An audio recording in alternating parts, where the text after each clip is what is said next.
Chapter 4, The 8 Impervious Gates.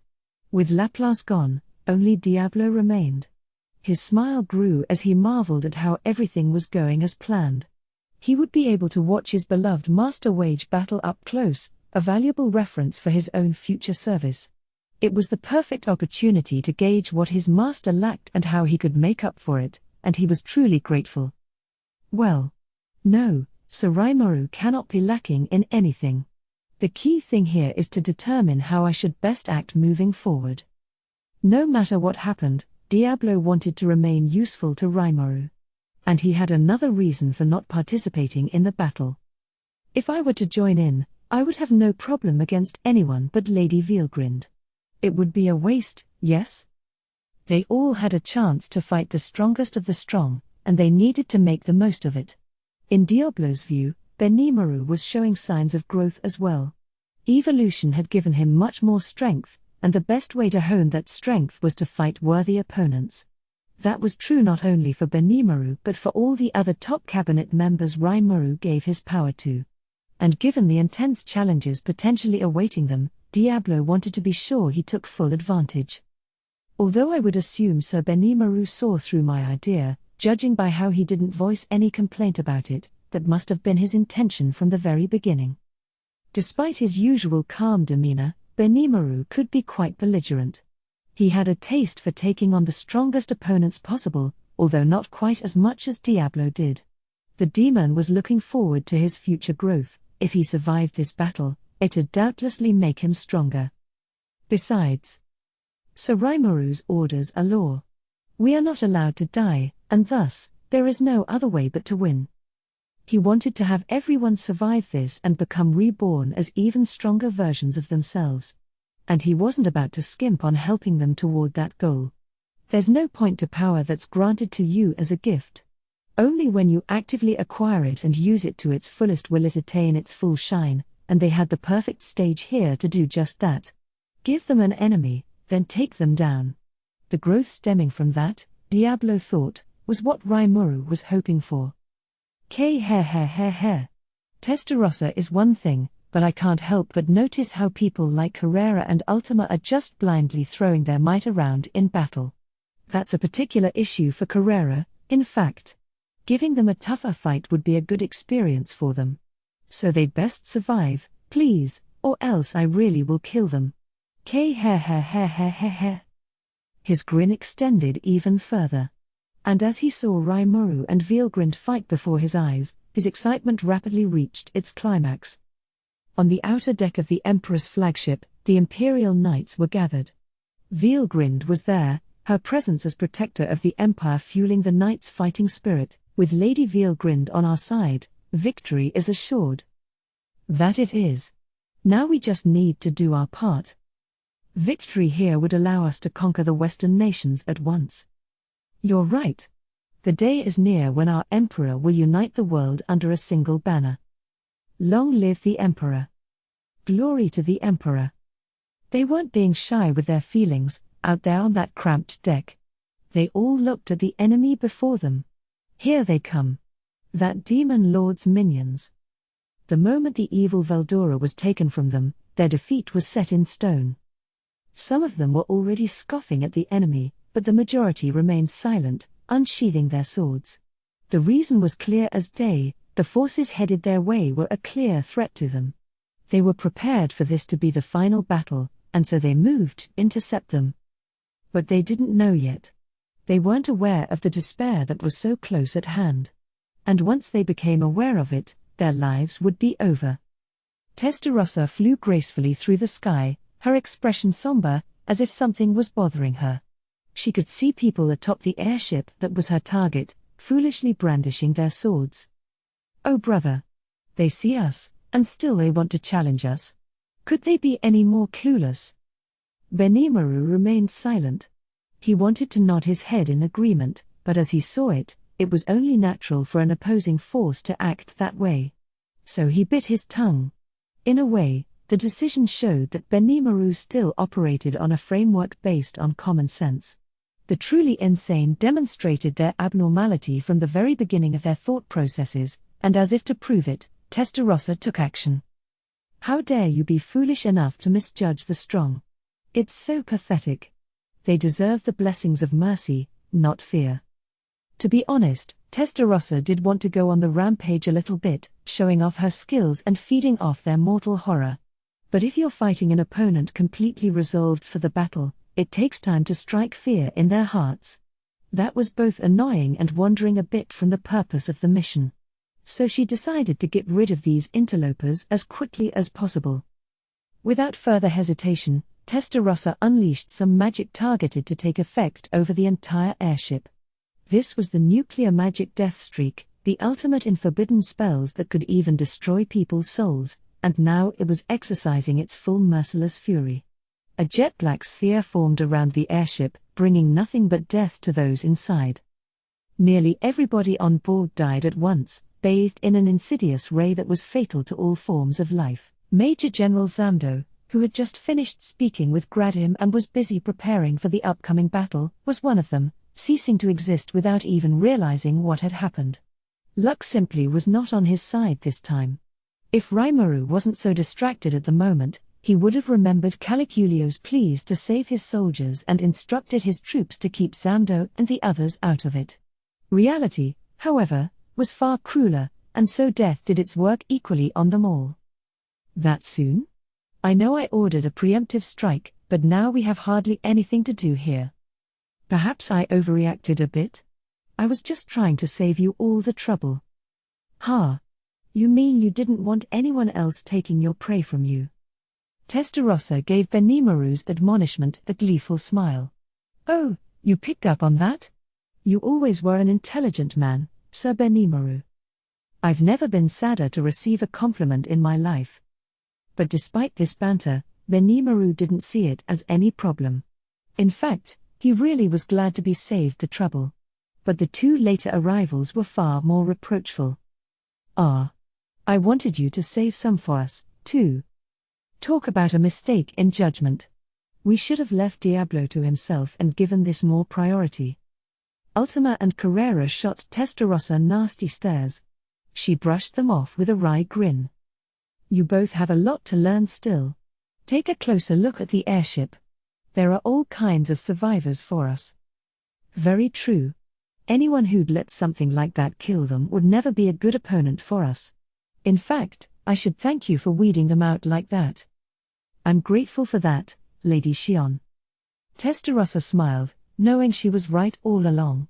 Her expression betrayed her delight over someone picking up on her intentions. The only people who could withstand death streak were spiritual life forms or those who were otherwise compatible with the magic. With luck, even the enlightened could survive it.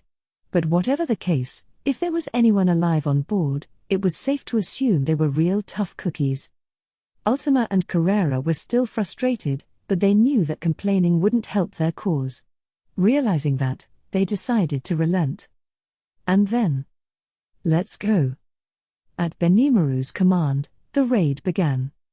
When the group landed on the outer deck of the airship, they first found the Imperial Knights, largely reduced to a pile of corpses.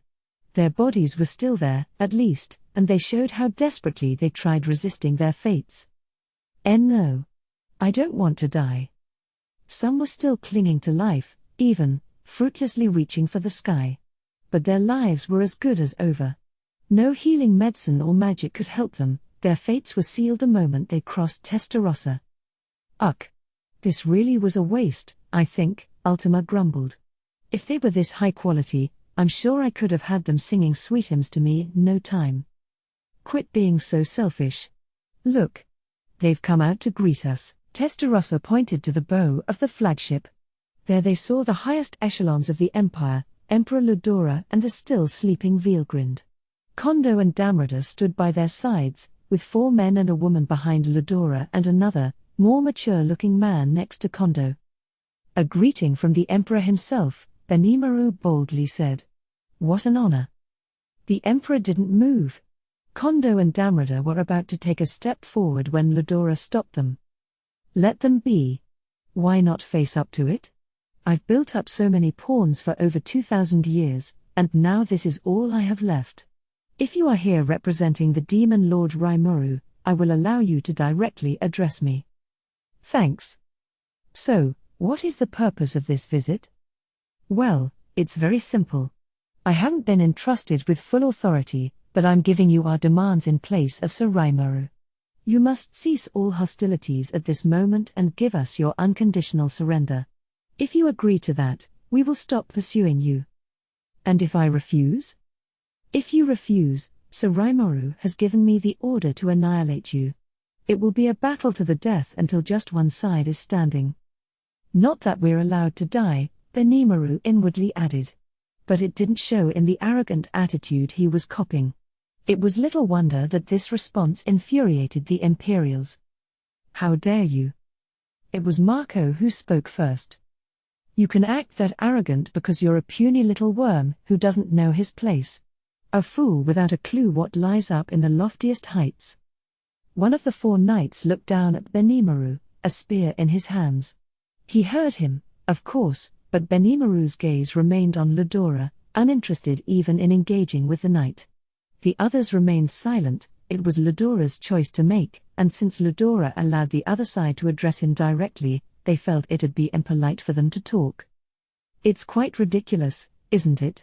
I would hardly let my greatest of ambitions end here. Then die. Benimaru had grown far more thoughtful and less short-tempered over time, but his true nature was still that of a raging Godogre. He never saw the point of lengthy negotiations when a little force could immediately end the issue, and besides, Rimuru ordered him to kill all their enemies, so there was no reason to retreat. The atmosphere was explosive, and in the midst of it, one side made a move. Veelgrind, asleep this whole time, suddenly opened her eyes and shot up. Ludora. What? Why are you so distraught? Veelgrind surveyed her surroundings, realizing what was going on. Despite that, she ignored Benimaru and his group, deciding her business was of much greater importance. My replication has been captured by the demon Lord Rimuru. It was going to take a few minutes to break through the barrier, so I wanted to return my powers to this body. This was the exact moment when Rimuru, or Seal, really, had sealed Veelgrind within insulated imprisonment. Veelgrind thought she still had time, but with Benimaru and the 3 demonesses right in front of her, she felt distinctly threatened. So Rimuru does it again. We'll need to follow his example, too. Xian was beyond delighted. It appears he is focusing on Sir Veldora at the moment, and I am sure he will bring him back shortly. Ci nodded. He was always careful to assign a replication to check on Rimuru's safety. That was how he operated. He fought Lady Veelgrind and Sir Veldora at the same time and more than held his own, it seems. Truly excellent.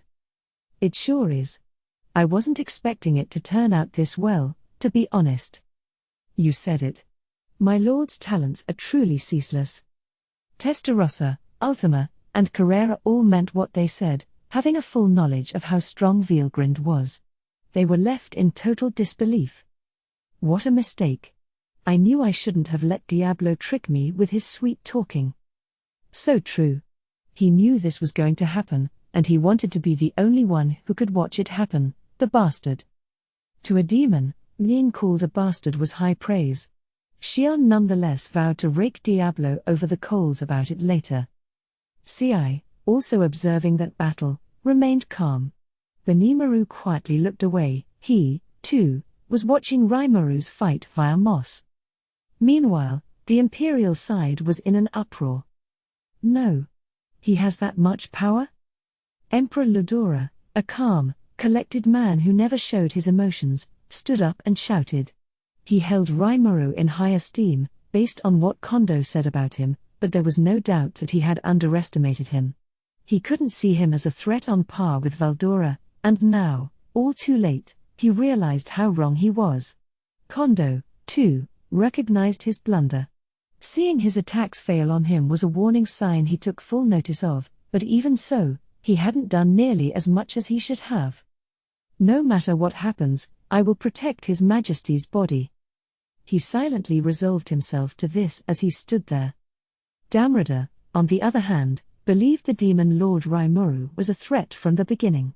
It wasn't a matter of logic. A man as cunning as Yuki found it impossible to take advantage of him, even after all his scheming. That alone proved he was a dangerous opponent, one who couldn't be left unchecked. There was just something about Rimuru that made him seem different from anyone else. He was like Yuki in that way, people with this inscrutable charisma. Damrada was attracted to people like that, and all the mysterious possibilities they presented. He had made a distant promise to Emperor Ludora, and now he wasn't sure whether to keep it or not. That was why he now entrusted his fate to others, not himself. And the people with that special something, someone worthy of being entrusted with his fate, were undoubtedly people like Yuki and Rimuru. Now Rimuru had clearly done away with all reason in his rage. That fact made Damrada uneasy. He felt like something bad was about to happen. Like Ludora said on the bridge, the best forces of the Empire were all assembled here. There was no sign of Gradim or his forces, but realistically speaking, they couldn't expect any more reinforcements. They had failed to overwhelm Rimuru's forces. The Demon Lord was never an opponent to take lightly, something made clear by the current situation. So Damrada remained on guard, his nerves on edge, ready to protect the Emperor at a moment's notice. The other knights and Mako were also having trouble maintaining their composure, so thrown as they were by this situation. The absolute power of Veilgrind was hard to fathom, even for people as powerful as them, and now Veilgrind had all but admitted that Rimuru was equal to her. It'd be impossible not to let that disturb you. Thus both sides were stunned and surprised, in opposite ways. It was Veilgrind who broke the silence first. So it's a showdown, then? Fine, then. We'll defeat them and use them as bargaining chips to make the Demon Lord Rimuru bend to us. Is that all right with you? Very well. All of you, prove your powers to me. Yes, Your Majesty.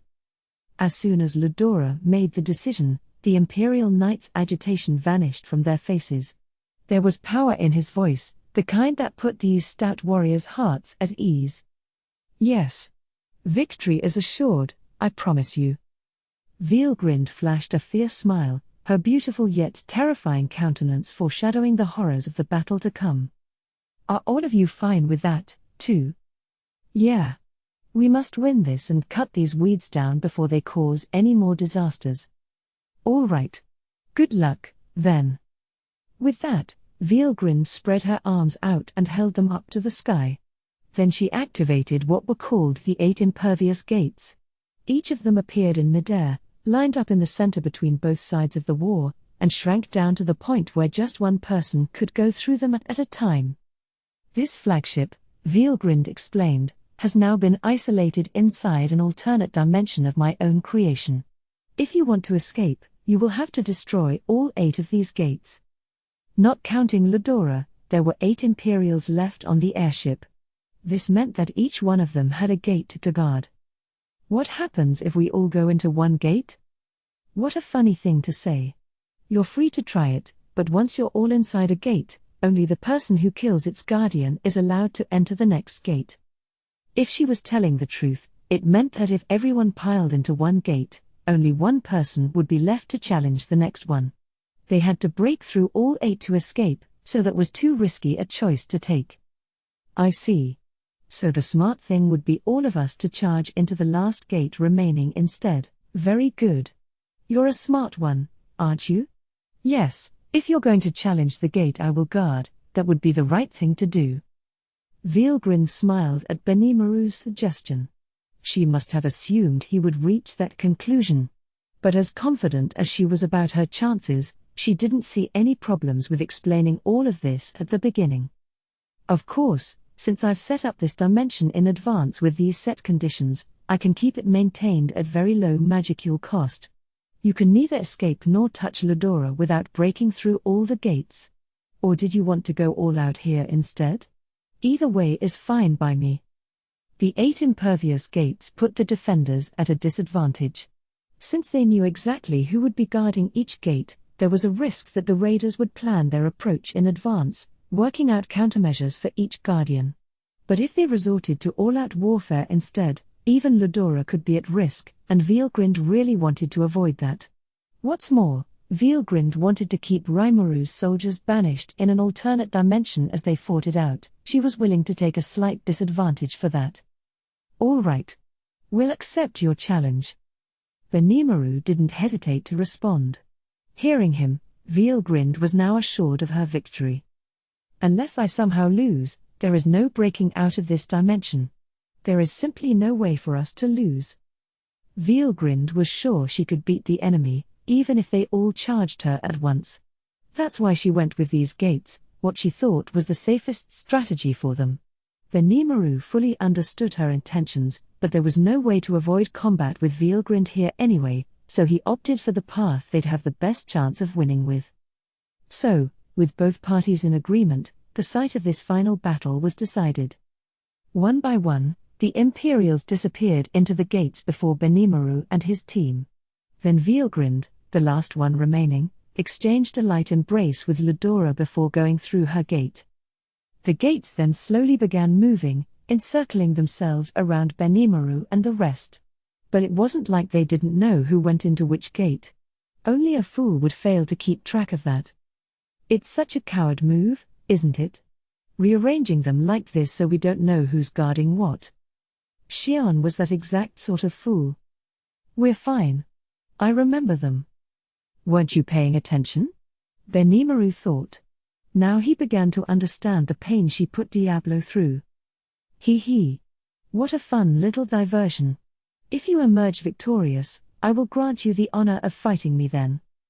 Ludora, protected by the laws of this other dimension, relaxed in his comfortable seat as he spoke. He never doubted Vielgrind's victory for a moment.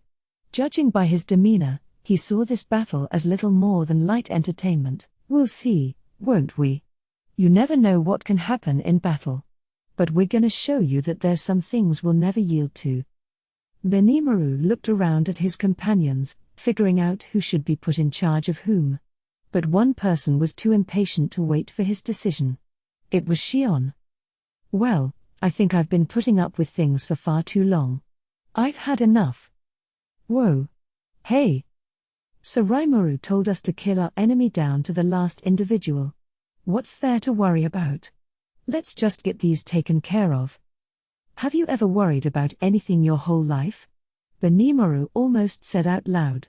He couldn't have his troops acting out of line like this, but before he had time to stop her, Xion kicked open the door to a gate and stepped inside. Well, whatever. I don't know whether she meant to do that or not, but I'd say she picked the perfect opponent for herself anyway. Xion, despite her less than commendable methods, had a knack for achieving optimal results. She wasn't exactly on her best behavior that day, but she still chose the door that matched Benimaru's intentions. That left 7 more doors. One contained Vielgrind, and they'd be tackling that one last.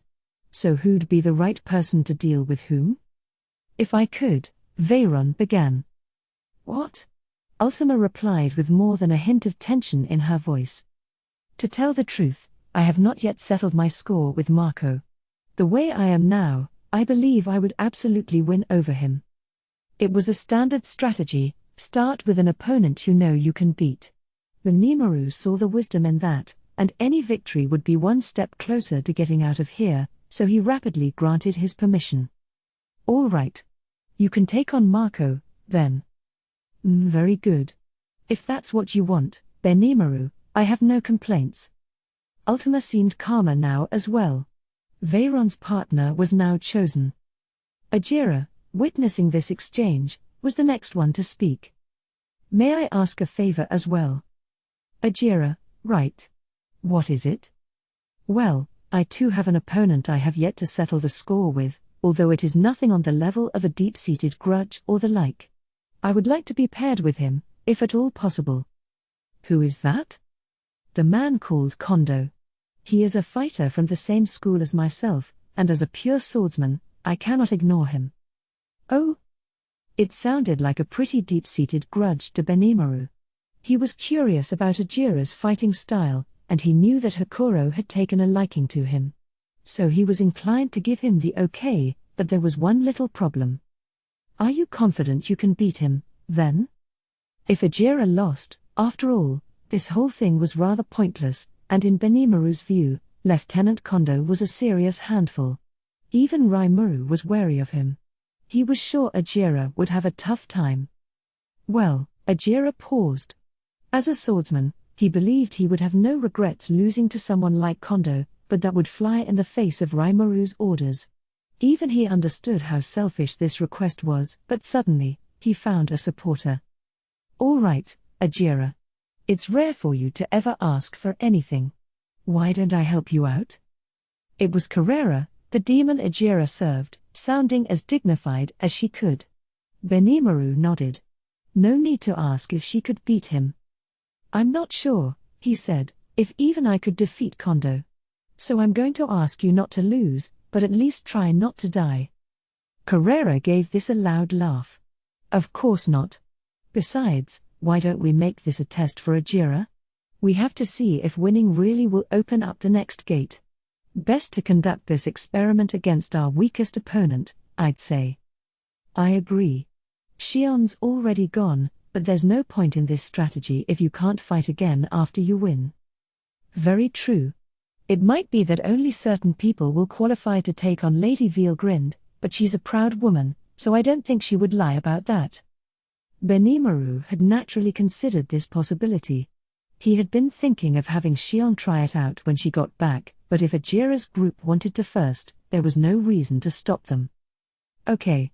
So how will you approach this?" "I'll make Ajira the main fighter and have Esprit join him as an assistant. That'll show us whether only the person who scored the kill can take on the next challenge. Take Zonda along with you, too. He's a healing specialist, so he won't be that much use against stronger opponents." Zonda was no weakling by any means, but he'd face an uphill battle against a Saint-class foe. If he was barred from the next challenge, Ultima didn't see that as a big problem. No need to risk his neck in a dangerous fight if he could just stay here and heal allies coming back from their gates. With that in mind, nobody voiced any opposition. "All right.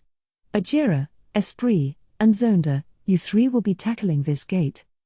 Benimaru pointed out a gate that one of the 4 Imperial Knights went into, the large spear-toting man who called Benimaru a puny little worm. Benimaru had entertained the thought of choking the life out of him with his own 2 hands, but decided to give this choice role over to Ajira instead. "Very well.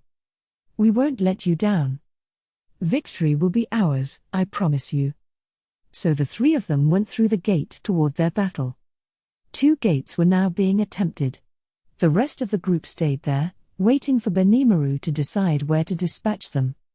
"We'll decide who will stage the next attack once Ajira's group returns." The gate Veilgrind was guarding would come later. Kondo's opponent would be Carrera, and Marco would be taken by Veyron. That left Damrada and 2 out of the 4 knights. By my assessment, the head of the Imperial Knights looked like the toughest to me. I would like to take him, if I could, no disagreement there. I had the same impression myself. "Okay, can I take that Damrada guy, then?" "Fine by me. I already have my opponent selected." Damrada and the remaining knights looked about equally as powerful in Benimaru's mind. He had no complaints about this. "Is that good with you, Ci?" "It is. That leaves the dual-blade-wielding knight. I think I match up well with him, so I have no problems with that." "Good. It's settled, then." Benimaru fell silent for a moment. "I have to say," he added awkwardly, "this is troublesome for me." "What's wrong?" Ci asked. "They never gave their names," Benimaru replied, scratching his cheek. "So I don't even know what to call our opponents. It's not a big problem, since I know who's behind each gate anyway, but..." "Ah, yes, that was a blind spot for us. Well, nothing to worry about. All you really need to know is the name of the person you kill anyway." The people listening to their conversation agreed. Names took on particularly important meaning to monsters, but there wasn't much point worrying about their opponents' monikers. Besides, they're enemies.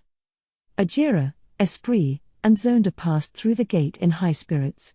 Behind it lay a circular structure, something like a battle arena, and a lone man was waiting for them inside. "Ah, you little rats came to me in a pack, didn't you?" Only natural, I suppose, if you're fighting the likes of me. The man let out a guttural laugh as he readied the spear in his right hand. Before you die, let me tell you my name. I am Garcia, 5th-ranked Imperial Guardian and one of the Emperor's 4 personal bodyguards. And I hope you accursed demons appreciate the chance to fight me before you fade from this world. With that cry, Garcia hefted up his spear. It was legend class, about as close to God class as you could get without reaching it, in fact, and a mere touch could even obliterate spiritual life forms. But Ajira's group kept their cool. We're not interested in your name. What an idiot, huh? Calling Sir Benimaru a worm. He can carry on like that only because he fails to realize the limits of his skills. If I were him, I'd be so embarrassed that I'd be in agony for 3 days. Garcia wasn't exactly instilling fear in any of them. In fact, they didn't hesitate to say exactly what they felt about him. It infuriated the man. You little rats are starting to piss me off. I don't realize my limits. Well, how about I show you just how high they are, then?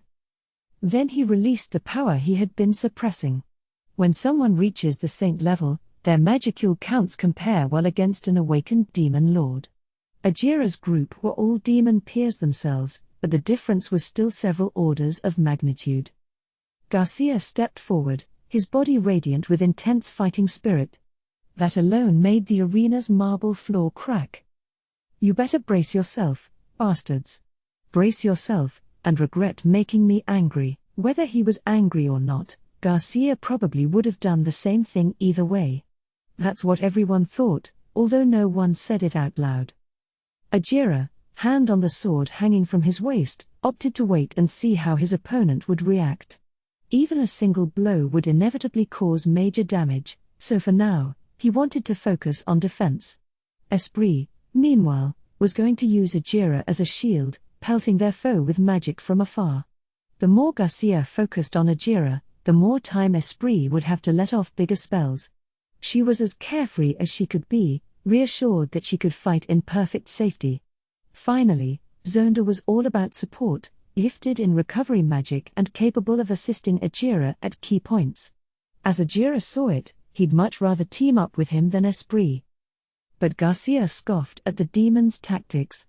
Here they were, going on the defensive and attacking only with magic cheap shots.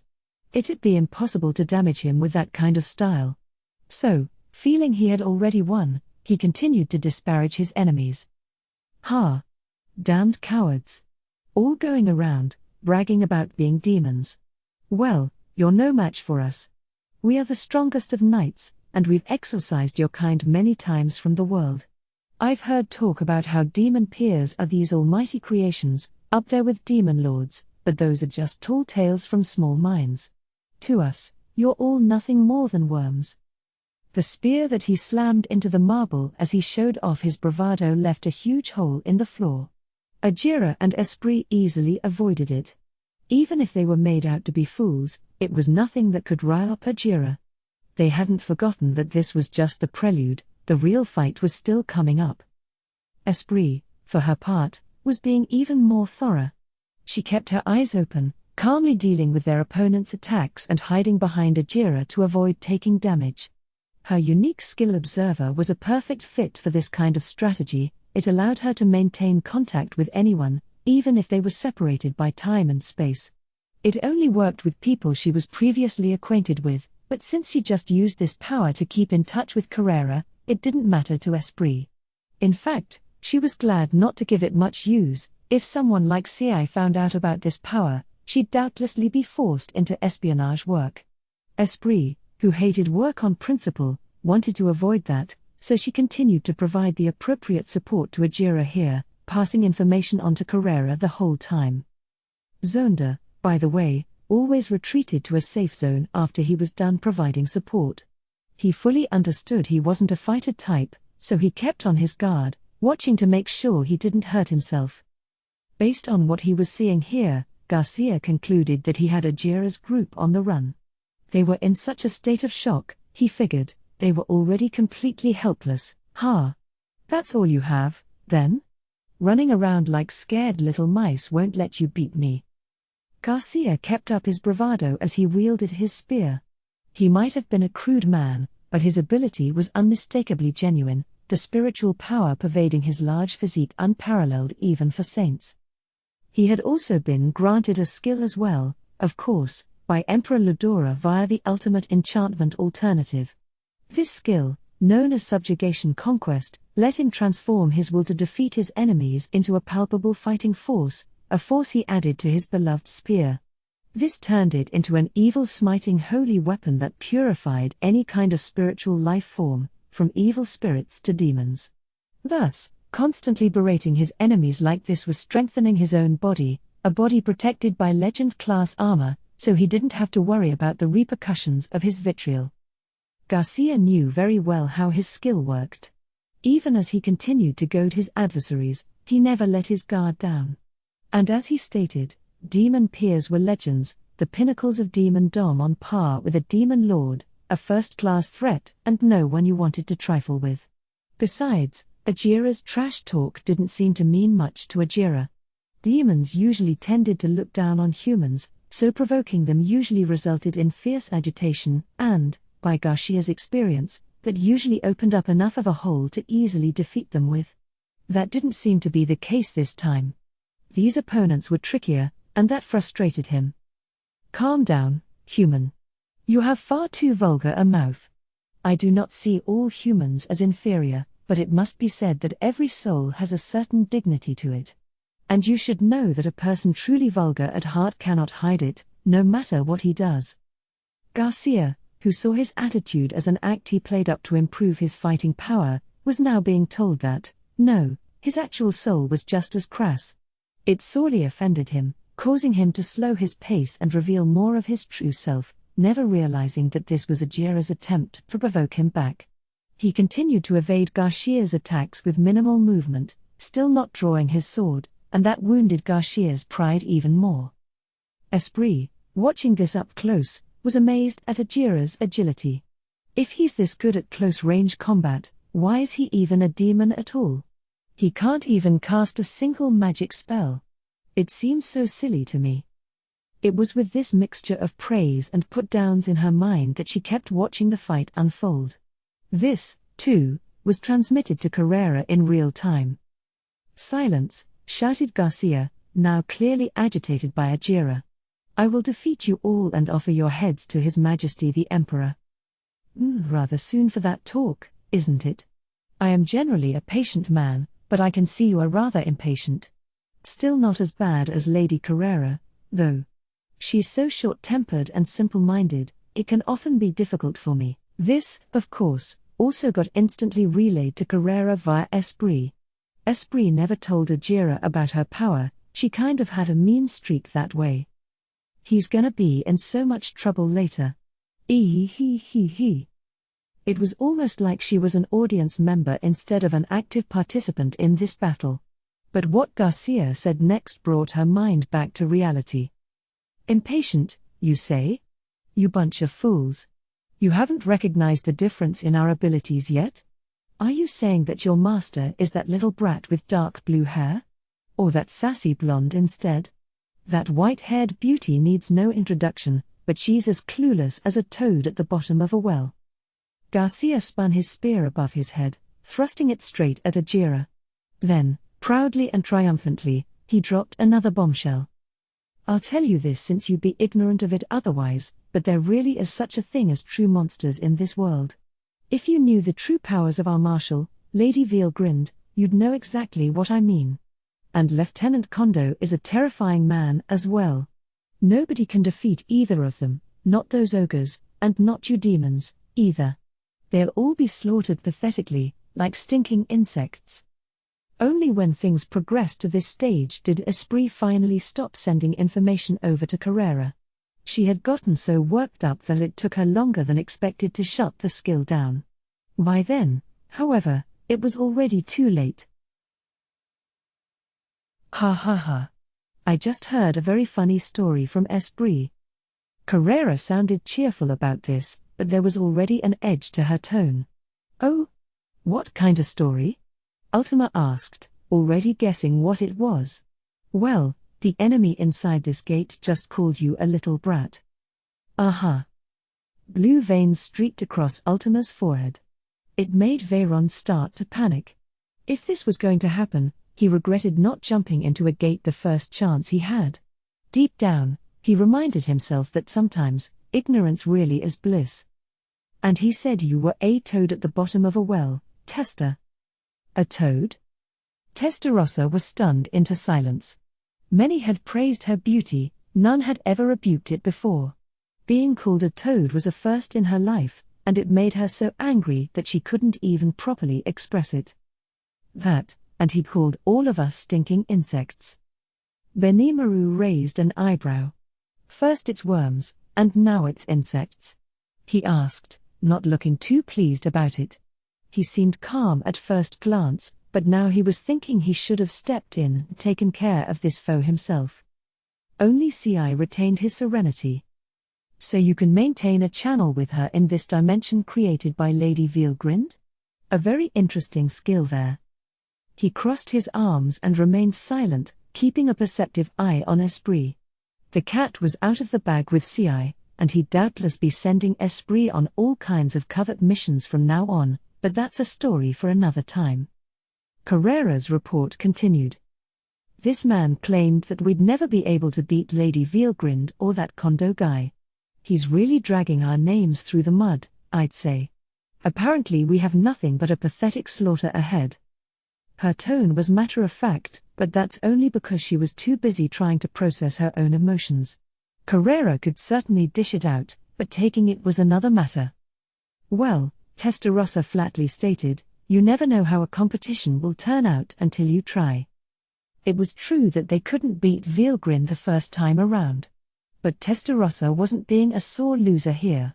She meant every word of it. And her crimson eyes eloquently told everyone there that there'd be no defeat next time. By the way, Carrera, there's something I don't quite get. Why does he keep calling us insects and worms? Is he really that strong and stuff? Ah ha ha. Of course not. And even if he was, I still wouldn't stand for this. Carrera denied Ultima's suggestion with a laugh. But her eyes weren't smiling at all. They were filled with an air of danger, like they could explode at any minute. No need to show him mercy then, huh? Absolutely not. That human's gone too far with us. Ultima was enraged. Carrera agreed with her, holding back the urge to lash out right here. But it's a shame. And here I wanted to put him in his place with my own two hands. Tell Ajira that he doesn't need to go easy on him. Once he's done, maybe I will forgive this, then, of course. He insulted us, after all. He deserves to pay a penalty for it. Nobody was there to put a stop to this conversation. Ultima was boundlessly cruel, almost to the point of innocence. Testarossa's cold smile was tinged with terror, the kind that struck fear in the hearts of anyone who saw it. And Carrera, meanwhile, was always cheerfully spreading destruction and emptiness across the world. Their merciful sides were long gone, they would never give comfort to the enemy. To these girls, if giving them a painless death was mercy, then killing them as they suffered was forgiveness. It was death either way, but for them, it was a big difference. Veyron, listening to his master speak, spat out his own bile at Ajira's current enemy. His bosses, the Devil Lords, were never to be offended, but here this man was, ranting and raving at them. It inwardly troubled Veyron. Oh, you foolish human being. I can only hope it is you alone who will pay for this foolishness. That was all Veyron could wish for now. He knew just how terrifying Ultima could be, but more than that, the fear his former enemies Carrera and Testarossa filled him with was beyond description. The very fate of the world could depend on where they decided to point their anger. I only hope we can quickly eliminate that fool and appease their wrath. Please, Ajira. You're our only hope. Veyron, great demon as he was, wailed over how powerless he was in this situation. It was up to Ajira, who wasn't as powerful as he was, to handle this. But regardless of the demon's internal conflicts, Benimaru had an order to give. Carrera, can you relay our words from here to inside the gate? I haven't tried it before, but I think so. Then tell them not to allow their foe to make any more offensive remarks. Carrera nodded, intervening in her channel with Esprit and wishing she had done so sooner. Esprit, can you hear me? Lady Carrera? You owe me one for that, But never mind that. Carrera grinned. Then she gave the order, the malice palpable in her thoughts. Tell Ajira to tear him to pieces and crush his very soul. Carrera's voice echoed in Esprit's brain. This is the will of Sir Benimaru as well. Failure is not an option for you. Oh, great, lamented Esprit, now all the officers will know about my power. Carrera had forced herself into her mind, but there was nothing to be done about that. It wouldn't be the first time her boss treated her unfairly like that. Consoling herself with that, Esprit called out to Ajira. Hey, Ajira. Lady Carrera and the others are really mad right now, you know? We better get rid of this guy soon, or we might be in trouble, too.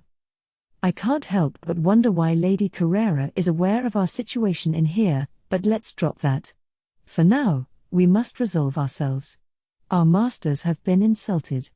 It is time to give this man exactly what he deserves. Wow, you're really pissed off, too, aren't you? Esprit let out a sigh. Ajira was usually so calm, but now he was beyond indignant. There'd be no stopping him now, and, really, this was a good thing. If Ajira was about to get serious, the right thing to do was sit back and watch him. Garcia, failing to pick up on any of this, began shouting again. You guys are all weak as crap, aren't you?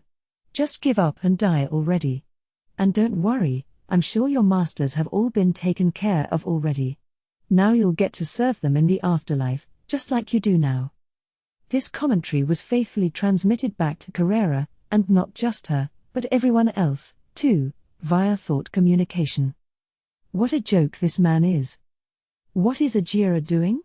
Didn't I just tell him to whip his ass? Are you kidding me? Ugh, don't embarrass us out there. Good thing for him Xion wasn't here. If she was, our whole operation would have been ruined just now. Good point.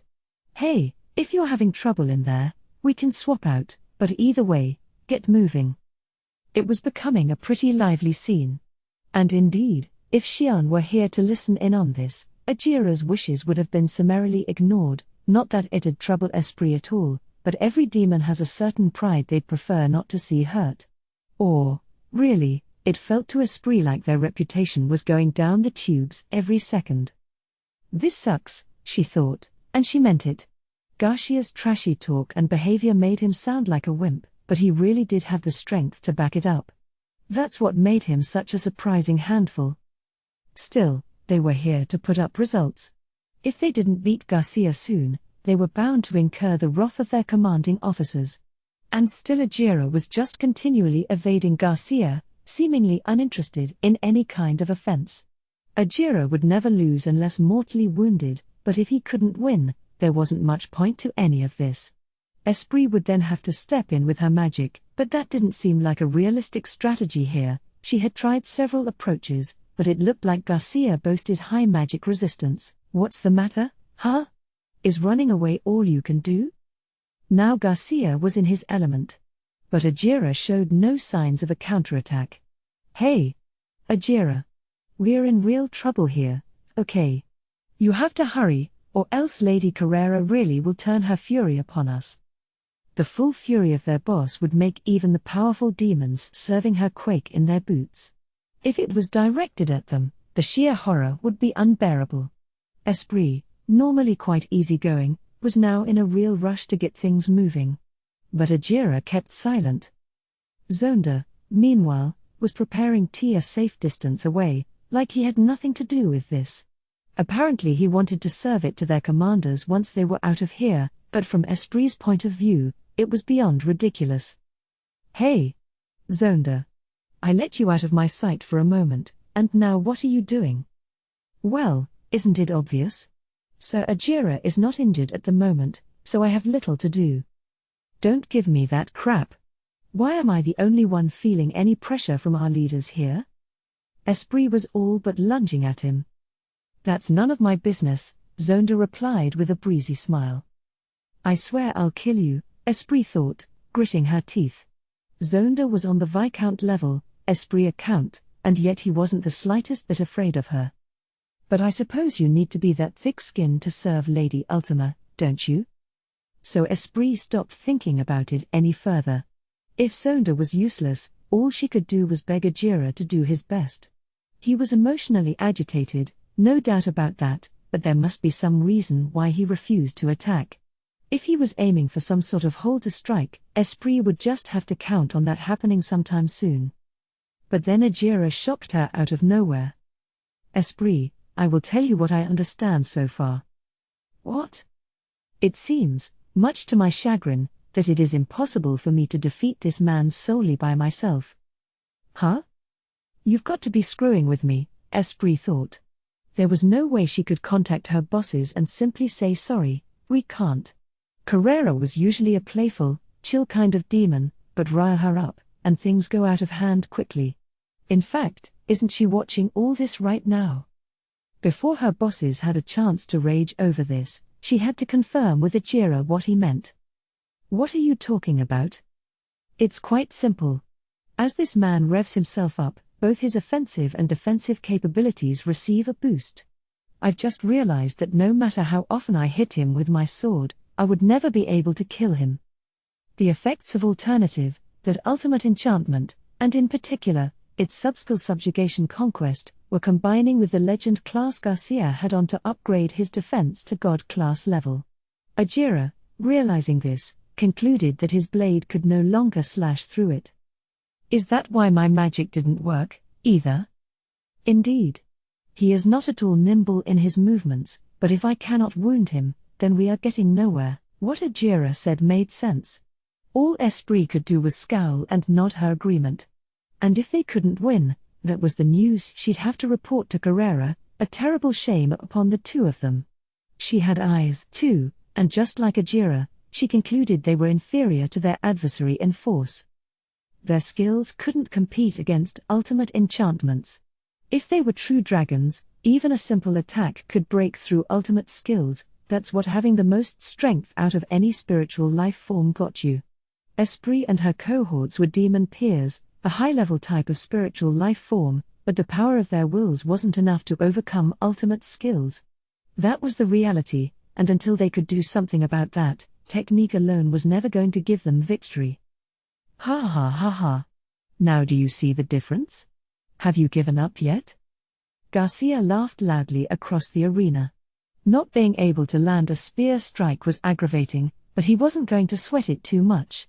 His role here was mainly to stall the enemy, waiting until they exhausted themselves for a guaranteed victory. And maybe it wouldn't take that long. His allies in the other gates were wiping out their opponents right now, and they'd no doubt come sprinting in here to help out shortly. So, in Garcia's mind, he could enjoy this battle without feeling in a hurry. Esprit clicked her tongue at him, then lobbed a question at Ajira, her voice serious. You knew this would have happened even if you were allowed to challenge that Kondo guy, didn't you? Did you have no plan to win at all today? Ajira grinned at this. Of course I do. I have a secret plan, and I need your cooperation for it to work. Esprit had no right to refuse. Very well. Tell it to me. It was Ajira's plan all along to rope Esprit in like this. She usually acted all aloof from the world, but she had her hedonistic side as well.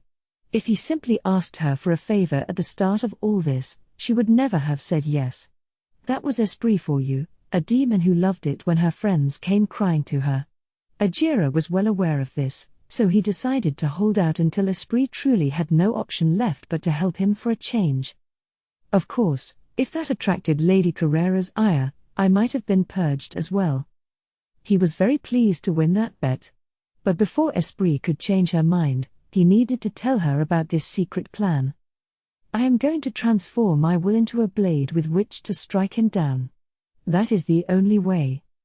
Ajira had a feeling that nothing he could do against Garcia would ever affect him. Even if he aimed for a gap in his armor, the martial power that enveloped his entire body would keep him safe. When your defense reached God class, appearances ceased to matter much, bare skin or not, you were still completely protected. In terms of agility alone, Ajira easily surpassed Garcia, but he still couldn't land a decisive blow on him, and that was the reason. The only solution was for Ajira to reach the same level.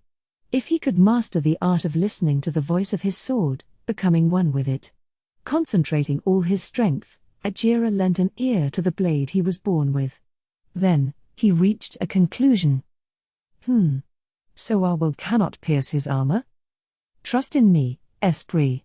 You may not be the equal of your master Lady Carrera, but you are still up to levels of talent that make you a true master. I know swords are not your cup of tea, but you still have a talent for them. Thus I believe you are worthy of my trust. Huh? What are you talking? Place your hand on my back. I will take care of the rest. Esprit was puzzled. Little of what Ajira said made sense. But in the end, she decided to believe in him. The swordsman was standing up straight as Esprit touched his back as she was told. Garcia was on the scene, already ridiculing them. Oh, finally given up, have you? Well, I'll make it easy for you right now, okay? I'm sure your master, the demon lord Rimuru, has met his match by Lady Vielgrin's hand by now. A pitiful end for a pitiful little monster, but at least now you can guide him to the afterlife. What? Here was one statement that was absolutely unforgivable. You even think so Rimuru, our god, is a lowly monster? And as if that weren't enough, you believe he is dead by now? The officers outside the gate, hearing this through Esprit, looked visibly different now. But even before that, Ajira, and Esprit, too, had run out of patience. All right. I appreciate you retaining your cool when I was insulted earlier, but if you're going to stay calm after that, you're no demons at all. I hereby give you permission to kill him now. Carrera didn't need to give the order. The two of them intended to do just that. Use my powers well, Esprit. I don't know what this is all about, but all right. I'm gonna kill that bastard. The pair let their fury move them. Throwing his full consciousness into his blade, Ajira spoke to it directly, and that awakened a new power in him. Let me answer your wish. Sharpen your mind, and make yourself into a blade. He thought he could hear a beautiful voice saying that, but he wasn't completely sure about it. Regardless, the power was clearly in Ajira's hands now. My body is a blade, an immortal blade, destroying my enemies. And as Ajira lodged the shout, a golden sword was in Esprit's hand. This was the ultimate gift blade transform, the power Ajira had just acquired. It turned him into a sword, its level adding itself to that of the wielder. If the holder of this blade was skilled enough, the resulting effects were almost immeasurable. Esprit drew the sword in a natural, fluid motion. Pulled out of its golden scabbard, it shone with a radiant platinum sheen. A small bouquet of 8 flower petals fluttered behind the blade as it flew in the air. This was the innermost art of sword drawing, as taught by the Oboro Shinmei Ryu. Its name, Multi-Layered Blossom Flash. Are you dead, you piece of trash? Huh? What? Garcia didn't see anything. Nor could he comprehend anything. What just happened? His prey, focused entirely on defense up to now, seemed to disappear in a blinding flash of light. He understood that Ajira had turned into a sword, but there was no longer any time to wonder why. He'd be killed if he pondered the question. He was confident in his own defenses. In the face of their ultimate power, no attack could ever succeed. They would need another ultimate power like his to break it, and he couldn't sense anything like that from the demons right now. So, feeling a bit relieved, he took his time and worked them into a corner. Then the situation changed in the blink of an eye. Garcia's armor was torn apart like thin paper, and his body was sliced up into tiny pieces. In a single instant, he had been slashed no less than 8 times, and without any further time to think, his life was ended. Or maybe he did have time to think. In Esprit's hand now was a small ball of crimson, the embodiment of his soul. This one's red, huh? Certainly fits him, Esprit muttered. You think? Because I think he was merely an upstart who didn't know his place, Ajira replied as he reverted to his regular form. He glared dolefully at the red ball. No warrior will remain silent when his master is insulted, you fool. But, I should have been warning my lord about this, but instead I let myself be incensed at the words of a small man. Esprit offered him some rare words of consolation. Now, what could you do? He was insulting Sir Rimuru himself. Even Lady Carrera gave her permission. Why be so hard on yourself? Yes. Well, let's leave it at that, shall we? Ajira resolved within himself to take this as a lesson and grow from it. He looked toward Esprit, a little envious of her. Now, clearly, Ajira had acquired a new ability. And he remembered who he was before he was born, living as one who trained to master the blade. Not all of his memories came back to him, but the mastery he had gained then was now back inside his body. Regained, or perhaps recreated was the more correct term. It was the art of Oboro, the way of dispelling demons. When he was still human, Ajira believed his soul resided in his sword. Was that why transforming into one brought back those memories? And only then did he realize why he now took the form of a samurai. He was one, long ago, before he was reincarnated as a demon in this world. My name was Byakuya Akari, then? I suppose that if I went around using the name of a dead man, it'd do nothing but confuse everyone. The visage of Hakuro flashed through his mind. All his disciples grew into great swordsmen, taking on the newly invented style known as Oboro Ryu, or Crestwater. Ajira himself had changed the name to that because he felt that Shinmei Ryu, or Heart Life style, struck too conciliatory a tone for an anti-monster school. It was a funny memory to recall right now. Heh. But I suppose I've come around on Shinmei since Sir Rimuru named me, haven't I? No need for me to step in, then. He had united with an ogre in this world, and a child was born to them, a girl who, in turn, gave them a grandchild. That was Hakuro, and now this world was full of people Hakuro had raised and trained. Rimuru, the master of Ajira, was the loftiest of them all, and Hakuro could take all the credit for training him. All of Ajira's honed, polished skills were being safely passed on, something he was truly elated to see, and it'd be boorish of Byakuya Akari to suddenly show up now. So he changed his focus. He no longer had any interest in the trash he just killed. So he turned on his heel and headed back to Carrera, his current master. The three demons emerged from the gate, greeted with cheers from the other officers. Well done. I'm very proud indeed. Carrera slapped Ajira on the back a few times. It almost killed him. I have some refreshments ready for all of you. A set of freshly brewed tea and sandwiches was flawlessly laid out on a table. This was Zonda's work, and it, too, was well received. Putting other issues aside for later, Esprit handed the red ball to Carrera. Here is the soul of that foul-mouthed man. His heart core is locked inside, so his ego is still there. Nice, Esprit. Now we can punish this fool for insulting Sir Rimuru. We sure can. By the way, Carrera, can you leave that job to me? Carrera tossed the ball at the interrupting Ultima. If it's all right with Benimaru, I don't mind. Whatever you want. She didn't need to ask. Benimaru had no interest in torturing the dead, and it's not like he could do anything with people's souls anyway, so he had little recourse but to leave this matter to the demons. Normally he'd find it against his principles to do anything further to an opponent after the duel was over. But Garcia's comments truly were unacceptable this time. Benimaru wasn't going to intervene for him, and so the soul went into Ultima's hands. Wonderful. Now, let's get started. Crazed Vendetta Expiation. This was a deadly poison, one invented and refined by Ultima. It wasn't a physical one, but instead one that destroyed the spiritual body and ate into the astral one as well. There was no way for this red ball, the embodiment of a soul, to withstand it. Garcia screamed out in agony. Stop. Stop it. But Ultima just laughed and laughed. Yes. Look how effective this is. What kind of effect is it, exactly? Asked Testarossa. She knew, of course, but wanted it spelled out for Garcia. Well, it applies continual, unending pain until the power housed within the soul wears off. This one had a lot of energy, so I think he'll get to enjoy it for a long time to come. And once it's done, maybe in about 1,000 years, he'll be reborn as a clean, unblemished soul.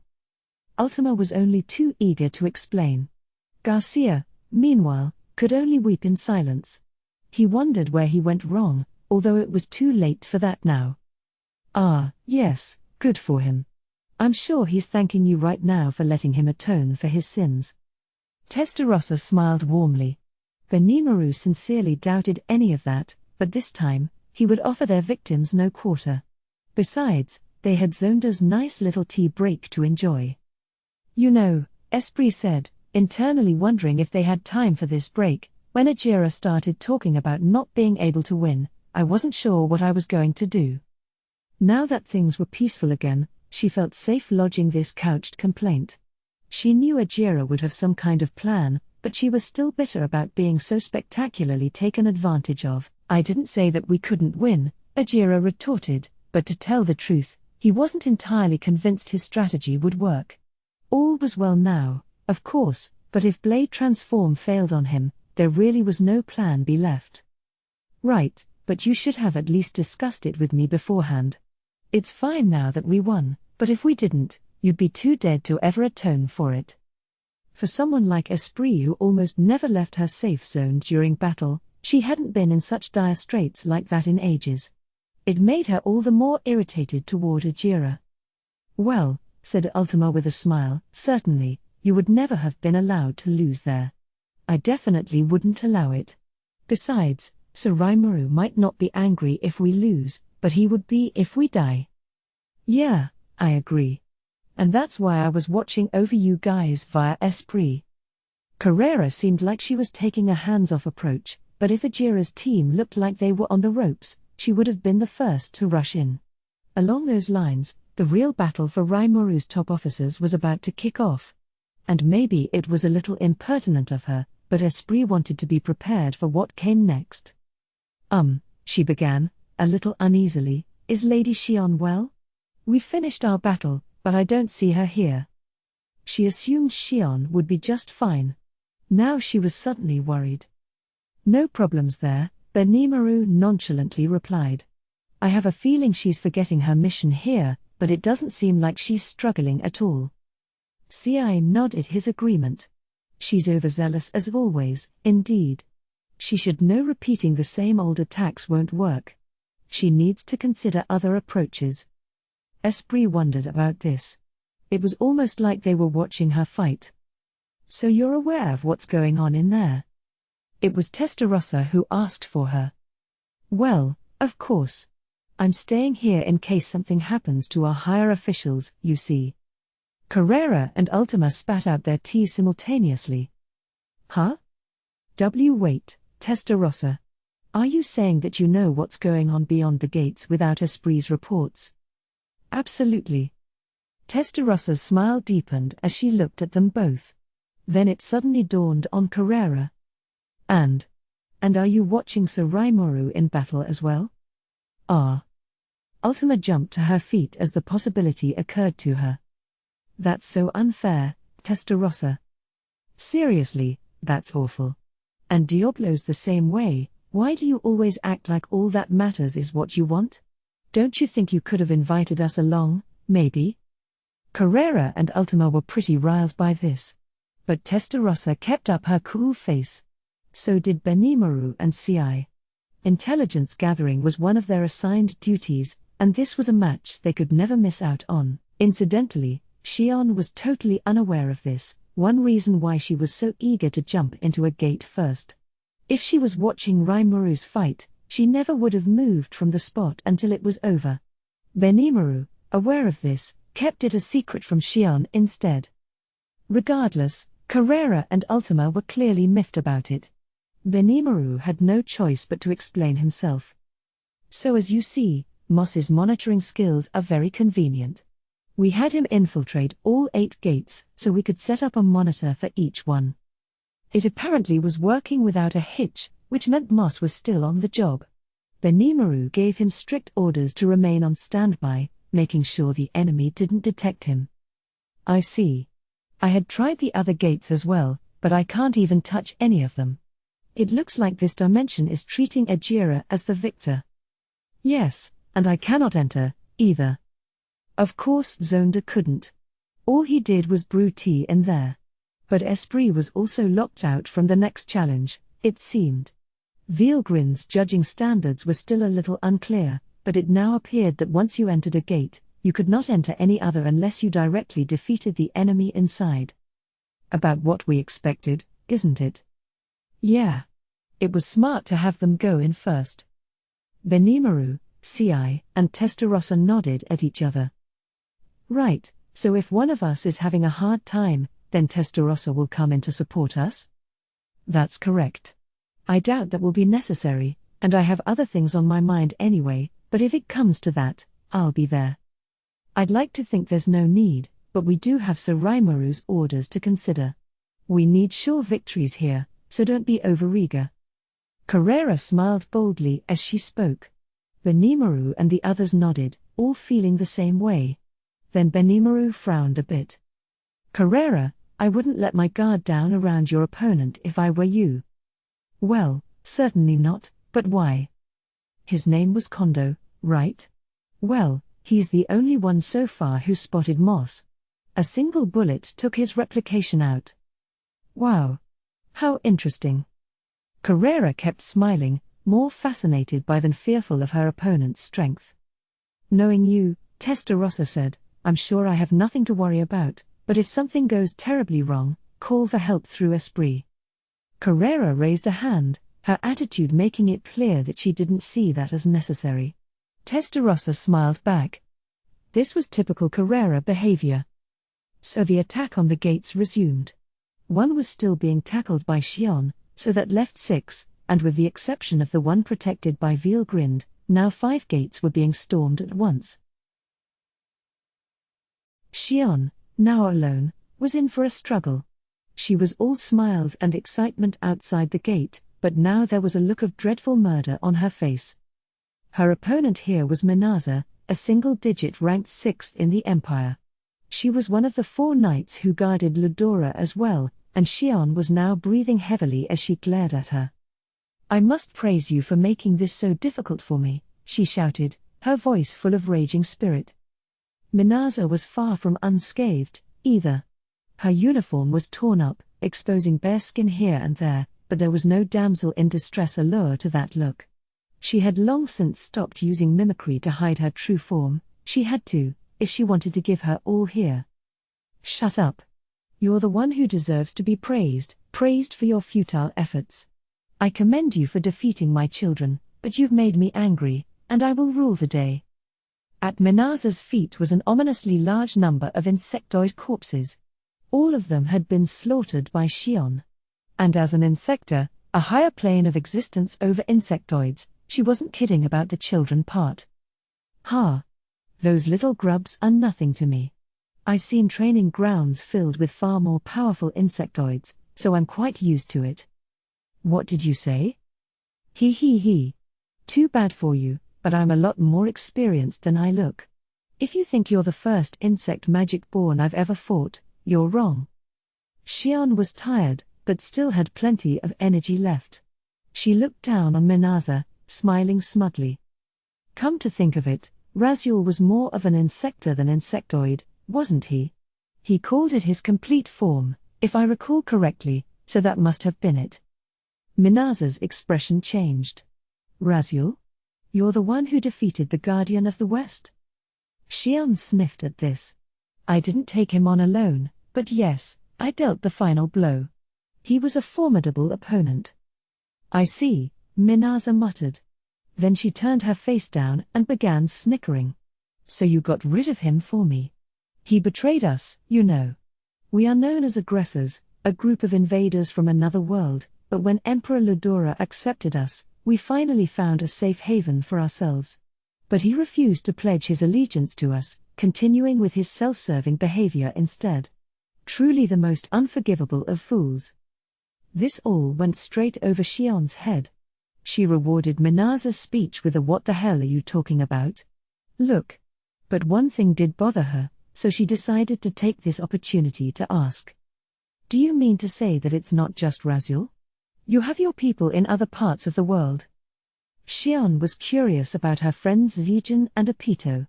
If Minaza knew them, maybe it wasn't such a good idea to kill her after all. She wanted to be sure before she made the attempt. There are many sentient species in our home world. Aggressors like us use an underworld gate to reach this world. There are insectors like ourselves, along with the cryptids, with whom we share many traits. And there are the mystics as well. Unlike demons, we are semi-spiritual life forms, so we may freely manifest ourselves in this world, as long as we have ample time. Xion didn't really care if she got an answer, but Minaza was nice enough to give one anyway. This underworld gate reminded her of the gates of hell, something near and dear to Diablo and the other demons, but it sounded like Minaza's world featured 3 major races vying for supremacy. It existed in parallel with the hell the demons called home, and as Minaza described it, it faced severe poverty and food shortages. Thus aggressors like her looked for every chance to invade this world. For many years now, they had been apparently sending their compatriots over here in order to expand their territory.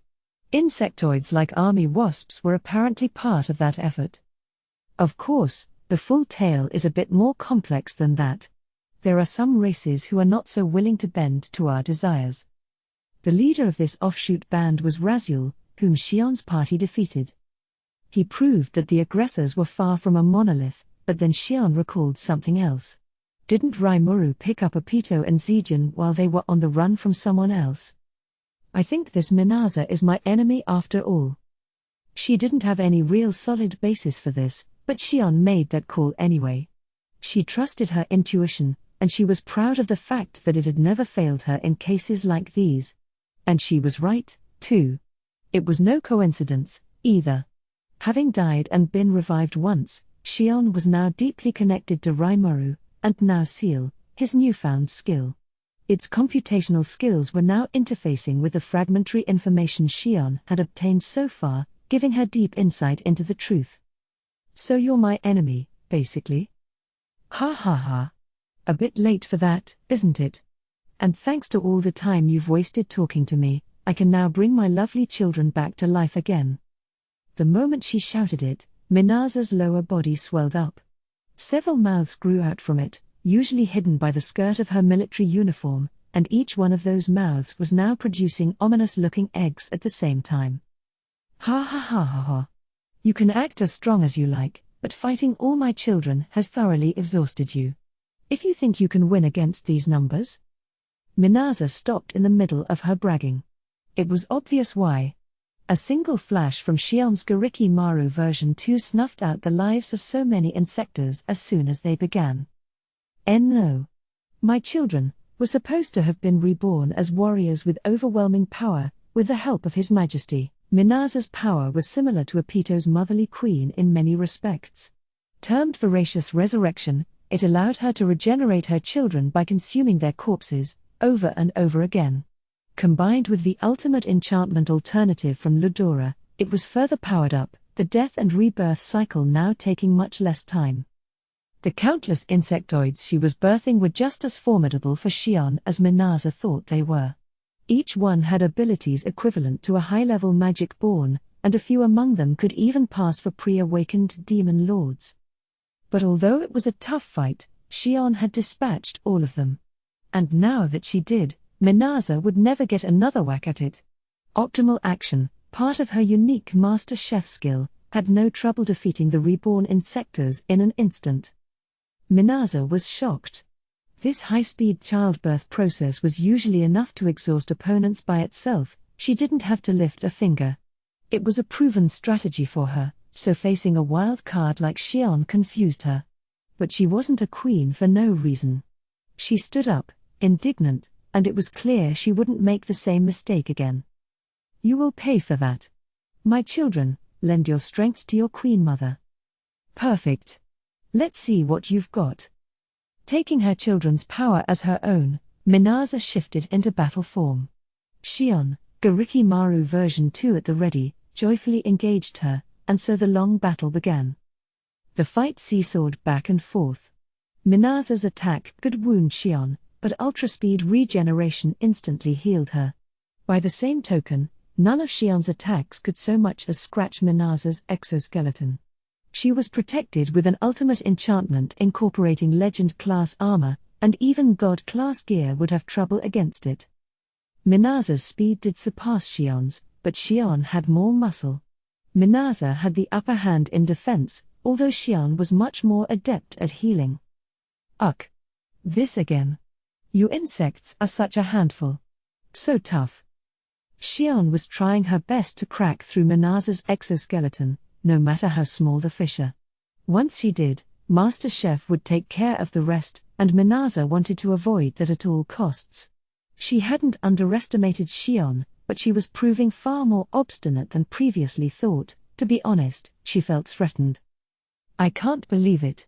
Even in this form, she's fighting so evenly with me. Minaza could see Xion's gigantic magicule count well enough, but if that was all she boasted, it didn't explain why she was having such a hard time.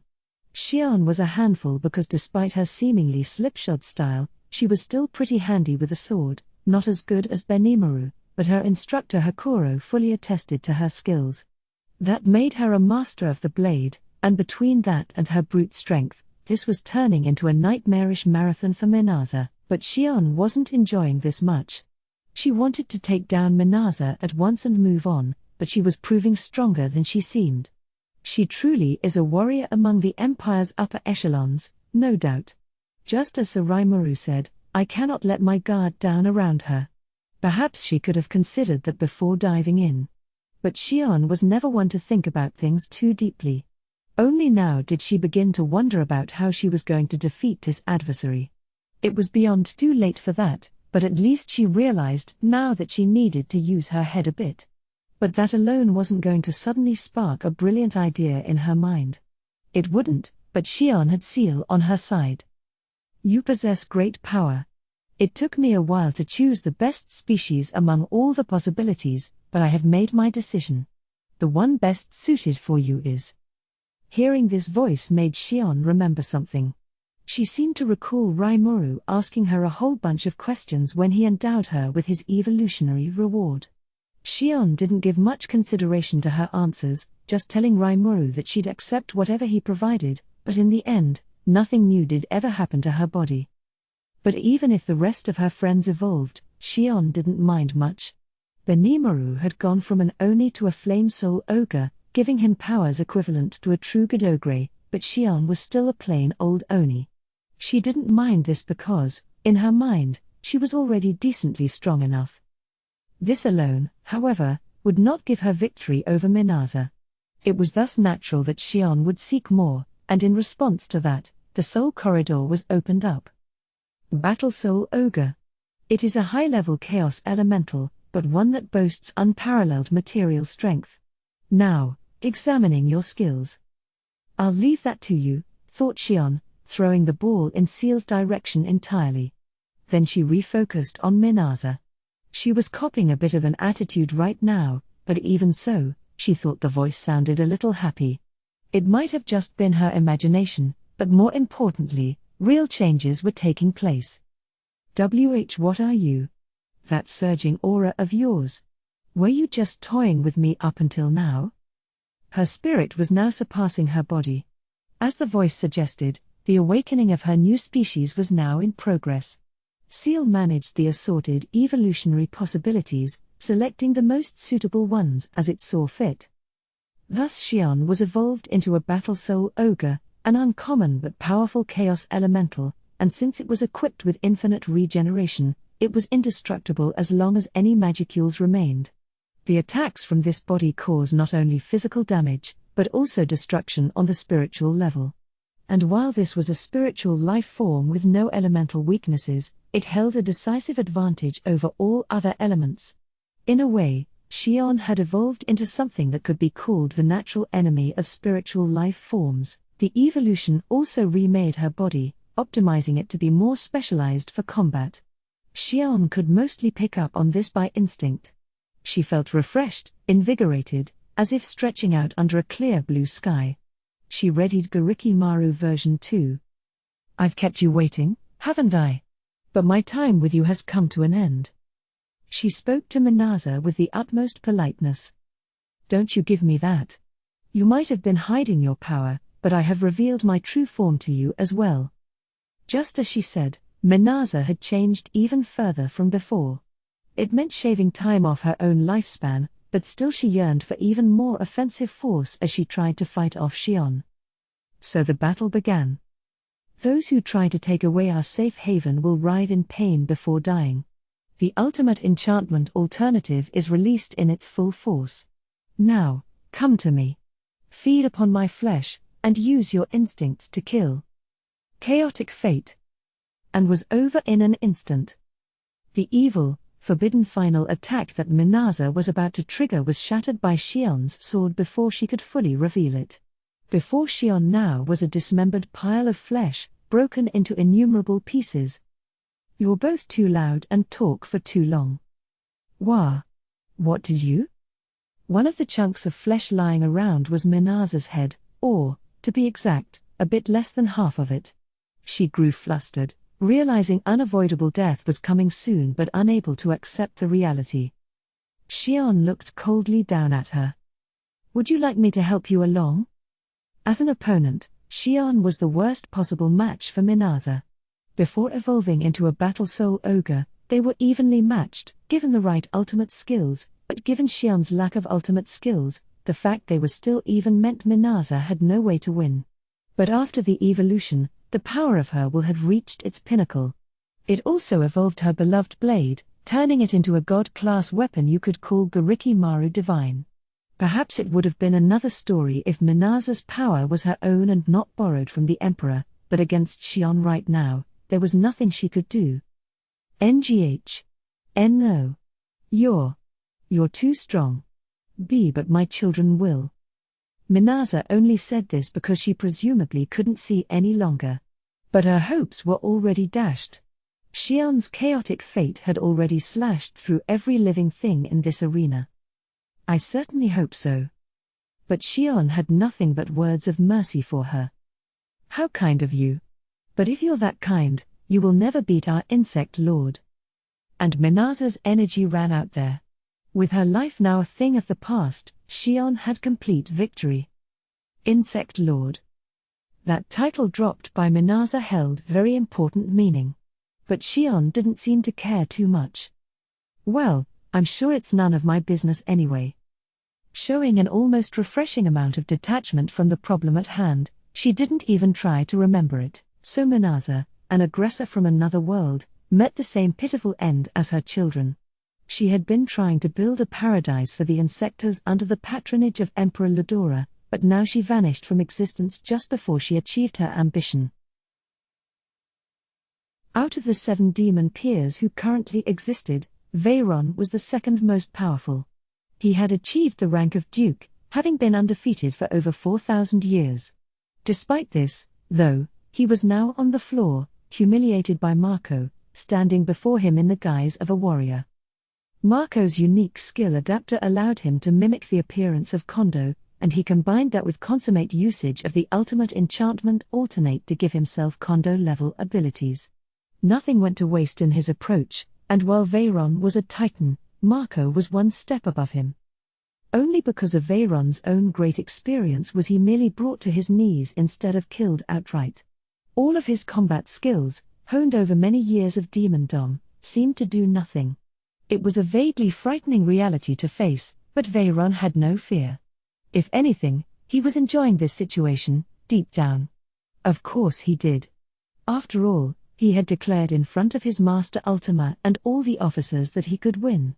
Thus, he must. Demon. Your name is Veyron? Well, I congratulate you on your excellent attempt, but there is no use in trying this over and over again. I have seen what you're capable of well enough, and it is within my ability to handle it. I am sure it is. And your assessment is correct, for I have not shown my own true potential yet. What? Marco was about to recommend he surrender. Veyron's reaction gave him second thoughts. In his view, there existed an ability gap between himself and Veyron that could be described as heaven and earth. Kondo's strength was proving overwhelming to the demon, after all, but to Marco right now, that functioned as his own strength. That's why Veyron's words angered him so much. Here he was, a demon peer, but his magical count was under a quarter of his. Things were a bit trickier before, since that wasn't a one-on-one duel, but right now Veyron was alone. Nobody was swooping in to interfere, which gave Marco an overwhelming advantage. Still, Veyron stood up and laughed. Offering me an impersonation of someone else will not beat me. It is that type of mimicry, after all, that I'm good at. Huh? What do you mean? A counterfeit can never approach the real thing. You understand that to be the truth, do you not? What do you mean?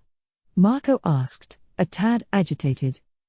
Veyron had a little internal laugh at this, wishing he could just slash away instead of having this chat. Well, let me tell you. The thing I consider to be the best possible work of art. And as he shouted this, Veyron activated his newfound skill. Veyron was Ultima's butler. He had served her for a very long time, entrusted with all of her personal care, and it was his job to deal with whatever his master asked of him. The more specialized field of cooking was left to Zonda, but everything else was in Veyron's domain. Along those lines, he had developed a unique skill known as Imitator that allowed him to become whoever he wanted. With Imitator, Veyron could turn into anyone he caught sight of, very similar to Marco's Adapter, but Imitator was a more precise ability. However, Marco's skill was now enhanced by the borrowed power of Emperor Ludora. Keeping that in mind, Veyron didn't have a chance. It didn't even need to be said. Why? Because what Veyron was imitating was far stronger than the Kondo that Marco was adapting. Marco could reproduce something below 80% of Kondo's actual strength. As someone with a similar skill, Veyron knew it was impossible to recreate someone who was far stronger than you. But he still decided to turn himself into the demon Lord Rimuru, a supernatural being who had successfully charmed even his master. Doing that, he hoped, would give him at least a bit of that power for himself. But then Veyron heard a voice. I cannot allow you to do that. Instead, I will give you another power. The voice was something akin to the world language. It puzzled Veyron at first, but once he understood the meaning of its message, he was almost moved to tears. Yes, I too am being watched over with that love. Veyron offered his thanks, as if praying to a god. Then he realized that his skill had evolved. Even if it was counterfeit, an imitation, it could still be art if it truly moved people, and as if to prove that, he could certainly feel something new within him, the ultimate gift artist. And with that, he was convinced he could defeat Marco. Now Marco was confronted by a young warrior with keen, sharpened eyes. Who are you? No, wait, I don't care. I don't know any swordsman better than Lieutenant Kondo. You are free to copy anyone you like, but you still don't stand a chance. The young warrior Veyron imitated looked quite a bit like a Jira, which makes sense, because it was Byakuya Akari from his younger days. It was the very epitome, the ultimate in imitation on Veyron's part.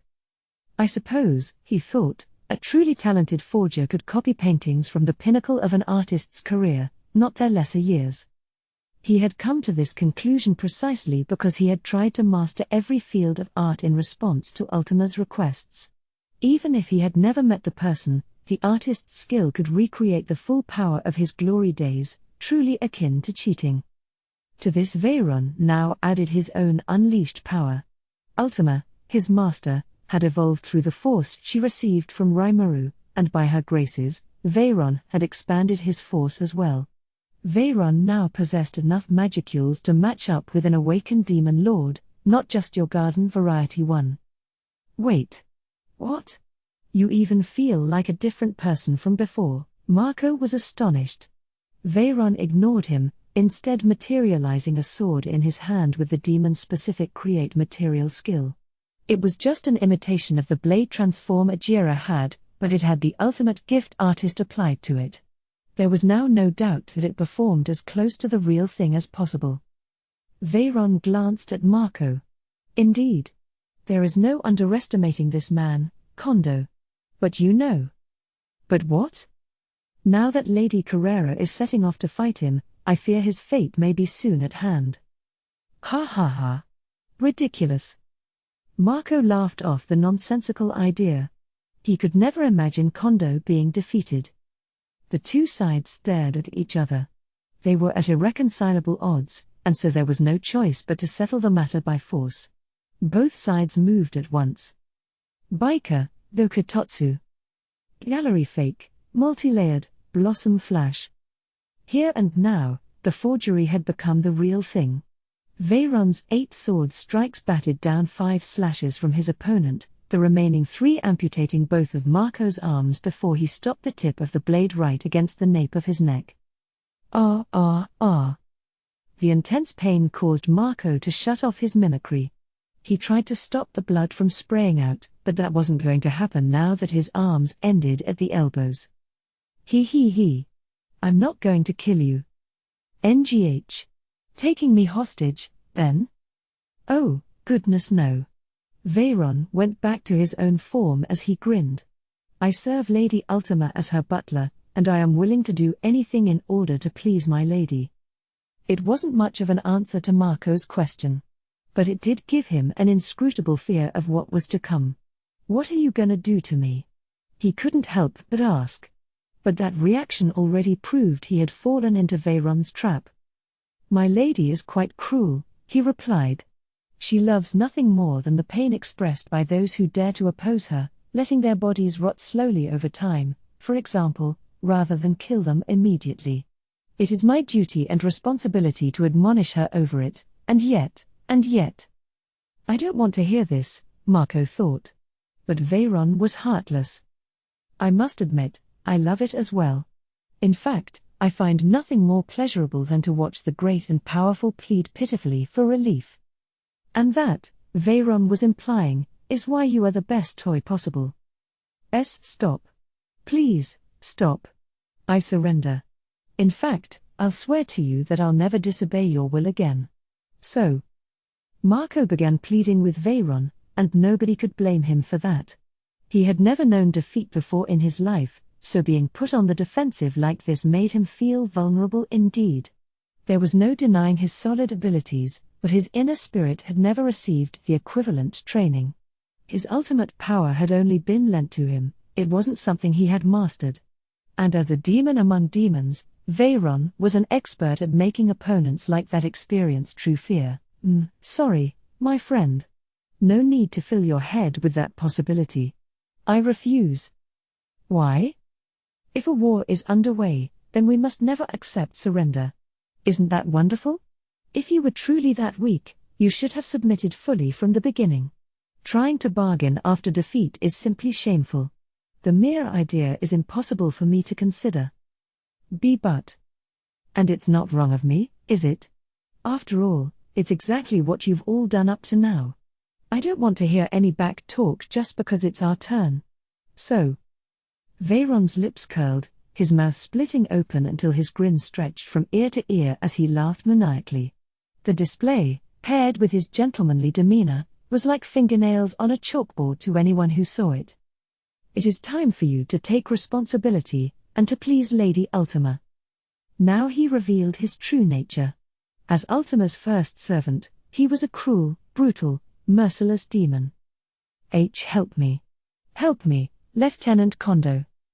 Marco's cry for help would never reach Kondo.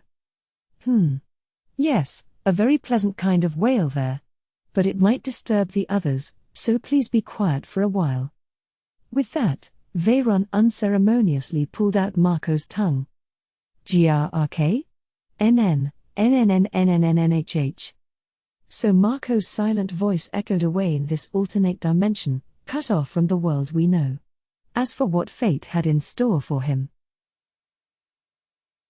CI was in high spirits. He had been watching Rimourou's battle in secret, one that Rimuru had just won in crushing fashion. It was a lucky break for him. Despite taking on Veldora and Vielgrind at the same time, Rimuru seemed to have the upper hand throughout. He even consumed Veldora and evolved himself mid-battle. That let him overpower Veelgrind in the end, despite an onslaught that CI would have been helpless against. But it seemed that the extent of Rimuru's newfound strength wasn't something visible to the naked eye. Even through the soul corridor that connected them, CI couldn't sense anything. He was sure he wasn't the only one curious about that. Regardless, Diablo hadn't made any moves right up to the end. Even now, CI was sure he was by Rimuru's side. He wanted to call him a bastard for hogging the best seat in the house, but he also understood that Diablo had a valid rationale for his actions, so he couldn't openly complain about it. Testarossa, too, was pretty angry about it. She had flatly declared her intention to stay, but when CI thought about why, it gave him a lot of mixed feelings. Even so, he still didn't object to it, because he knew what her motivations were. The Veelgrind here, perhaps realizing her disadvantage, had moved to protect Ludora even as she was fighting Rimuru. There was no guarantee that she'd stay obediently in her gate until the other 7 were destroyed. As cunning as Testarossa is, there's no way she didn't see the possibility. But if she didn't point it out, that suggests she believes she can handle her alone. I can hardly see her defeating Lady Veelgrind, but she's certainly confident, at least. CI had an accurate grasp of Testarossa's intentions. She was quite likely positioning herself for a rematch with Veelgrind. That was someone CI knew he couldn't beat, so he thought being a bit jealous of her was perfectly valid. Besides, he thought, Benimaru must have read Testarossa's thoughts and given them at least his tacit approval. Not even he was a match for Veelgrind. After all, she was the very incarnation of fire, and Benimaru's fire-based moves would do nothing against her. He may not even stop her for very long, and so Testarossa was much more qualified for the job. CI, by the way, would likely be able to stop Veelgrind for a few seconds at best. With her spatial control skills, none of CI's trademark techniques would work at all. He wouldn't even be allowed any escape, none that didn't involve immolation in the flames. He fully understood that, which didn't thrill him, but he still had to give up his seat to Testarossa. So he devoted himself to his work with a complex mix of feelings. He was overjoyed to see Rimuru win, but increasingly dissatisfied with his own lack of power. He had absolute orders from Rimuru to kill his enemy, though, and he wouldn't hesitate to follow them. For CI, that was just the natural thing to do. Let's get this over with so I can hurry back to Sir Rimuru's side. His loyalty to Rimuru soaring higher than ever, CI obeyed his racing heart's desires and ran through the gate. The enemy was in sight. CI went right for him. All of the gates had the same battle arena inside, and in the center of this one stood his target. Hey! I'm fighting you, then? This was Gardner, the 4th-ranked single-digit. Since you're here and all, let me introduce myself. I am Gardner, entrusted with the protection of Emperor Ludora. I don't think we'll be together for long, but I hope you enjoy it, huh? Gardner eyed CI, trying to gauge his worth. He was tingling with a cruel, hidden desire, wondering just how he could best torment this target. CI met him with silence. But not entirely. He let out a sigh after a short pause. So I am losing precious time in order to dispose of you? He spat the words out in disgust. Gardner wasn't about to let it go unaddressed. What? My name is CI. If you say that you'll surrender, I'll accept it, but you won't, will you? Of course not. This chip on CI's shoulder incensed Gardner. This only locked him in CI's trap before the fight even began, but he was unaware of that. CI, was it? I've heard of you. Kondo was looking into you before, but you're trying to run your own little intelligence bureau over in the land of monsters, aren't you? Which means you're not suited for direct combat. Of course, Kondo's research wasn't as vague as all that. Gardner knew that CI had a certain level of ability, but, even knowing that, he was taunting him right now. He didn't think he needed to in order to win, but if it made this CI lose his cool, then all the better. It was, of course, a shallow tactic, and one that was meaningless if he tried it against someone like CI. Imbecile. Enough of this nonsense. Let's get on with it. In this short period of time, CI had already identified Gardner's full abilities. Gardner, unaware of this, recklessly slashed at him. His weapon of choice was an azure dragon blade held in both hands, thicker and larger than a knife, difficult to handle, but powerful in the right hands. He made it flow in a magnificent dance-like motion as he unleashed a flurry of strikes, a mixture of strength, sharpness, and Gardner's own polished skills. But it didn't work on CI. Without warning, he dove into the shadows, Gardner's sword slicing through the air. His momentum threw him off balance, and CI was ready. The bullet that flew out from the shadow at Gardner's feet lodged itself in the chest of its prey. Gah! He collapsed, coughing up blood. Appearing from the shadows to finish him off, CI revealed the small Walther P99 handgun. He had recently obtained one of the prototypes that Rimuru had Kaigen build for him, practicing how to fire it from shadow space, and now the results were as clear as the bullet that shot through Gardner's heart. Humph! Too easy. No matter how strong a fighter someone was, if you caught them off guard, you could finish them off with a single blow. That was CI's pet theory, but he understood that this just wasn't possible for some opponents. Gardner, however, was not one of them, and his plan had just worked brilliantly. The bullet he just fired, after all, was infused with all of CI's own skills, the ultra-speed and insta-kill from his unique skill Shadow Striker, but also poison, paralysis, and corrosion effects. Ultra-speed made the bullet begin its journey at dozens of times the speed of sound, and with insta-kill added to its already lethal effects, it could even destroy the spiritual body of a life form. Between that and the various status ailments, Gardner's death was absolutely certain. Everyone, not just CI, would have thought so. However, "You let your guard down, fool." A voice shot out from behind CI as he started walking back toward the gate. Before he could react, his head was severed, the azure dragon blade emerging from his chest. Ah, these tricks are such a pain. They're fine for killing clever bastards like him, but it's no fun if everything gets decided in an instant, you know? These words were spoken, needless to say, by the supposedly dead Gardner. The corpse was still lying on the ground, but he was still standing here, perfectly fine. That could be chalked up to the special ability he acquired, for Ludora had used Alternate to grant him the skill Parallel Existence.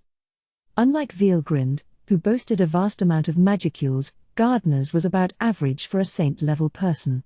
That put him up there with an awakened demon lord, but he couldn't create multiple replications of himself at once. Just one at a time was his limit, but that was still enough. Thanks to that, no matter how cunning his opponent was, they'd never be able to tell the fake from the real thing. They were both real by definition. So Gardner's typical winning strategy was to lure his foe into a trap, then use a replication as a decoy while he attacked with his main body. It was a proven tactic, but he didn't like using it much. He was more into tormenting people as they begged for their lives. This approach killed them before things even got to that level. "Hey, you alive?" PSH, as if, right. Despite his complaints, Gardner didn't forget his job. He had to ensure that anyone who went through this gate was killed, so he needed to check up on CI. But as he was about to, a cold voice said I knew it in his ear. CI's body, still decapitated and pierced through the heart, dissipated into a black mist. Damn it. By the time Gardner noticed and shouted out, it was already too late. If he hadn't lost his composure during his first engagement with CI, he might have realized that he was dealing with a replication the whole time, but no point debating what-ifs now. What mattered was that Gardner failed, that, and the consequences he would see from it. A simple replication is good enough to use as a decoy. It appears you are wasting a great power there. CI's voice echoed coldly. It was a valid criticism, one that stabbed Gardner in the heart. Gardner had, in fact, met Vielgrind before. Not long after he became a saint, he learned that the Marshal was a beautiful woman, a bit of info that convinced him he could win in a fight. He instead tasted abject defeat by one of her parallel existences as she sat elegantly on the throne, serving as little more than a diversion for her. But it was this skill of hers that Gardner was amazed by. He craved it badly, and now he had a form of it. Even the azure dragon blade he loved was a gift from her. But Ci had known all of that. Gardner had been dancing on his palm from the beginning. God damn you! Gardner screamed at him. This extreme situation was shaking him to the core. If you begin to doubt your abilities, it'll start to affect you, and the more ultimate that ability, the worse it becomes. It was a given that Ci would aim for that. If you understand now, then die. With that, Ci tried to summon his unique skill Shadow Striker. Then Gardner took out one of his hidden moves. HRRRR. H, how about that? Each one is my real body. I will die, too, but now I can take you with me. Multiple parallel existences began their attack at once. All were the real thing, so defeating any given individual would be meaningless. It was the ultimate attack, one Gardner burned his very life away to execute. It happened in the blink of an eye, too, making it hard for Ci to evade as he tried to finish the battle with Shadow Striker. The greatest weakness of Ci's replications was that only his own main body could activate unique skills. Ci could control multiple replications at once, but there was no way to compensate for that weakness. Such was the difference between a replication and a parallel existence, so it was to be expected. Ci could make it look like he could pull that off if he was close enough to a replication, but even that would come at a time lag that could be lethal against a stronger opponent. With someone like that, only Ci's main body could strike the final blow. NGH. Ci thought he had been caught off guard. The most dangerous moment of a fight, as everybody knew, was right when you were about to finish the job. You could never let your guard down then, and his failure to do that even though he knew better was a shameful mistake. Forgive me, Sir Rimuru. I promise you I will survive this and make amends later. Ci prepared for Gardner's final onrush. He was not allowed to die, he had to survive this. But then, you are not forgiven, Ci. Thus I will grant you power as well. Ci thought he heard a strange voice. Wait, that voice. No. Don't. Instantly he understood, this voice must never be thought over or pursued in any way. Perhaps it was an unwise thing for the leader of an intelligence department to do, but Ci made the decision without further hesitation. That is fine. The name of the ability you will gain is. At once, Ci understood this power as if he were born with it.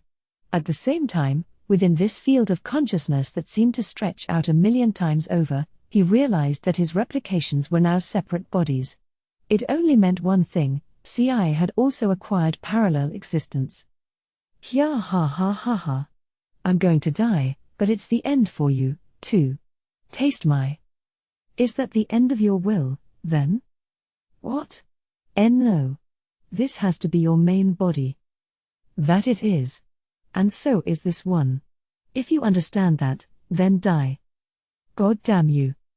This time, Gardner truly had nothing left. 1,000 Shadow Death. Ci's shadow stretched out, turning into 1,000 arms that promptly seized Gardner. This was the effect of Eye of the Moon in play, one of the skills offered by the ultimate gift Tsukuyomi, Lord of Moonshade.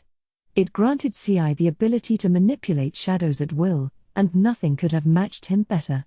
He could use shadows to investigate any part of the world he wanted, and wherever shadows existed, he could easily move to them instantly. Combine this with parallel existence, and he could create multiple pairs of arms to attack people freely from the shadows, an effective battle tactic. Go ahead, Gardner shouted as he was held down. Gloat over your victory.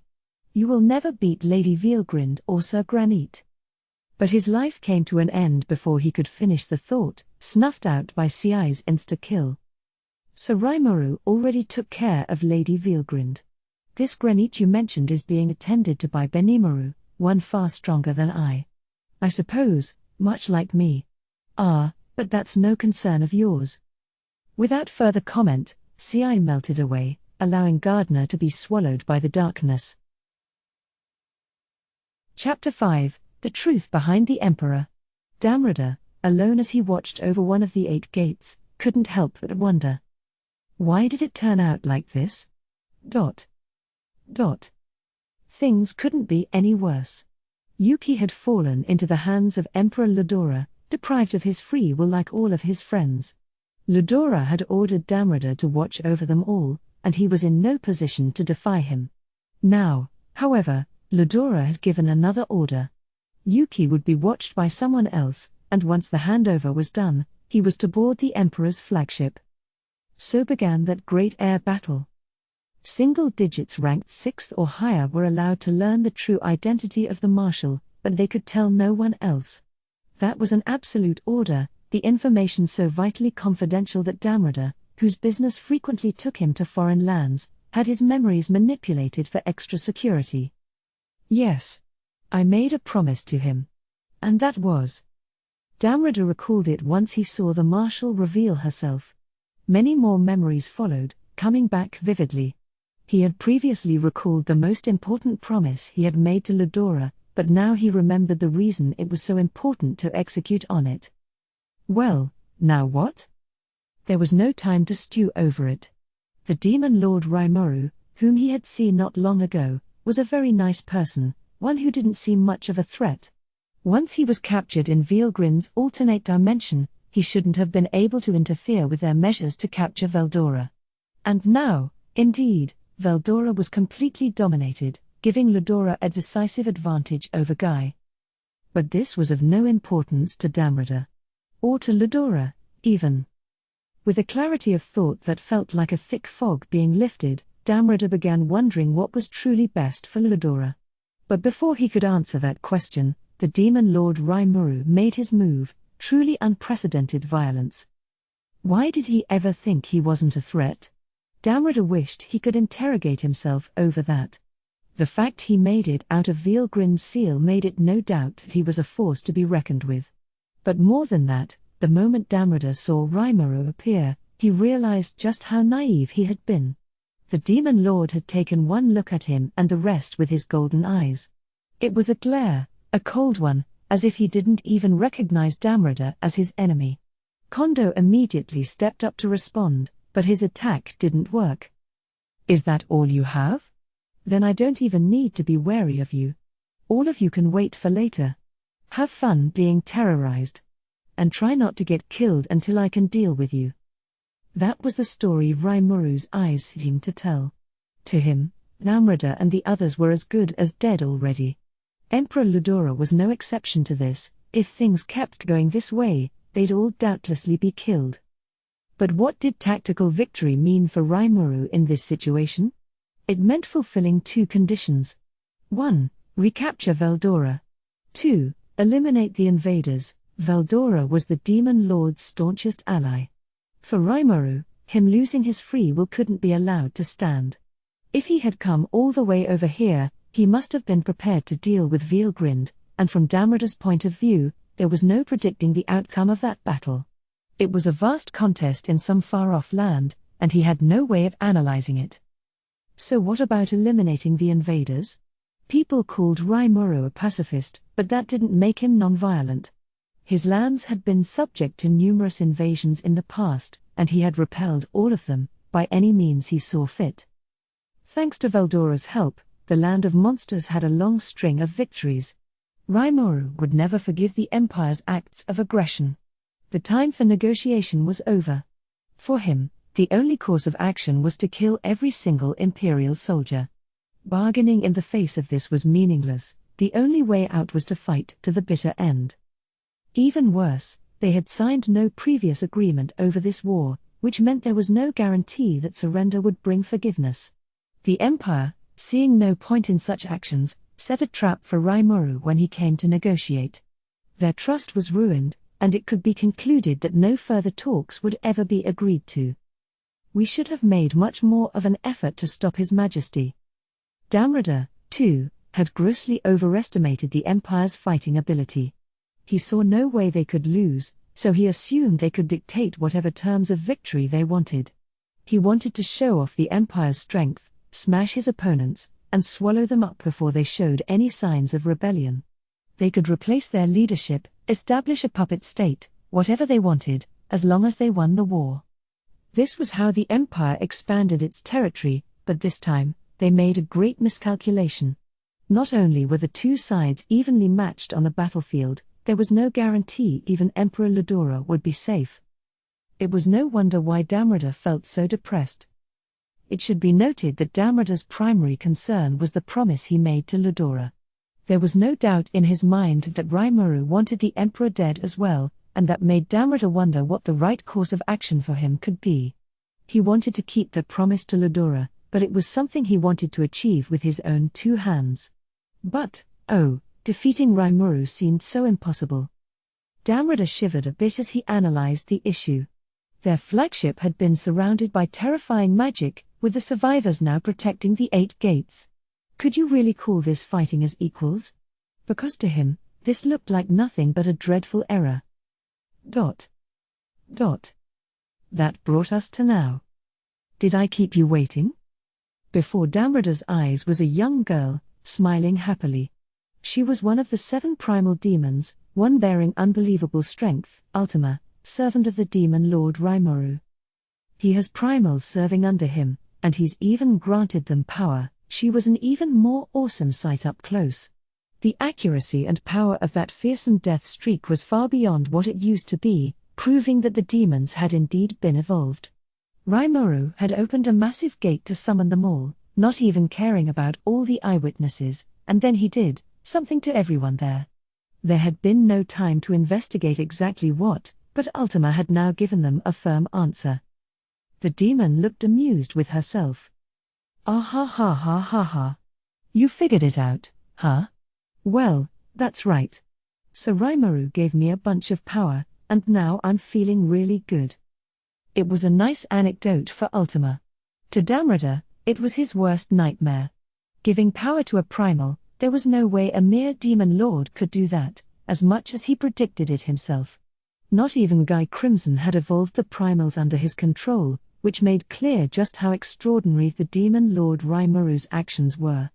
But that didn't stop Damrata from trying to defeat him. He had to fulfill his promise to Ludora, and as part of that, he was obliged to go all out against the demon Ultima. You know, I have not always strived for the very best. Even if I have to choose a much harder path, as long as I can fulfill my goal at the end, that's all that matters. Damrata stopped worrying. Even looking at Ultima and all the overwhelming force she boasted, he stood strong, never growing timid. Still up for this, huh? Of course. I am one of my master's knights, and I will show you my power to the fullest. Great. Can't wait. Let's get started then. Thus began the battle between Damrata, second ranked of the single digits, and the Pain Lord Ultima. Ultima chuckled as she observed Damrata. She could feel his power, an incredible amount for a human being, and exceptional even as a saint. If she hadn't been evolved, this might not have been winnable for her. I know this. He's about equal with Hinata, huh?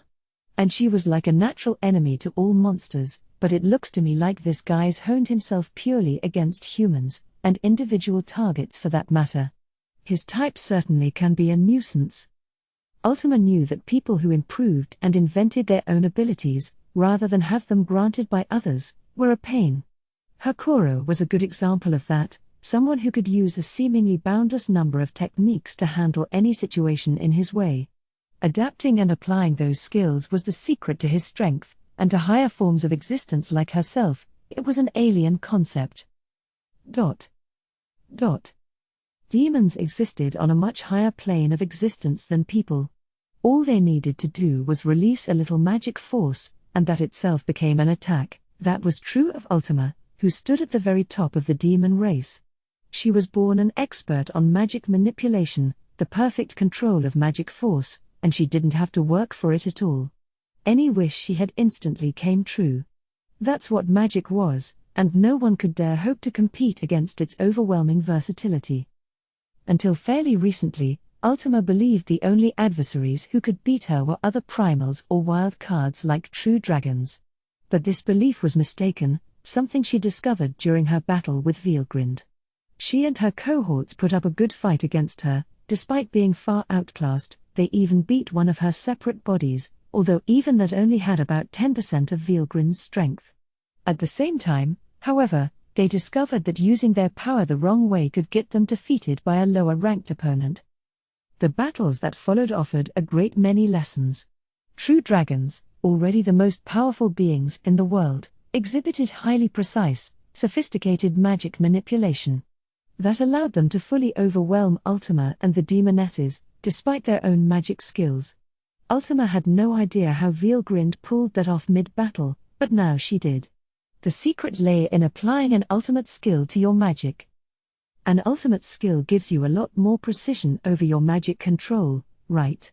No wonder we couldn't beat her at all.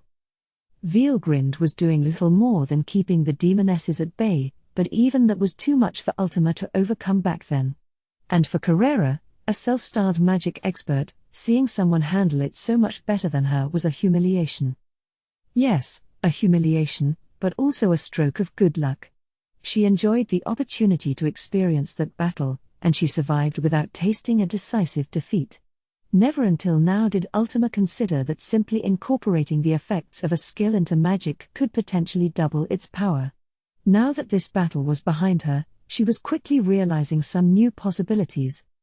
True, we've got a very good foundation, but that doesn't mean we should rely on it too much. A little innovation, and we can get even stronger. Ultima, as the strongest of them all, had never held much of a craving for power. This time, though, she sincerely wanted it for herself. If someone already near invincible strove for even greater heights through hard work and study, how much stronger could they get? The answer to this question probably lay in Veilgrind, her and Guy Crimson, no doubt. Along those lines, Diablo, constantly pursuing his own interests over anything else, was probably a wild card. It was completely different from Ultima and Carrera, who had never made an effort at anything before. Testarossa was another story. Ultima was aware that she was the most inexperienced out of the 7 primals, but even so, she felt she could fight as an equal with Misery or Rain. When it came to Testarossa and Carrera in a serious fight, though, she didn't like her chances. Testarossa was perfect and elegant all the way. She was confident, even with her bad habit of looking down on others. Carrera was arrogant and sloppy, capable of perfection if she wanted it but prone to losing interest and phoning it in instead. So what did that make Ultima? She couldn't control magic as precisely as Testarossa, or throw around magic force the way Carrera could. Out of the 3 Devil Lords, she was probably bringing up the rear. Everything was just halfway there at best with her. She was a wellspring of talent, but she never enthusiastically applied herself to anything. In that way, she was similar to Carrera in many respects. That's why they competed as rivals for so long. But now Carrera had taken up a new hobby, swordsmanship. It only made Ultima jealous.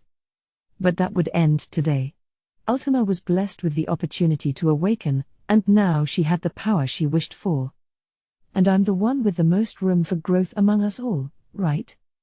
Now that she was thinking this way, it all seemed like a pretty funny story to her. It was all thanks to Rimuru, her master, and while Ultima had no idea how the Demon Lord could do that, it didn't matter to her. All that mattered was whether she could attain a higher plane of existence or not, that and whether she could prove useful to Rimuru. She continued to wish as she watched over Ajira's battle. And at the end of all that pondering, she heard what she thought was a voice. Allow me to help you give shape to that wish a little. This was the ultimate skill Samel, Lord of Deathly Poison. It could detect the weaknesses of any living thing and create a suitable poison to target them, and now that Ultima had this power, she felt she had no chance of losing to anyone. But then she remembered. Wasn't that what Diablo had always told her, to hone her skills and not rely too much on her latent power? She had been losing frequently to Zijin around that time, so she assumed Diablo was just giving her a hard time. He was mean that way. But Ultima had it all wrong. He was probably being sarcastic, yes, but he had her best interests in mind when he said it. He was teaching her, in essence, that the right control over your power could make a world of difference. And once that got through to Ultima, a lot of Diablo's other advice popped into her mind. You can't truly acquire the power you've been given just by calling on it in a pinch. That's really true. Now Ultima was deeply convinced. She was told that not long after she was granted her name, and now she thought it was really true. Come to think of it, Diablo never really used the powers Rimuru gave him, not unless things were real bad. I thought he just didn't see his enemies as worthy of tasting those attacks, but maybe he had a good reason. So why not her, too, then? Thus Ultima decided to use this opportunity as a way for her to grow. This man Damrada would be a tricky opponent, after all, so he'd be the perfect target to give her all against. Ugh! Look at Diablo, trying to train us by making us fight like this. He really does look down on all of us, doesn't he? If Testa finds that out, she's gonna cause a lot of trouble for us, huh?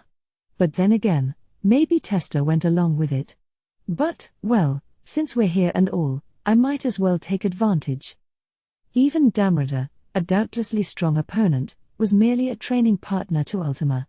She was determined to use her ultimate skill against him, the product of her long-held wishes, to win this out, and she was sure it'd be a growing experience for her. So she swore to herself that she'd win, not with the power she had without asking, but by perfectly applying the ability she had obtained through her own desires. Then, she thought, she could prove it. She wouldn't be wishing it any longer, she really would be useful to Rimuru. The battle was reaching its peak intensity. Ultima had the power advantage with her attacks, but Damrada's techniques parried them away. Occasionally he could even focus his entire body's fighting spirit to cancel out the attack head-on. That was the fundamental power of Damrada, thinking on his feet and never wasting a movement.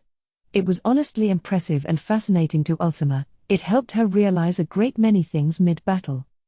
I see. So this kind of flow won't put you off balance? I bet this would work on Zijin as well. Zijin was just too much. The moment Ultima approached him, she'd get knocked to the ground. On the field battle training was one thing, but when it came to martial arts practice, he wasn't a suitable sparring partner. Along those lines, Damrada was a nice, approachable rival, the best person for her to fight against. Now Ultima realized how fortunate she was. With overwhelming magical power, she could easily defend against any attack, and on offense, she could crush any enemy by brute force alone.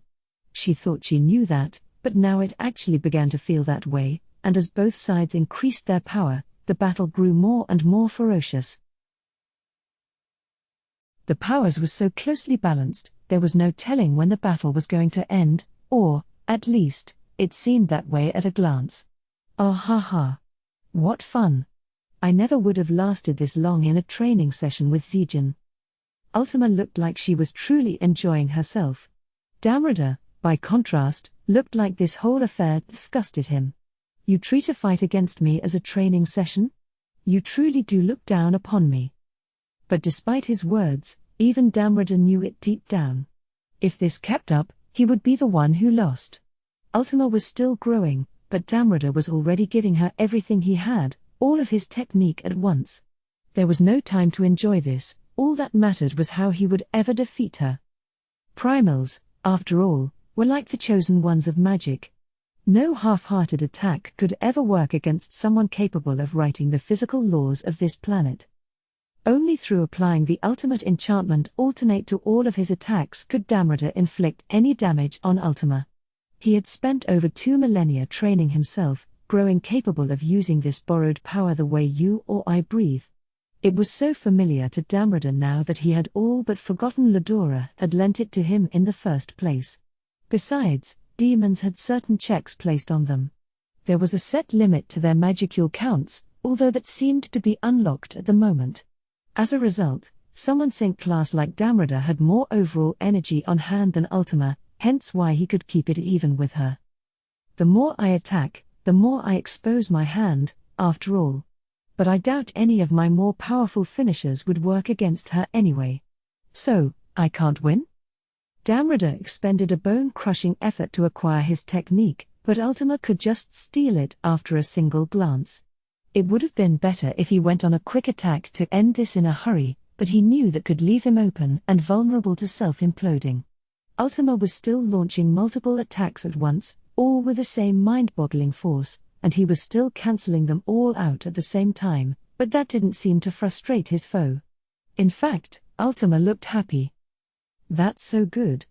Like a textbook example. Being told that made Damrada far more frustrated instead. He was in the corner. Not only was he in no position to hold anything back, but as soon as he showed any new move, he could feel Ultima growing off of it, like a pile of dry sand sucking up water. Ha ha ha. All I can do is laugh. It was true. Damrada had no idea that primals were such terrifying things. An external observer would think their abilities were balanced against each other, but that balance was about to fall apart shortly. As long as one side of the fight continued growing, the scales were bound to tip sooner or later. That was the stark reality, and now the moment was here. Ha ha. Now I'm really starting to get it. The change in Ultima's mood was clear as she shouted it. Until now she had been storing up her powers so she could focus on stealing Damrada's moves. Now that power was released, and behind her sprouted 6 pairs of featherless, bat-like wings, a shining light purple in color. Here we go. NGH? With that, the 12 wings began to move at once, changing shape in a multitude of ways as they aimed themselves at Damrada. Some were thin as blades, some sharp as needles, some formed fist-like mounds. The constant changes made it difficult to even attempt a mad dash away from them, much less try to deal with them. Damrada, trying to parry a fist-like wing, was blown away once the fists crossed each other. The power was incomparable to anything before, too severe for Damrada to cancel out, and it was increasing rapidly. There was no longer any upper limit to her magicule count, and no sign of this rapid increase slowing down at all. She could make herself literally as powerful as she wished. Tisk. Ah ha ha ha ha. I just love that kind of facial expression. Humph. Don't sass me, little girl. Your power is amazing, but it doesn't matter if you can't hit me. Damrada had required more focus than ever before to avoid that attack. He acted unaffected, but inside, he began to feel a sense of deep urgency. If this continued, there was no way to win, but Ultima left no holes open. If she didn't, Damrada would just have to poke one open, and so he resorted to desperate actions. One of the wings pierced Damrada's leg. It looked like a failure on his part, but that was exactly what his strategy was. A race like the demons, prone to boasting about their mighty power, was just as prone to arrogance. Even Ultima would let this put her off guard, and if Damrada could catch that, he was sure of victory. Ah ha ha ha ha. I thought you were gonna just keep dodging me. Or did you get tired? With a wicked grin, Ultima relaxed her attack and began taunting Damrada. Her wings went on the move, plunging into his limbs but not his vitals. Yes, I know it. You're all strong. That's why you look down upon us, and dig your own graves at the final moment. Damrada was sure his plan would succeed. Then, pretending to be wounded and fallen, he unleashed an all-out strike against Ultima. Holy Smash Fist! This was his most powerful of finisher moves, a skill that took all his fighting spirit as a saint and used alternate to compress it into a single strike. Even the most powerful evil demon would be permanently extinguished by it, and without a body to inhabit, Ultima the Primal would be forced to vanish. Damrada felt he had won, but there would be no victorious afterglow today. Just as he was about to finish Ultima off, he felt a chill for some reason. All that fell away was a single wing.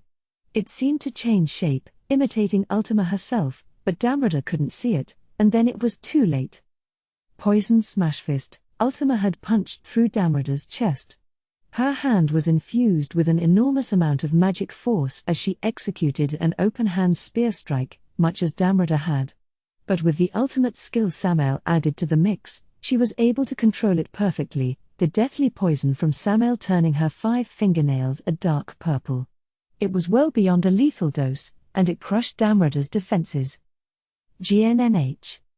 Damrada fell, vomiting blood. Ah ha ha ha ha. Too bad, huh? I was right on target. The evil laughter echoed. Damrada tried getting up again but failed. His entire body was so drained of energy that he could barely close a fist, much less stand up. But still he gathered his strength and stared at Ultima. That is no smash fist, you fool. It was a spear hand strike. As if you could copy me after just one look. But the power behind it was excellent. Call it bloody death-hand instead, perhaps. Damrada gazed upward, a satisfied look on his face as he beheld the sky and remorsefully chuckled to himself. He was completely defeated.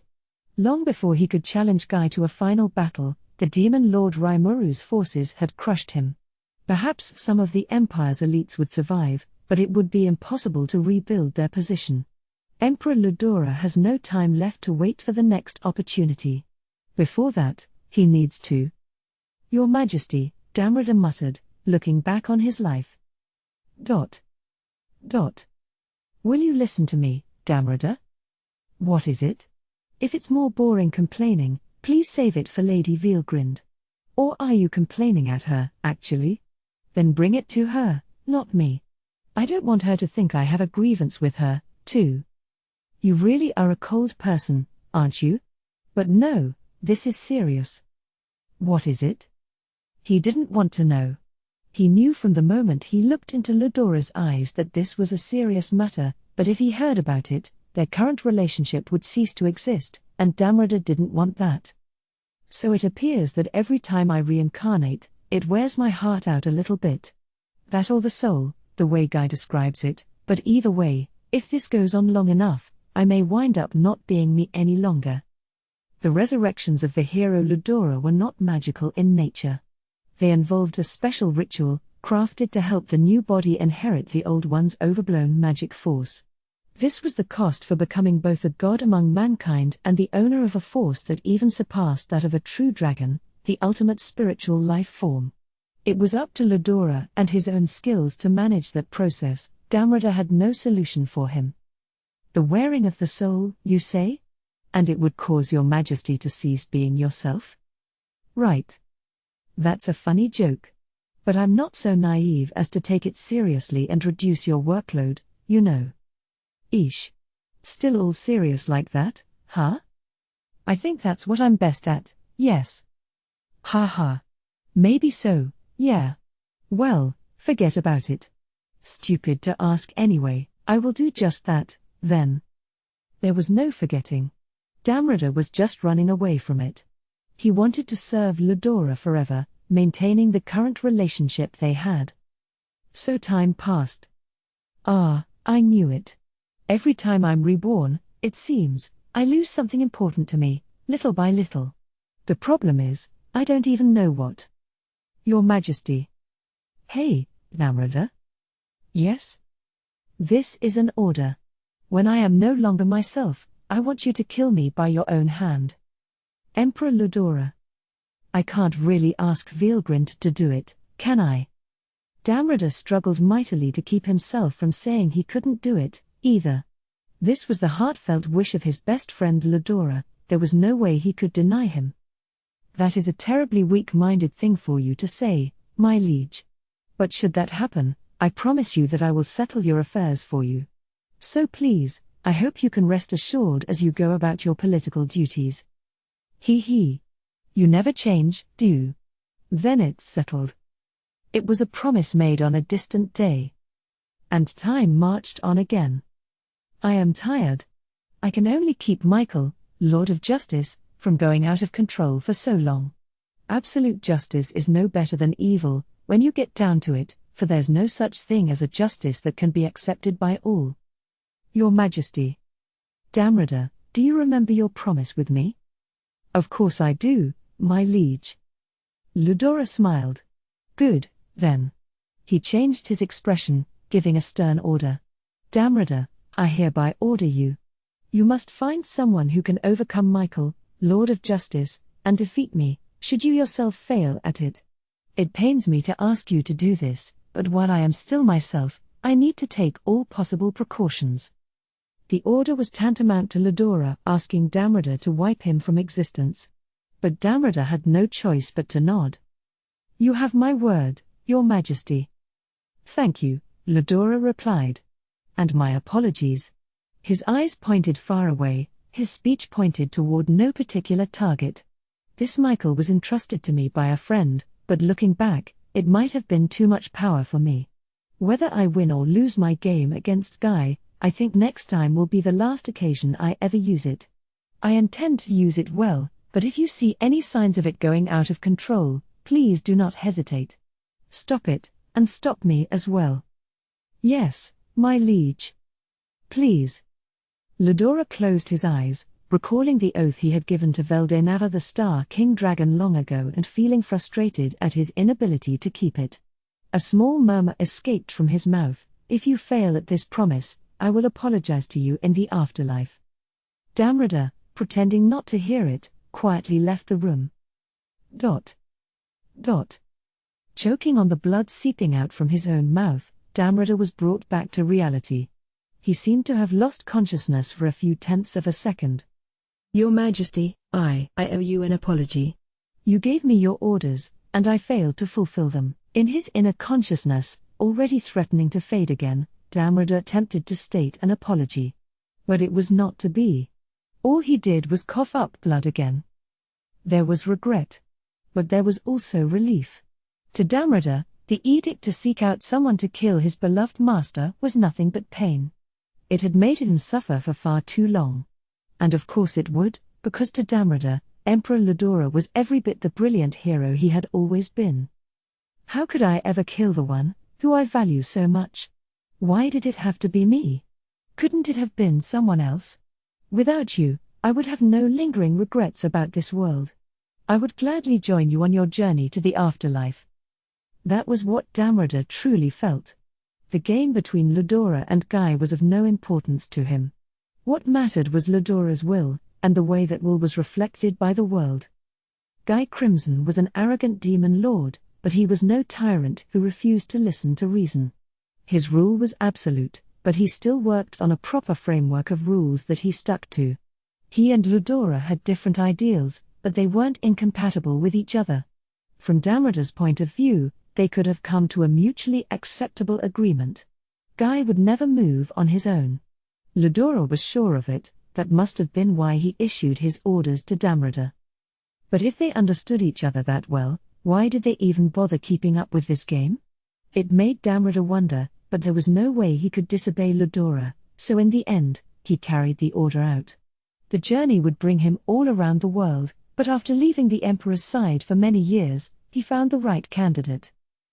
This was Yuki Kagurazuka, a boy who had the extremely unusual ability anti-skill. Even ultimate skills could be nullified by this, Damrida was overjoyed to find. He was glad to find something that could work against Michael, Lord of Justice, but the results were disastrous. Yuki was now square in Ludora's hands and could no longer be relied upon. So Damrida lost his ace in the hole, but now another question arose. Why did His Majesty try to rule over Yuki? Huh? Ultima reacted to the unintended murmuring. Damrida didn't answer it. Ludora himself ordered Damrida to find someone who could kill him. Why would he then interfere with that effort? Or maybe Damrida just didn't want to admit it. The signs were there from the beginning. So it really was true.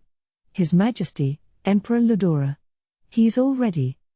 Damrida kept muttering as if suffering from a high fever. What are you talking about? Ultima was sounding clearly irritated, but her voice would never reach him. He was far too absorbed in his own thoughts, a pre-death moment of clarity. His mind was sharper than ever, and now it could arrive at the truth. Ludora burned with his ideals, his drive to unite the world and establish a lasting peace. He dreamed of an end to conflict and poverty, and the rise of a more developed mankind. Only when the entire world was united and at peace could everyone live as true equals. Believing this, Ludora set out to establish a united nation. He believed humans have the innate ability to understand each other, and from the bottom of his heart, he knew they could all unite under one will to create a better world. So he became a hero serving all mankind, facing great hardship as he did. He never stopped pursuing his struggle, hoping it would bring smiles to the faces of as many people as possible. And Damrida loved him for it. But even now, Ludora's ideals had ended while they were still a dream. He himself had changed too much before the day that dream came true. The ideals we pursued were crushed long ago. Damrida finally had to admit it. It wrapped his mind in sadness. Are you crying? Yes. Because you're afraid to die? No. My promise. Your promise. Yes. Inescapable death had Damrida in its hands, refusing to let go. He could accept that much as inevitable, yet the one thing he couldn't stand was not being able to keep his promise to Ludora. But if Ludora's original will was long gone, then who really was Ludora now? There was just one answer. It was the ultimate skill Michael, Lord of Justice, unchanged from when Veldenava the Star King Dragon gave it to him. Damrida needed to carry out Ludora's orders before his spirit fully collapsed, but his life was running out before that could ever happen. He wanted to curse his own incompetence, but even now, he decided the situation was not at its worst. He had to stop Michael at all costs, and if he failed, he needed to find someone to entrust the task to. That was Ludora's order to him, the promise he had to keep, and he had found Yuki for that. But there was one other candidate he had in mind. Rimuru, the fearsome demon lord, his greatest enemy and also his greatest hope. I want you to kill His Majesty. Kill Ludora for me. Huh? Why me? It doesn't have to be you. Can you at least relay the message to the demon lord Rimuru for me? Or, come on, let me do the honors. 'Cause I'm sure open to taking the job. I was planning to kill that Ludora guy anyway. Ultima was always up for satisfying a new whim. She wasn't going to take this job for free, but she did have a liking for Damrida. They had fought for only a short time, but for someone with an infinite lifespan like Ultima, battle was about quality over quantity anyway. This was an intense battle, packed with ups and downs from start to finish, and after that experience, she was willing to forgive just about everything. Then let me ask you one more favor. What? Protect him. Protect the boy Masayuki. Damrida was fully convinced. Masayuki was the one. Well, sure, I guess. But you got a reward for me, right? Demons never worked for free. That wasn't an absolute rule, there were plenty of loopholes, but Ultima was feeling selfish. She wanted to annoy Damrida a little, so that's the approach she took. But the question still relieved Damrida. He felt a new peace, like his heart had been freed. Your reward is all of me. I entrust you with my soul, and all of my skills, etched deep into my body. That'll work, I guess. Ultima reluctantly agreed, making Damrida break out in a smile. And then, Your Majesty, I will come to you now. Those were Damrida's last words. He breathed his last and died, as if falling asleep. So the curtain finally came down on the long life of Damrida, Lord of the Fist, former Prime Minister of the Kingdom of Nazca, and close personal friend of its united Emperor, Ludora Naam All Nazca. Now Ultima stood alone in the battle arena of an alternate dimension. Well, that's no fun. His heart core disappeared on me. I was gonna offer it to Sir Rimuru, too. Despite that saddened muttering, Ultima still gently wrapped Damrida's body in her 12 wings. As they agreed upon, she took all of him as her own, and that was the end of the battle between the two. One Lord of the Fist ended his life, and a new Demon of the Fist was born. Damrida, at the very end of his life, had given one of the worst demons in history one of the most dreadful powers known to mankind. If he knew about this, would it have filled him with shame? Or would he be happy to learn that his craft would be used by a third generation? Now that Damrida was gone, there was no way to know. It would be up to the survivors to carefully weigh the fallout. Well, I suppose I'll be dealing with you, then. Ajira made the announcement to Kondo, standing in the center of the arena. Kondo's eyebrows twitched as he silently placed a hand on his sword. He didn't answer Ajira, but instead glanced over at Carrera. Don't worry. I'll serve as an observer. Don't make me laugh. As if I could ever trust you. Kondo finally opened his mouth, and his words were scathing. If they were both his enemy anyway, he was saying, they might as well both tackle him at the same time. But Carrera was unaffected. No, maybe not, I suppose. I don't see 2-on-1 as a coward move, and nobody's gonna go easy on you here. This time, though, it's what Ajira wished for. So please, don't worry about me. Enjoy yourselves." Having had her say, she sat down atop the stone wall around the arena, like this was no longer any of her business. Kondo shrugged. "What a farce. But I respect your spirit, at least." Then he drew his military sword and faced up to Ajira. "My thanks. Now, let's get down to." Ajira was interrupted by a hollow bang. He fell to the ground, clutching his chest. "You!" Carrera, closing the distance in an instant, flew in between the pair. Kondo's sword, which was even now about to descend upon Ajira's head, was stopped by her blade. You were fast enough at this speed?" Kondo, the still smoking Nambu semi-automatic handgun in his left hand and his military-issue sword in the right, looked straight at Carrera. "You thought I would, wouldn't I? If you were serious about your business, Ajira would have been destroyed. Am I wrong?" Kondo had never explicitly stated that he would accept a match with Ajira. It was Ajira's fault for failing to confirm his intentions. Besides, he made far too feeble an effort to truly finish him off, something Carrera, who parried his blade, innately understood. Someone as strong as Kondo would never have lost in a head-on battle against Ajira. If it were fought with swords alone, maybe they could have had a lively, pitched battle, but even so, Kondo's victory was unassailable. But Kondo opted for a surprise attack instead, because he knew Carrera was waiting in the wings. It would be ridiculous to ever trust the words of a demon, and even more foolish to heed the words of a demon. That was the ironclad rule of warfare: eliminate all the uncertainties you can. "I don't know what you're talking about. I don't have all day, you know. I don't have to put up with your farcical nonsense." Kondo sniffed at Carrera, as if this was all below his standards. "Well, if you say so. But if you're interested, I could serve as your next opponent." "With that sword?" Kondo pointed at Carrera's blade. It had been cracked by the blow, and Carrera herself knew a few more good blows would break it entirely. "Oh, of course not. I can replace it, but I have something better than that. I think you know what I'm talking about, Ajira, of course.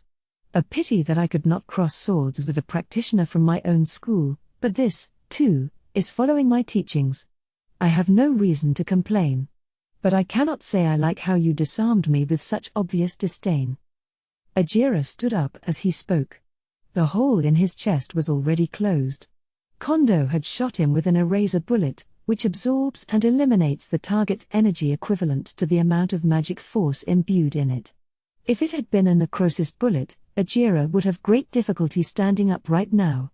As Carrera correctly guessed, and as Ajira realized now, Kondo clearly didn't give him his best effort. But it meant Ajira could still fight. Blade transform. He transformed into a sword, and needless to say, it was Carrera who took it up. Her magic force filled Ajira, refilling his lost energy. The blade shone, indicating that Ajira's spiritual force was back to full. "A foolish move. I only let you off the hook because you lived by the sword, much as myself. My kind love to fight, all right. The exact method is none of your business." "I see. Well, it's not important now.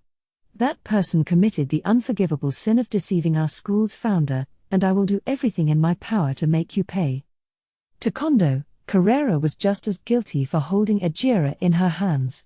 The hostility was clear in his voice as he took his stance. About an hour into the fight, Carrera was on her knees. Kondo was strong, unbelievably so, truly a master. To Carrera, he was a monster beyond imagination. And she knew she was good, but she now understood that there was always someone better out there. She might not have been able to defeat Diablo, but she knew that she'd never lose to anyone else. But Zijin had little trouble dispatching her, and during this war, she put up a pathetic performance against Vielgrind. So she wasn't surprised that Kondo was making quick work of her. In fact, she was thrilled by it. Carrera rolled on the ground, putting some distance between herself and Kondo. Then she stood up, her sword pointed straight ahead. "Not bad. Ajira praised my sword skills a lot, but I sure can't hold a candle to you." Silence. "That gets on my nerves, considering you've been fending me off by sheer force alone." Kondo, too, had an ominous feeling about Carrera's fighting sense. Now was no time for pussyfooting around, so he had gone all out from the beginning, not just with his sword strikes, but with a generous amount of the ultimate skill Sandalphone, Lord of Judgment, sprinkled in. But he still couldn't fully finish off Carrera, something he inwardly found both amazing and horrifying. They had both recognized each other as worthy opponents by now, and from there, the battle raged even more fiercely. Carrera struck Kondo with a forceful blow, blocking his attempted slash. Kondo lightly parried the move, aiming at Carrera with the gun in his right hand. Loaded inside was a dispel bullet, built to disable the target's magic, and what Carrera did next explained why Kondo felt the need to fire it. Without a moment of spellcasting time, a gravitational force field was built around the arena. Kondo had chided Carrera as nothing but brute strength a moment ago, but instead of taking that to heart, she just tapped her strength even more. This invocation wouldn't affect her at all, but it would do a great deal to slow Kondo's movements, or so she hoped. Anticipating this, Kondo chose to counteract it with a dispel bullet. His strength lay very much in the versatility of his skills. The ultimate skill Sandalphone had 4 effects in all, and he could tap into one or the other depending on what the times called for. The removal bullet broke down its target's defensive barriers, the dispel bullet blacked out magical effects, the necrosis bullet destroyed magic-based healing, and the eraser bullet was a highly precise magical strike, identifying the target's essence and consuming its energy from the inside. All of these abilities could also be placed together in a single, all-powerful shot, the Judgment Bullet. Up to now, Carrera was still daring enough to cast magical attacks that required spellcasting time. That was in the past now, but even so, all of her spells were being cancelled out the moment the magic invoked itself. Kondo had an accurate beat on her, and he wasn't making any mistaken choices. What's more, he could fire any kind of bullet he wanted whenever the opportunity came up. If she couldn't assess and deal with them, even a single one could be a painful blow to Carrera. One moment off her guard, and the duel would be over instantly. Kondo was carefully analyzing this battle, not letting his emotions get the better of him. It was a mechanical approach, even, spot the enemy's weak points, figure out the flow of magical power, and take suitable countermeasures. That was all there was to it. But by sticking to the fundamentals, Kondo had reached his position as strongest in the Imperial armies. That made him the exact opposite of the emotionally driven Carrera, but still, they were also similar in some ways. "You're a pain in the ass," Carrera said, shaking her head before asking in a friendly manner, "How do you know when I'll cast magic?" Kondo gathered his breath as he replied, "Hair. It's simple. I just thought about what I would do in your situation." Aha. A very simple explanation. Once again, Carrera found herself liking Kondo. But at the same time, she grew increasingly aware that this was an adversary like none other. He's reading the magic flow required to cast a spell, then cutting it off with complete precision. And that's how he phrases it. Come on. What I would do sounded like such a trite excuse. But even as she bitterly mused over that, she couldn't hide the joy on her face. Having an opponent you could fight at full force against was sheer bliss. The Demon Lord Leon, for example, was a fighter whose strengths even Gaia attested to. She expected a satisfying fight against him, but he refused to take the bait on her provocation. It was tremendously frustrating and disappointing, but if she had Kondo now, she could enjoy herself to her heart's content.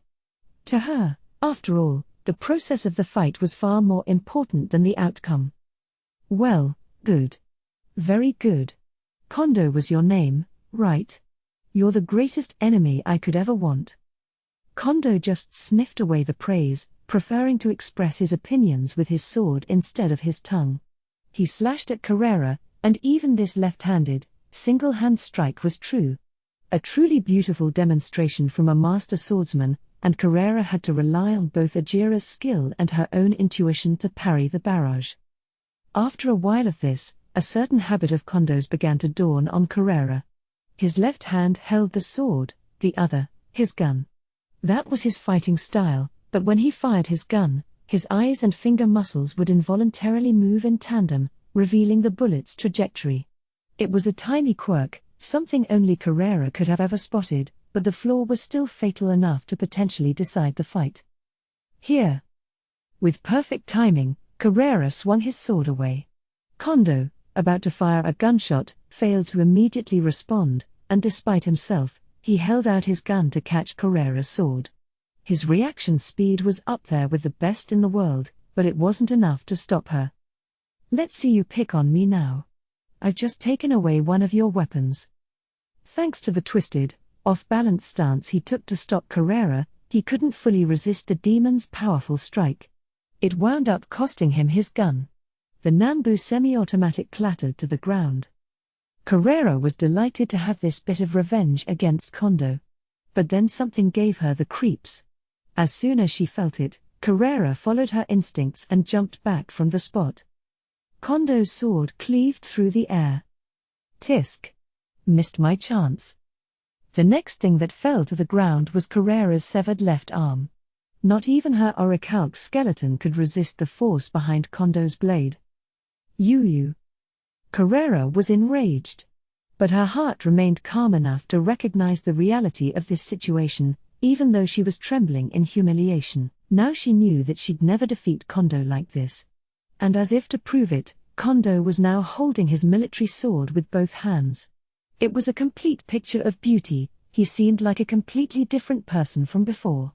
He had no intention of relying on his gun from the beginning, and now Carrera understood that he was trying to create an opening to lure her into all along.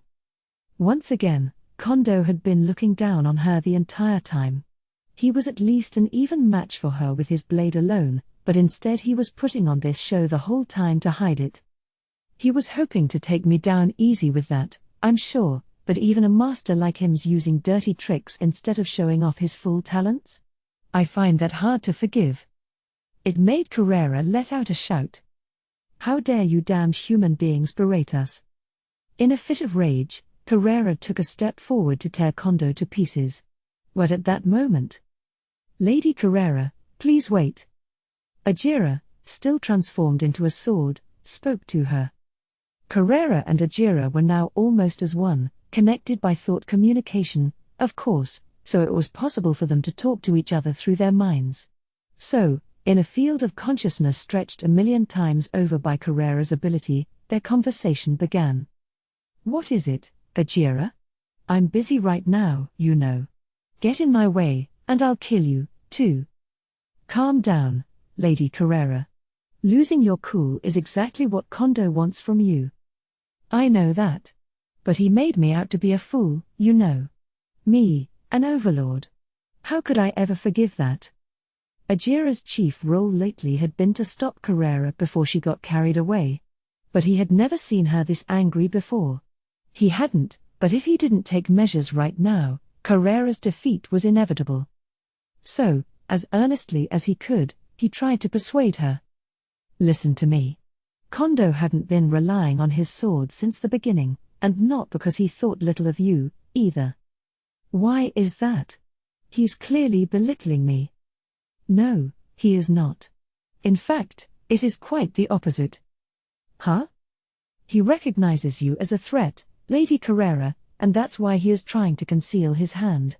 Not everyone is born innately strong like you, do you understand me? And it is a natural thing for any warrior to consider all due measures against a strong enemy. So what are you saying? He recognizes me as a strong fighter, then? Yes, exactly. Ajira made the strongest argument he could. Kondo had fully mastered a complete style, making it his own, but he had still basically inherited Ajira's style. He was serious about his craft, no doubt, but that was why he didn't break it out from the beginning, only choosing to do so now. The slight opening he revealed when firing his gun must have been caused by his nerve-wracking training. The only reason he went with that move now was that he decided Carrera was formidable enough to take the risk against. He never would have tried anything so tricky otherwise. I see. You have a good point, yes. After careful persuasion, Carrera finally saw things Ajira's way. He breathed a sigh of relief. I'm sorry to worry you, Ajira. I feel like my eyes have been opened. I am glad to hear that. Here, let me promise you that I won't make you worry any longer. All right? With that declaration, Carrera turned toward Kondo again. Then, out of nowhere, she struck herself in the face with the back of her fist. It was a full power blast, one that seemed to make her head explode, but, unperturbed, she flashed Kondo a smile. Oops. Did I startle you? Well, don't worry. I wasn't being very cool-headed about any of this. I mistakenly thought that you were looking down on me. But you humans really are amazing, aren't you? You really will play all kinds of tricks to win. The idea never occurred to us, so it's kind of surprising. She was all smiles about it, but now she realized how important it was not to underestimate your enemy. She was by no means letting her guard down, but without Ajira, she would have been taken in by Kondo's scheme just now. She used to allow herself to be endlessly selfish, but that past was over. She was now a loyal servant of the demon lord Rimuru, and so she acted in accordance with her orders.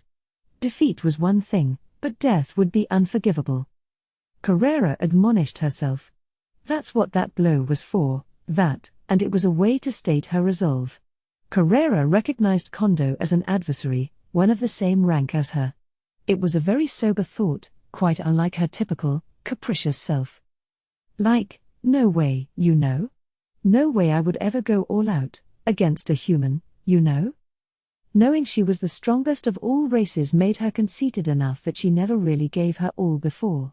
She thought that Kondo was going easy on her, and it required Ajira's intervention to put an end to that.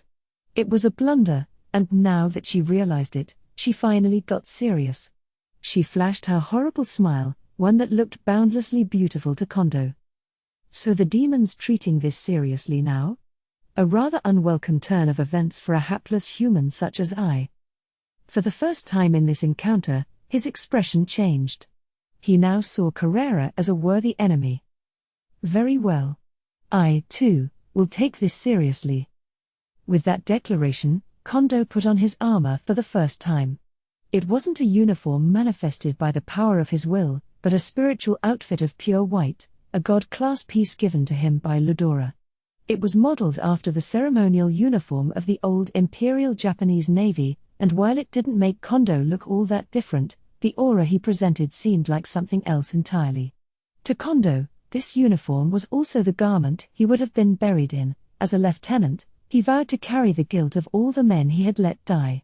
He wanted to hold that resolve close to his heart, and so he decided to fight in this. Looking at him, Carrera released the full extent of her magical force and reintroduced herself.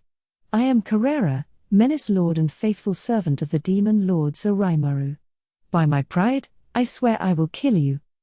I am Tatsuya Kondo, former lieutenant of the Imperial Japanese Navy and current commander of the Imperial Guardians, and I hereby accept your challenge. The two warriors stared each other down, quietly building up their power. Now the real battle would begin. Carrera picked up the fallen left arm, lightly putting it against her stump. That alone was all it took to reattach it like nothing had happened. A little unfair. Oh, don't be that way. Sir Rimuru gave me this precious body. I can't afford to leave even a scratch on it. The conversation was light at the moment, but both sides were looking for an opening. Kondo had his reasons for letting Carrera heal her arm. Now that he had given up his sidearm, he'd be fighting exclusively with his sword, the default form for the Oboro school. On the other hand, it meant he had no other secret trick left to pull out. He was deadly serious about this, putting everything he had on the line, and now that he held his sword in both hands, he was confident that no enemy could defeat him. Kondo's unique skill decipherer allowed him to fully grasp Carrera's movements, every twitch of her muscles, the flow of magic force throughout her body, even the telltale signs that a spell was about to be invoked. This was linked to the ultimate skill Sandalphone, and its performance went far beyond the realm of a unique skill. That was why he didn't miss the fact that Carrera's power was growing at an alarming rate. It was a true torrent of force, all but symbolizing the demon's sheer tyranny. And yet there was no stagnation at all to the flow, it all moved as one, as if unified by some great will. This mighty deluge would normally have resulted in a powerful explosion, but Carrera had it fully under control. What a monster, Kondo thought. Not even a trace of the grievous arm wound he landed a moment ago remained, even her clothes were repaired, in what seemed to be a cruel joke. All this raging energy was concentrated on the demonic blade Ajira had transformed into. Being united in mind and body with Carrera completed the cycle. Kondo could barely abide by this, but now he noticed a sign that troubled him even more. Astoundingly, in the very center of Carrera's magic, a fearsome crystal of power was about to be born. Kondo had an idea of what it was. He himself had one, so he knew, it was something seen when a living mind was materialized. I knew it. She's trying to obtain an ultimate skill. The moment he realized it, Kondo went on the move. He needed to eliminate this enemy at once, no matter how powerful she was. That was why he put on his ceremonial uniform, a symbol of his dedication. There was no room for defeat, he must win, by fair means or foul, and only through victory would right and wrong be decided. Kondo continued to inspect Carrera as he finished his preparations. His sword was all he had left, pushing all his power into it, he slashed at the demon. Good. That unwavering eye of yours. It sends me into ecstasy. Kondo continued to swing, not lending an ear to Carrera's squeals of joy. His swings were parried by her demon blade, but the power of Kondo's military sword was nonetheless massive. Without Ajira's will housed within, it might have broken her weapon right there. You? It was a honed, heavy slash, one that made Carrera grunt out loud. The secret to this military sword's force lay in the will placed inside of it. Kondo's ultimate skill Sandalphone worked on more than just bullets. His will, his soul, was in this sword, and only then was the true essence of his power revealed. That was Kondo's true secret move, and when he had to fight for keeps, that's how he did it. So Kondo's onslaught began, immediately putting Carrera on the defensive. He was determined to end this bout before Carrera could awaken to her ultimate power, using every trick in the book to push her into the corner. Even when she manipulated her sheer violence to fire off an attack of ponderous force, Kondo deflected it all without so much as blinking. Kondo clearly had the advantage in fighting technique. The only reason why this match kept going was because of Carrera's huge magicule count, not to mention the skills of Ajira on top of that. Without both, Carrera would have been annihilated long ago. Even now, a slash imbued with the power of an eraser bullet cut through Carrera's left side. She had taken many of these slashes to her limbs already, but since they had a necrosis effect applied to them, they were wreaking havoc on her magic vessels. Even her link with Ajira was now being affected. You. Carrera bared her teeth as she stared at Kondo. It was a bad idea. However strong he was, she thought she could handle him if she put her mind to it, but Kondo wouldn't be that easy on her. Even with Ajira's aid, he was superhuman, more than enough so to outclass Carrera. This damned human. Awakened to saint or not, how can a mere human corner me like this? Despite her disappointment in herself, Carrera put her right hand on her left side, which was cut open and leaking magic force. She tried to heal it, but her magic vessels were too out of control for it to work well. Normally, a wound of this level could be repaired without conscious effort, but even when she actively tried to heal, it was still like this. No matter how bold and careless Carrera could be, she was fully aware that this was an awful state of affairs. As Kondo knew, the strength of one's will can also affect how superior their power is. Kondo was a man who had attained an ultimate power entirely on his own. Compared to Carrera, who had an unlimited lifespan and lived her days however she wanted, the nobility of his character was without question. With the pain that was torturing her even now, Carrera understood the difference. A skill is meaningless if it is just given to you. Only when you wish to acquire it can you make the most of its essence. Carrera was superior to Ajira in all respects: species, physical prowess, vitality, everything. Thanks to Ajira's aid, she was equal with her opponent, but she couldn't win. In fact, they were on the verge of defeat. If this keeps up, will we lose? Will I be destroyed, killed? Me, one of the overlords of the all-powerful demons? It was absolutely unacceptable. Carrera's pride would never allow it, and more than anything else, it'd be against the orders of Rimuru, her beloved demon lord.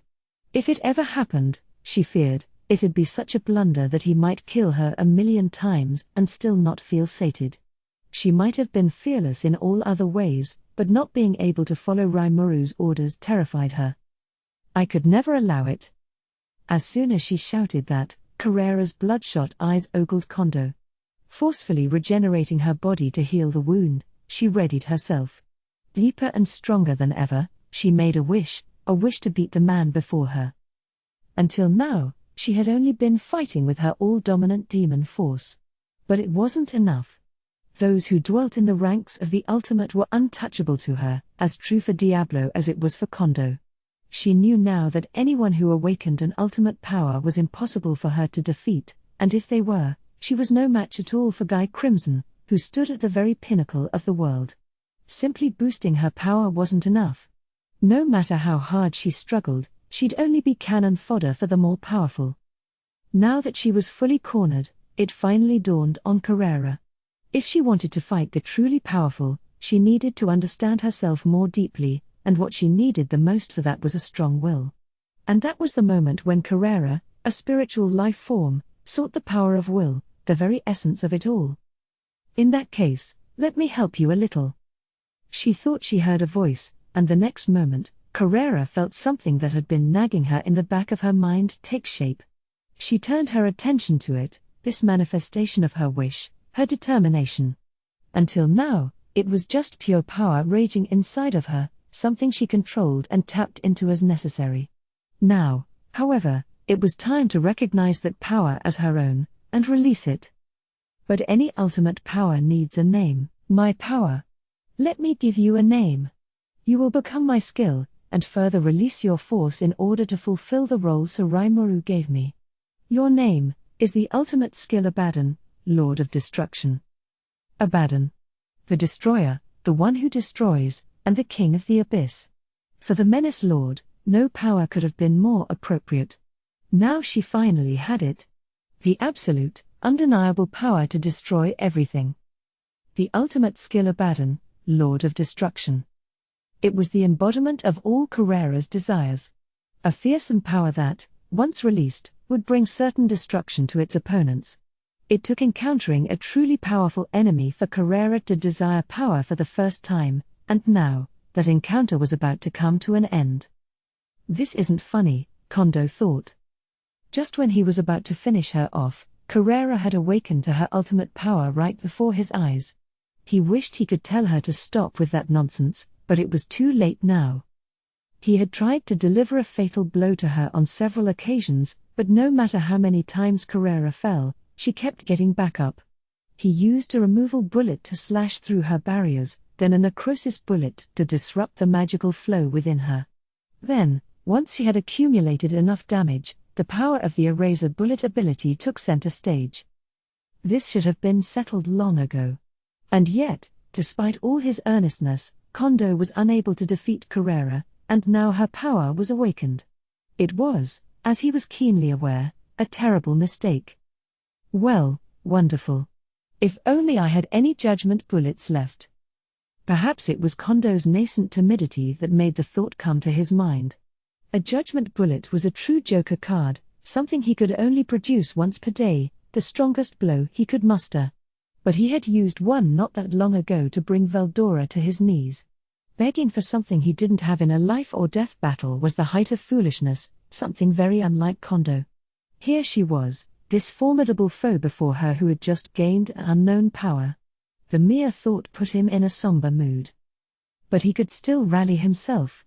Now that he had his ceremonial uniform on, it was his duty to fight through the battle, never wavering in his resolve.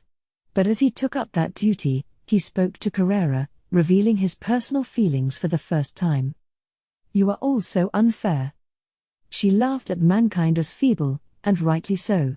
In terms of species, the difference in status was like a chasm, impossible to fill. Even Kondo felt justified in complaining about it a bit. Carrera gave this a satisfied nod. Yes, of course it is. We are the strongest species, after all. But I think you're being rather unfair, too, aren't you? It was the greatest compliment Carrera could give, in her own way. She had already recognized him as her equal, and thus, with the utmost respect, she was ready to challenge him full bore. Pointing her sword at him, she assumed a fighting stance, making sure her guard was up. Abaddon, Lord of Destruction, activated itself in both of her hands, a massive force circulating through them. The space between her and Kondo was filled with black and white light as a huge amount of magicules transformed into energy, the shock waves alone threatening to blow them away. Carrera could control it all through conscious focus alone. Allow me to show you everything. I'd appreciate it if you didn't. Hee. Don't be such a stick in the mud. I have recognized you as my equal, and I will show you the best magic I've got. Kondo had a bad feeling about this. But Carrera was a demon who cared very little about the feelings of other people. That gave the demon Lord Leon a hard time as well, although Carrera was just playing around at the time. It was a nasty thing to think, but from Kondo's point of view, Leon had it easy. He didn't have to deal with Carrera when she was truly serious, but Kondo did. Among the 4 Devil Lords, including Diablo, Carrera now boasted the largest magicule count. She hadn't been able to fully control it before, but with Abaddon, that shortcoming was a thing of the past. The current Carrera, in fact, could manipulate magic to an extent that rivaled Veilgrind. Let me grant you perdition. Vanish before me. Abyss Annihilation. This was an ultimate magic, surpassing even Gravity Collapse, the greatest and most powerful attack magic, and Carrera's ideals in action. It worked by adding matter from the lowest of hellish abysses into a collapsed gravitational force field, generating an unfathomable torrent of extreme energy. It was, needless to say, extremely difficult to even point this energy at something, much less control it. It wasn't even meant to be invoked while standing on a planetary surface, but Carrera didn't hesitate to whip it out. One mistake controlling it could wipe out an entire planet. In fact, she had never successfully pulled it off during her practice sessions in the underworld, and this was the first time she ever tried it in the material world. It had never worked before, but she still didn't hesitate.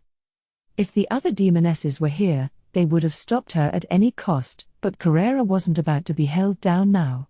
Ajira was there, but telling Carrera to quit now would have been far too much to ask. If anything, the most frightened person in the arena was Ajira, not Kondo, because he knew exactly how dangerous this magic was. Kondo, meanwhile, detected the danger once Carrera began to invoke the skill, deploying Sandalphone before she made her final declaration. That quick assessment was Kondo's forte, but this time, he had messed with the wrong opponent. Abyss Annihilation was an extremely large spell, one that could only work using Carrera's absurd magic force, and its range was just as gigantic. If this weren't another dimension, there was no telling how much damage it would cause. Kondo wondered if it could even destroy this entire dimension. If so, and if it was aimed at him, like it was now, anything in the line of fire would be obliterated. That was Kondo's conclusion. And if this dimension was destroyed, it could even harm Emperor Ludora. His defenses were sound enough, yes, but this was an unprecedented attack. And that wasn't all. Now Kondo became aware of an even more troubling fact. Looking at Carrera's posture, even this vicious magic was just a decoy. Should he somehow survive this, he would likely then be struck by her real ace in the hole, a downward slash from her demon blade. If so, there was no way to counter it. The only way to survive was to brave every sacrifice and outslash the enemy. So Kondo made up his mind. Sheathing his beloved sword, he waited for the moment to come. Then, as soon as Carrera activated her magic, he made his move. Risking it all, he drew his sword. Multi-layered, blossom flash. And then, right there, he reproduced the technique that Hakuro had shown him. The power imbued into it was that of a judgment bullet, one he was only allowed to use once per day, but he had to exceed the limit here, or else only destruction awaited. So he gambled on his own potential, firmly believing he could do it. The power of the soul shone brightly in the arena. Did it belong to Kondo, or to Carrera? That would remain forever unknown, but one thing was clear, both sides were giving everything they had. Kondo's blade slashed through the torrent of frantic energy generated by Abyss Annihilation. It made Carrera's eyes widen, but there was a smile on her lips. Intense pain racked his body. Even this god-class ceremonial robe, the best protection he could hope for, was unable to resist the power of destruction. But he didn't let this intimidate him. His faith unwavering, he aimed at Carrera's head and unleashed the 8 blossom slashes that gave Hakoro's move its name. Carrera went above him. Nice try. Now let me show you my greatest technique, for I have made Ajira's experience my own. It was both spoken and not spoken. In a single moment of time, Carrera had communicated her will to Kondo, in the form of 100 sword flashes, all transcending his speed. This was the move Crestwater 100 Flower Bloom, and its unbearable violence promptly shattered Kondo's sword, and immediately after, Carrera's final blow made a diagonal slash across his body. Dot. Dot. Kondo could feel the strength draining from his entire body. He had exceeded his limits long ago, and knowing this, he closed his eyes and fell on his back. The end of his life was near. How incomplete. He laughed at himself as he thought this. In the end, he could do nothing, neither protect his nation nor keep his promise to Ludora. Be my friend, Tatsuya. I couldn't even keep my promise to you. Kondo's heart was filled with regret, the thought of the unfulfilled promise making him feel ready to burst. Tatsuya, may I ask you a favor? Yes. Anything. I will do whatever I can to help as a friend. Right. I wanted to return the favor. I wanted to thank Ludora for calling me a friend, for giving me a reason to live in this world. But even so, that wish was such a cruel one.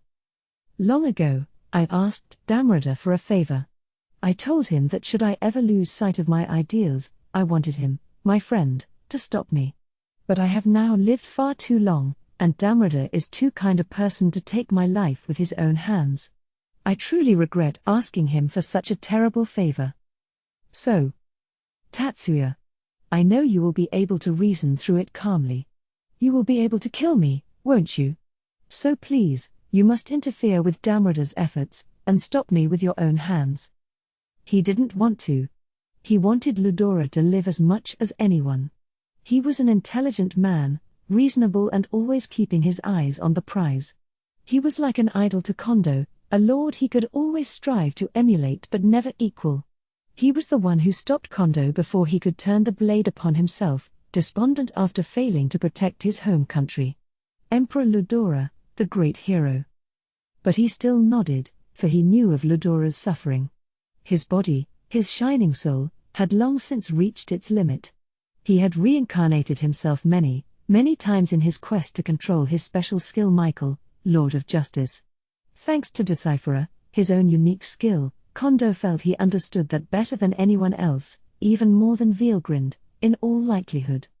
Veilgrind had grown blinded by her love for Ludora, so much so that if she knew the favors he asked Damrada and Kondo for, she'd likely be furious. In a sense, it was only natural that Ludora would ask this favor of Kondo. He had nodded at his emperor, and so he had to keep the promise. That's what making a promise meant, after all. But that time was far away. Ludora was still alive and well, in full control of his faculties. Or was that really the case? Looking back, there were a few irregularities he could have picked up on, the cold eyes he'd reveal at times, the occasionally heartless decisions he'd hand down. That was the only Ludora Kondo knew, but he could understand how it must have tormented Damrada. If Ludora was alive, he thought, why should Damrada be so distressed about it? Looking back, it was a pretty silly thought to have. When did it begin? When did Damrada begin to make serious moves toward this effort? Did I overlook something important, perhaps? He had interfered with Damrada as ordered, but perhaps that was a serious mistake. When they first met, Ludora was absolutely a shining presence, but Kondo had missed his transformation. As soon as Kondo realized this, he felt the gloom in his heart clear out, as if the shackles had finally been undone. Yes. I suppose I was long ago under Michael's influence as well. How pathetic, he thought. And it was. Right when Damrada was about to murder Ludora, he should have acted first instead of interfering. Perhaps he would have been able to stop Ludora then. What a mistake. There was no taking that back now. Kondo didn't know why he had been freed from Michael's control, but at this point, he could no longer move a finger. All that remained was to wait for his body to rot away. My liege, I am useless. I couldn't bear your suffering alongside you, nor could I do anything to alleviate it. And even that promise to free you. His role was to stop Ludora, but there was no carrying that out now. His life would surely end in regret. Hey, why are you sleeping down there? Let's keep going. He heard a voice speaking to him, rousing him from his sleep. Opening his eyes a little, he saw his enemy, the one who fought him to the death, pouting and looking straight at him. She was a demon with shining blonde hair and a dazzling smile, truly beautiful. Don't be ridiculous. I am already near death. There is no way I could fight. Huh? But we haven't settled this yet. You can't do that. Settle this? Yes, indeed. In the end. You are so unfair. He doubted it was coming across, but Kondo still smiled faintly at Carrera's words. Carrera herself would already be out of energy, just a few steps away from losing her physical body, and the thought made him smile. He tried to lift his body up and failed. It was so shameful. So I can't do anything after all. And meanwhile, the demon before him was so free, so pure. I truly do envy you. It was an honest, sincere thought. It drove Kondo to say things he didn't even understand the meaning of. I have a favor. Use my gun, to kill His Majesty. He was about to entrust his one and only role to his mortal enemy. What am I doing? What a stupid thing to ask the demon I was just fighting against. The wishes of the defeated were doomed to always be laughed at. He truly thought so, but for some reason, he still said it. So Carrera picked up the Nambu semi-automatic on the ground. You mean this? It's broken. Ah, yes, it probably is, Kondo thought as his consciousness faded. Perhaps asking for this wish was a little naive of him. No demon would be that kind to him. That's the harsh reality of it, and Kondo knew it well. He was fading fast. He had become a saint, but he was still a human being. If his soul was broken, revival would be impossible. Carrera's blow had inflicted a fatal wound on him, and he could tell he was disintegrating from the far edges inward. By now, reversal was impossible. PFFT. So you're going to give up just because you broke your toy here? After all the suffering you put me through, that's pretty weak. It was such a nice battle, too. What a disappointment. Carrera, his former enemy, was giving him encouragement. He didn't expect that. So, with his last ounce of energy, he smiled bitterly. Yes. Hilarious. My own worthlessness is but a joke. With that, he tried to let go of his consciousness. But wait. Don't go on me yet. Maybe I'm willing to kill this emperor for you, huh? Question mark. Uck. You're so slow on the uptake. What do I get out of it? Everybody knows that if you want a demon to work for you, you need an agreement. Carrera, by her nature, was not at all the type of demon you could negotiate with. But, for some reason, she felt like doing Kondo a favor. That didn't mean she'd do it for free, though. Kondo couldn't help but smile at the flustered Carrera. It was growing more amusing by the moment. This devil, his enemy, acting all shy and confused. It was soothing. You will get everything I have, even my soul. So please. The words were no longer audible. Kondo opened his eyes with the last of his strength and gave Carrera an iron-willed look. Believing in a demon was beyond laughable, but, her beauty burned into his mind, he made a wish. Perhaps it was his own selfish delusions telling him that she'd get the message. But even so, he placed his final hopes on it, if only to save himself from eternal disappointment. But the voiceless request reached Carrera. Your wish has been heard. By my name as Carrera the Menace Lord, our contract is complete. Your wish shall be granted. Kondo smiled at these solemn words. Moving his powerless hand toward Carrera by sheer force of will, his fingertips touched the gun that she had assured him was broken.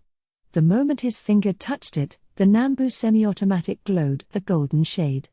His power had transformed it, and it was reborn as a god-class weapon, and through it, Kondo's soul passed over to Carrera.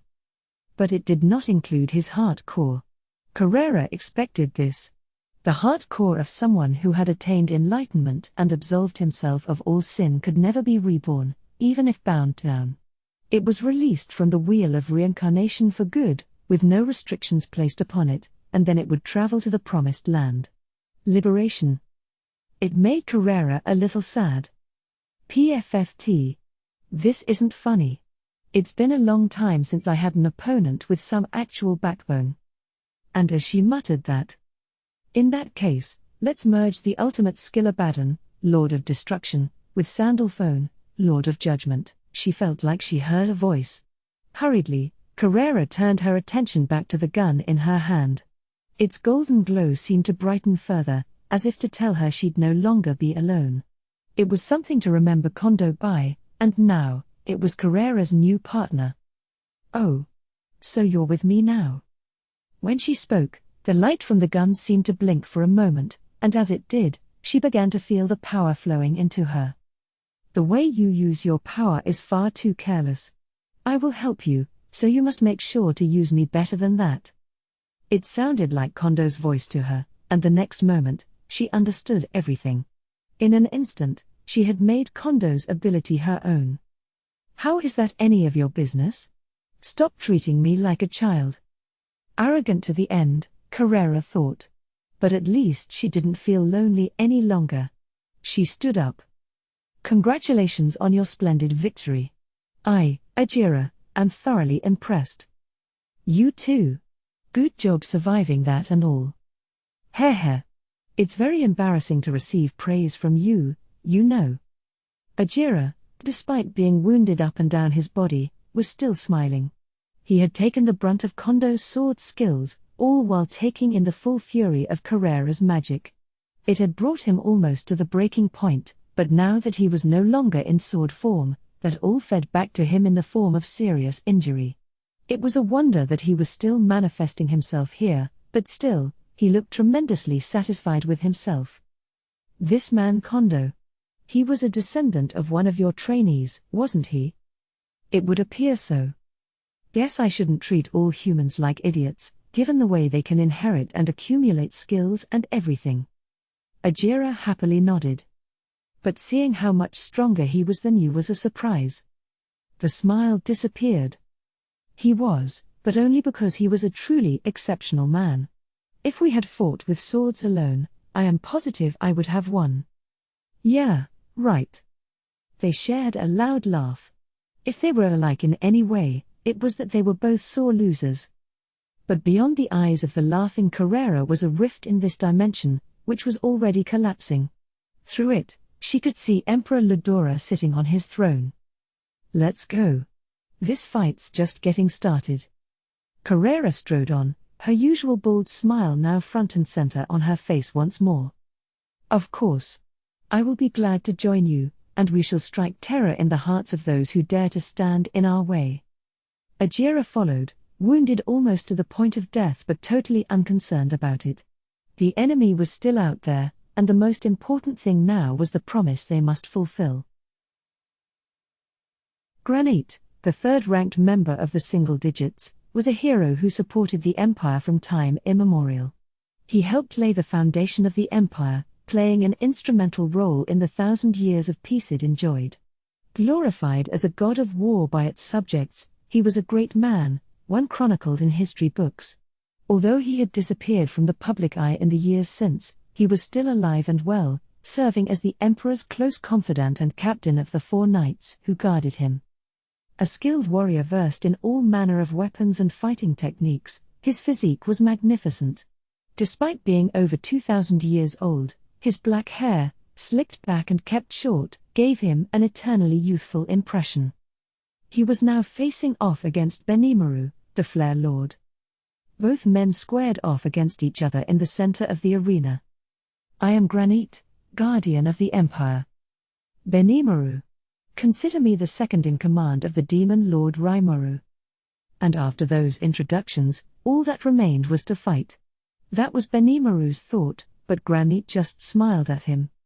Now wait one moment. Are you willing to hear me out? That depends on what it is. It's simple. We've been doing some research on you, you see. I've been told that you're a very, very strong man. I'm flattered. He. I wasn't trying to flatter you. I've slaughtered many powerful people, so I have a good eye for these things. In my opinion, you have fully passed the test. Not even your garden variety demon lord could give you much trouble. What are you getting at? At this point, Benimaru was starting to get irritated.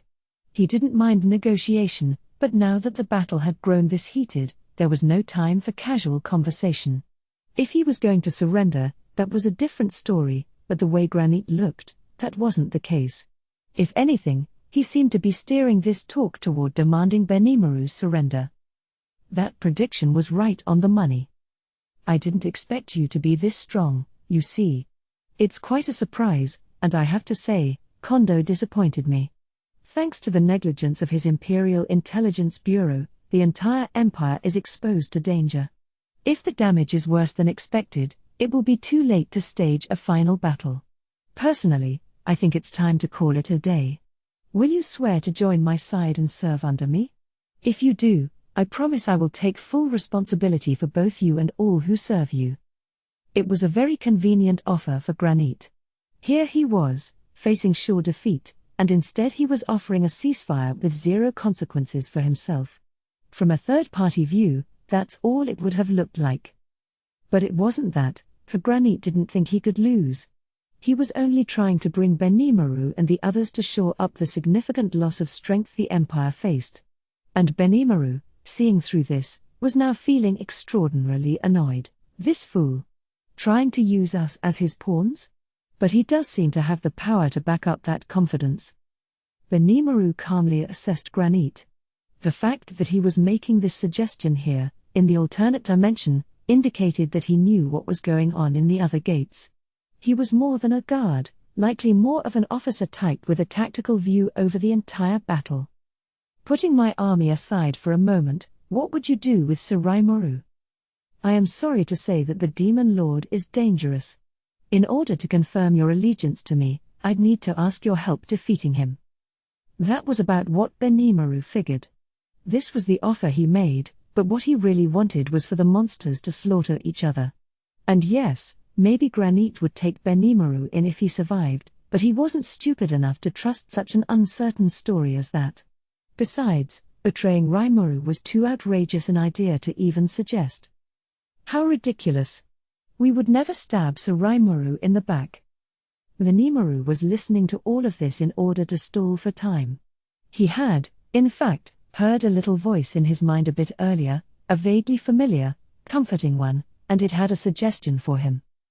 Benimaru, may I make a slight modification to the type of power you crave? It was a pretty shady thing to ask, and normally Benimaru would have never given it the nod. But for some reason, he agreed to it. He had evolved into a flame soul ogre, a spiritual life form, but he wasn't satisfied with just that. He had been lent an ultimate skill from Rimuru, and based on that experience, he wanted to acquire one by his own hand. And he was actually halfway there already. Watching the battle between Rimuru and Veilgrind, as well as the struggles of his other companions, Benimaru had become enlightened. His power of fire, his main specialty, was now integrated with his unique skill-born leader. He couldn't reproduce Rimuru's absolute severance ability, but his beloved sword Guren had been reforged by Kurobe to attain God class. When Dark Flame was added to it, the difference in performance was such that he'd never lose with it. Between his unique talents as a Flame Soul Ogre and the skill-born leader that united them all, he was on the verge of reaching his ultimate peak. That's when the voice came in. So he decided to wait and see what kind of changes his approval brought about. That was why he agreed to talk with Granite, but when he asked him to betray Rimuru, Benimaru began to regret it deeply. The mere suggestion was offensive to him. Having had more than enough of this, he drew his sword and pointed it toward Granite. Whoa, it's not good to have a short fuse like that. Monsters are all about survival of the fittest, aren't they? Aren't you supposed to serve and follow the strong? And don't monsters switch masters all the time? Hearing this from Granite almost made Benimaru's blood boil.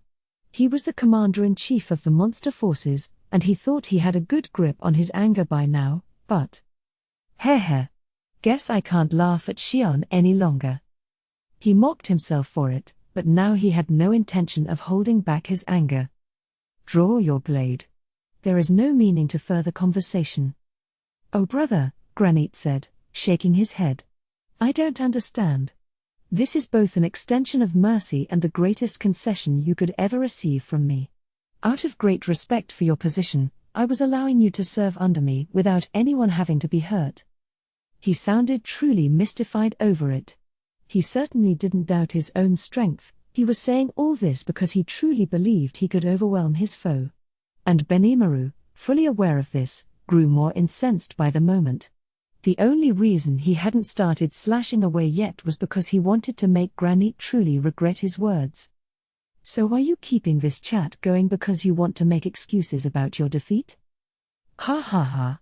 What a thing to say. I like your spirit, but you should really know your place here. Yes, my men were perhaps too proud for their own good, and all of them are now defeated. It would shame me to even show my face to His Majesty right now, but if you would only nod your head at me, we'd have more strength than ever before. I'd be happy, and even better, you wouldn't have to die. We can build a good relationship that way, can't you see? And now that I've given you my offer, do you understand what's at stake here?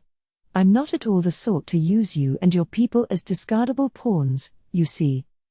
Despite how obvious Benimaru's annoyance was by now, Granite just kept pressing on. And even worse, he was unmistakably sincere in his words. He had the air of a hero, certainly, and his demeanor spoke volumes about his honest, guileless approach. If you, too, are a commander, think about it. Think of all the soldiers and officers you could save with a single decision. And let me also tell you the cold, hard truth, Damrada and Kondo truly are strong. I have been friends with Damrada for many years, and I know his character well. I'm stronger, of course, but not even a primal could defeat the likes of him. And look at Kondo. A relative newcomer, but every bit as strong as we are. His Majesty placed him under his control because he's too dangerous, really, but there's no way a primal could beat him either. What I'm saying here is that if you seek to confront His Majesty, you will have to face 4 invincible guardians first, including myself and Veilgrind. And you can understand how impossible that is, don't you? This guy's got a pretty loose tongue, Benimaru thought.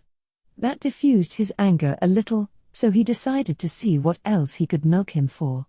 There were a few words here and there that enraged him, but if Granite could reveal more of the Empire's inner workings to him, he wouldn't mind putting up with it.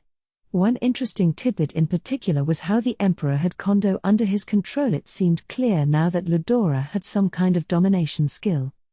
Of all the irresponsible things to say to me, it's a little surprising to hear you decide for us that we can't win. Besides, even if I said yes, I have no interest in having our hearts and minds all be controlled by you. Ha. Have I piqued your interest? Well, I'm sure I have. I understand that you ogres have long served as talented mercenaries, so I assumed you might be interested in joining me under the right conditions. And fear not, as you said, His Majesty can indeed control people's minds. But there's hardly any point worrying about it, is there? Unconvinced? Well, you may be entitled to, but it's something of a thorny issue, you know. If you are ruled over, after all, you should be proud of it. If you weren't competent enough for that honor, after all, we'd just be ignoring you anyway. Kondo is ruled over in the same way, too, although he's not aware of it. I'm the only one who knows about it all. Can't help but feel a little sorry for him sometimes. This is going nowhere. It really was out of the question. He could understand Granite's logic, faulty as it was. If you were being mind-controlled but never realized it, there was nothing to be unhappy about, was the idea. It was valid, yes, but not exactly a convincing argument. You don't think? But it's really true, you have nothing to worry about. I was taking an alternate angle to this because I thought you wouldn't believe me otherwise, but I can assure you that you and your companions will never be ruled over in that fashion. Why not? Because you are weak. Aha. This reignited Benimaru's anger. Granit's speech was perfectly natural, he didn't suggest for a moment that he was bluffing, or, for that matter, meaning to insult him. He was just breezily declaring that Benimaru and his team were weak, a natural fact in his mind. Benimaru, fully aware that he had evolved into something stronger, never expected this sort of disrespect. Well, hear me out. What I mean is that as enemies of ours, you're on the strong side, certainly, but if you join us, you wouldn't be worth having your minds dominated. It looks like both Kondo and Yuki are under His Majesty's control now, but now he's taken over the mind of Sir Veldora as well. I doubt he has enough remaining force to add all of you to the list, so if you swear loyalty to him, I'm sure he'll allow you to move freely. After all, even if all of you challenged me at once, you still wouldn't be able to beat me, you certainly aren't lacking in confidence. But I'm just as confident in my own strength, you know. And I'm getting kind of sick of hearing all your nonsense, so how about we see which side is correct via actions, not words. Benimaru readjusted the sword on his shoulder. He thought he could get some more useful information, but concluded that any more of this would just make him more agitated. Granit gave this a displeasured sigh. You monsters are so hard to deal with, you know. I'm extending a hand to you, and you're just pushing it away. It's sad that you can't see the reality of this, but oh, well. I'll give on trying to win you over, then. Perhaps I could negotiate with whoever just defeated Minaza. Benimaru snickered. Better not. Shion's more hard-headed than I am. This made Granit's countenance grow stern for the first time in this whole encounter. Oh? I don't believe I mentioned Minaza to you. Do you know who she is? Well, intelligence gathering is a key part of any war zone, isn't it? Sir Rimuru taught me to be thorough about that sort of thing. Interesting. But how did you get that information inside Lady Veilgrin's dimension here? It really would be a shame to kill a man of your stature. Saying this, Granit finally drew his sword. He had a skilled hand for any weapon, but always felt better with a familiar sword in his hand. The moment he held it up to Benimaru, his mood changed completely. His previously calm demeanor vanished entirely, and he radiated an air of supremacy that'd give even a Godogre a run for their money. His short hair stood up on end, as if personifying the expression hair-raising havoc. Ask not the sparrow how the eagle soars, an expression from an old history book from another world, if I recall correctly. It means that the little people cannot understand the thoughts of the greats, and that describes you to a T. You should have obeyed me while I was being gentler in my advice. You're still lecturing me? Because I've had quite enough of it. Humph. Then die. Army Destroyer, Quaking Blast. From the very first move, Granit was unleashing his maximum power, fully convinced that would be the end of it. He was gifted in enemy analysis, capable of discerning the combat ability of his opponents via read enemy status, a skill granted to him by Ludora via alternate. That gave him a correct grasp of the power of Benimaru and his team, and that was why he was convinced there was no way he could be defeated.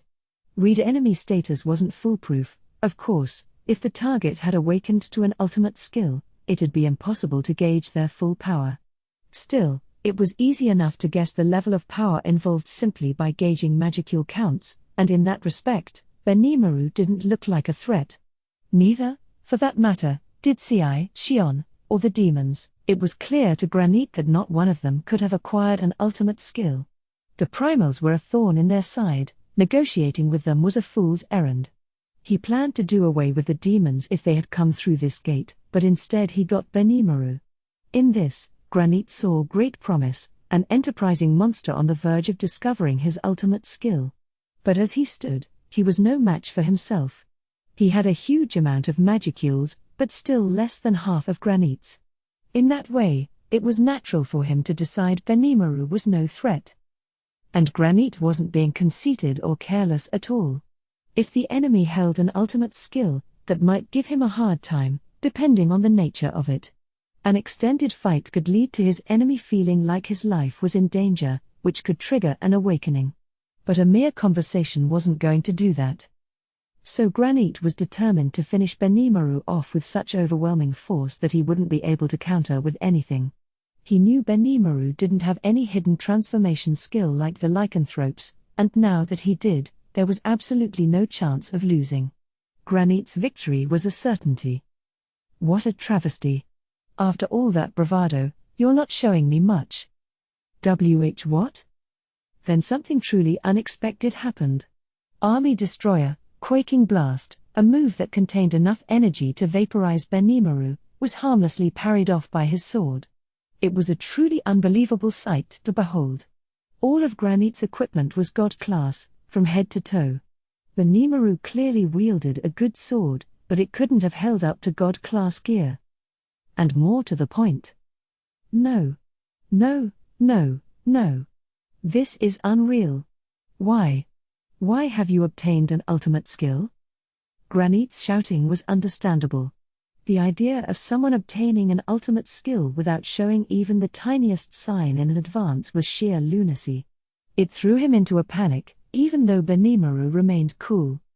Why are you so amazed? Aren't all of us constantly growing in life? He tried to sound all cool about it, but on the inside, he was sweating it badly. He had, in fact, obtained this power at the exact moment he stepped up to stop Granite's blade. And right when he did, he got a glimpse of his full power. If his timing was even a little off just now, Benimaru would have taken terrible damage. He could have died, even. It was certainly nothing to laugh about. That was a close call. I didn't think he was hiding his full abilities that much, but without this power, I would have lost, huh? Good thing, he now thought, that he put up with that story for so long. Right. Now it's my turn. Mentally shifting gears, Benimaru focused on his enemy. He was glad to survive that in the end, but he could reflect on that later. The power he had just acquired was exactly the ideal he had envisioned, so he wasted no time breaking it out, as free and easy as if he was taking a breath. This was the ultimate skill Amaterasu, Lord of Shimmering Flame, a fearsome force based on the information seal obtained by analyzing Veilgrind. His beloved sword Guren took on a black glow, the dark haze of heat that now symbolized his authority. This was both a literal haze and a representation of being fully impossible to hit, no substantial form, something that cannot be burned, frozen, or cut open. That, and it had one more meaning, the light of the sun, a superheated flame. To this magical flame was added Benimaru's swordsmanship, and not even he could imagine how powerful that made him. Granite, for his part, had fully lived up to his God of War nickname. Although shocked for a moment, he immediately calmed himself and began searching for his enemy's weak points. Benimaru now had far fewer magicules, a potential side effect of acquiring an ultimate skill. He remained a force that your typical demon lord would be helpless against, but his magic level was only about a third of Granite's. This unknown new force was a threat, but by his reckoning, another full-throated strike could overcome it. "Don't mess with me, monster," he shouted. "I'm not going to hold back next time. You're about to face every ounce of my might." In the Imperial Army, Granite's brute strength was second only to Veilgrind's. He was stronger than Damrida, even, and likely an even match with Kondo. That remained just as true now. But there was a good reason why he was entrusted with guarding Ladora. He just never had a chance to get fully serious in battle. Now he was summoning all his might to crush Benimaru. Die. Army Destroyer, Quaking Blast. It was the same technique as before, but on a far greater level. Raging spirit gushed out of him, discharging in the form of lightning bolts in the air. But they harmlessly passed through Benimaru. Nothing could catch the heat haze. There was a roaring sound. Something had happened, not in this space, but some other realm. Damn it, Carrera! Of all the terrible things to do. Benimaru's mind was filled with vivid images of what Carrera had done. He didn't need to go through Moss for it. After acquiring Amaterasu, Lord of Shimmering Flame, he was able to see whatever those serving him could, as long as they were connected to Rimuru via a soul corridor. It gave him a picture-perfect view of Carrera's skills. Let me show you something real special. I've only just seen it myself, but, well, let's give it a whirl. What? Granite couldn't react. Benimaru's attack had just cut him into tiny pieces that were charred by the time they reached the ground. Perhaps Benimaru was the most terrible of all. He truly moved like a haze off a hot road. Amaterasu, derived from Veilgrind's own abilities, included the skill Dominate Heat, which accelerated his body. Using that, he could release a sword slash at truly divine speed. Although it wasn't quite up to cardinal acceleration levels, it was an invincible skill, powerful and fast. It is called Crestwater Darkflame 100 Flower Bloom. Not that you're around to hear that, but... With that side comment, Benimaru turned away, a refreshed expression on his face. Granite truly was strong, calculating, well prepared, and in tip-top fighting condition. His defeat was caused, in so many words, by bad luck. If there was any mistake he made, it was violating the tried and true credo of striking the enemy while you can still defeat them. Benimaru vowed not to repeat Granite's error in his mind. Veilgrind was growing concerned. She should have been watching out for the demon lord Rimuru all along. He had consumed her separate body, and now she couldn't communicate with it. Any thoughts she projected were swallowed by the abyss, doomed to never receive a response. Even pouring energy into her other body felt like nothing more than throwing it into a bottomless swamp. There was just no point to it. The true dragon bit her lip. Approximately half of her total energy was lost with no hope of recovery. Seeing her seemingly invincible parallel existence get defeated like this made it hard for her to retain her composure. Compared to her at full health, she had only around 20% of her magicules. It was now, in her estimation, impossible to defeat Rimuru, and she was forced to conclude that fleeing the scene as soon as possible was her best choice. Ludora. I can't put him in danger. So she decided to abandon guard duty of the gate she was behind. Fortunately for her, she guessed, nobody had come to attack her yet, so she didn't have to hesitate as she went back outside the gate. If someone got in her way, she could just take care of them then. There, in the room with the 8 gates, she did indeed see a few figures. Oh? Why are you leaving in such a hurry, Lady Veilgrind? Did you forget something? The question was asked by Testarossa, relaxing and sipping some tea like she owned the place. Lonk. Testarossa's smile grew as Veilgrind glared at her. Considering the hurry she was in, having to face this troublesome opponent was a great annoyance. I asked you, Testarossa said with an elegant smile, to stop calling me that, didn't I? Or are you trying to pick a fight with me? Her eyes were no longer smiling. Veilgrind was still superior by far to her, but she wasn't ready to take a single step back. You want to go with me after I beat you that badly? I would be happy to, yes. After all, I don't really need to win. If I can buy some time against you, all is well. Testarossa stood up as she spoke. Veilgrind immediately greeted her with her fist. The shockwave shattered the table and chairs, Esprit and Zonda evacuating a prudent distance away. Now she was dancing lightly on the ground. Veilgrind's heat was so intense that just touching her would burn her into cinders, her speed such that you couldn't see her with the naked eye. It was an intense onslaught, and there was certainly no need to try taking that on.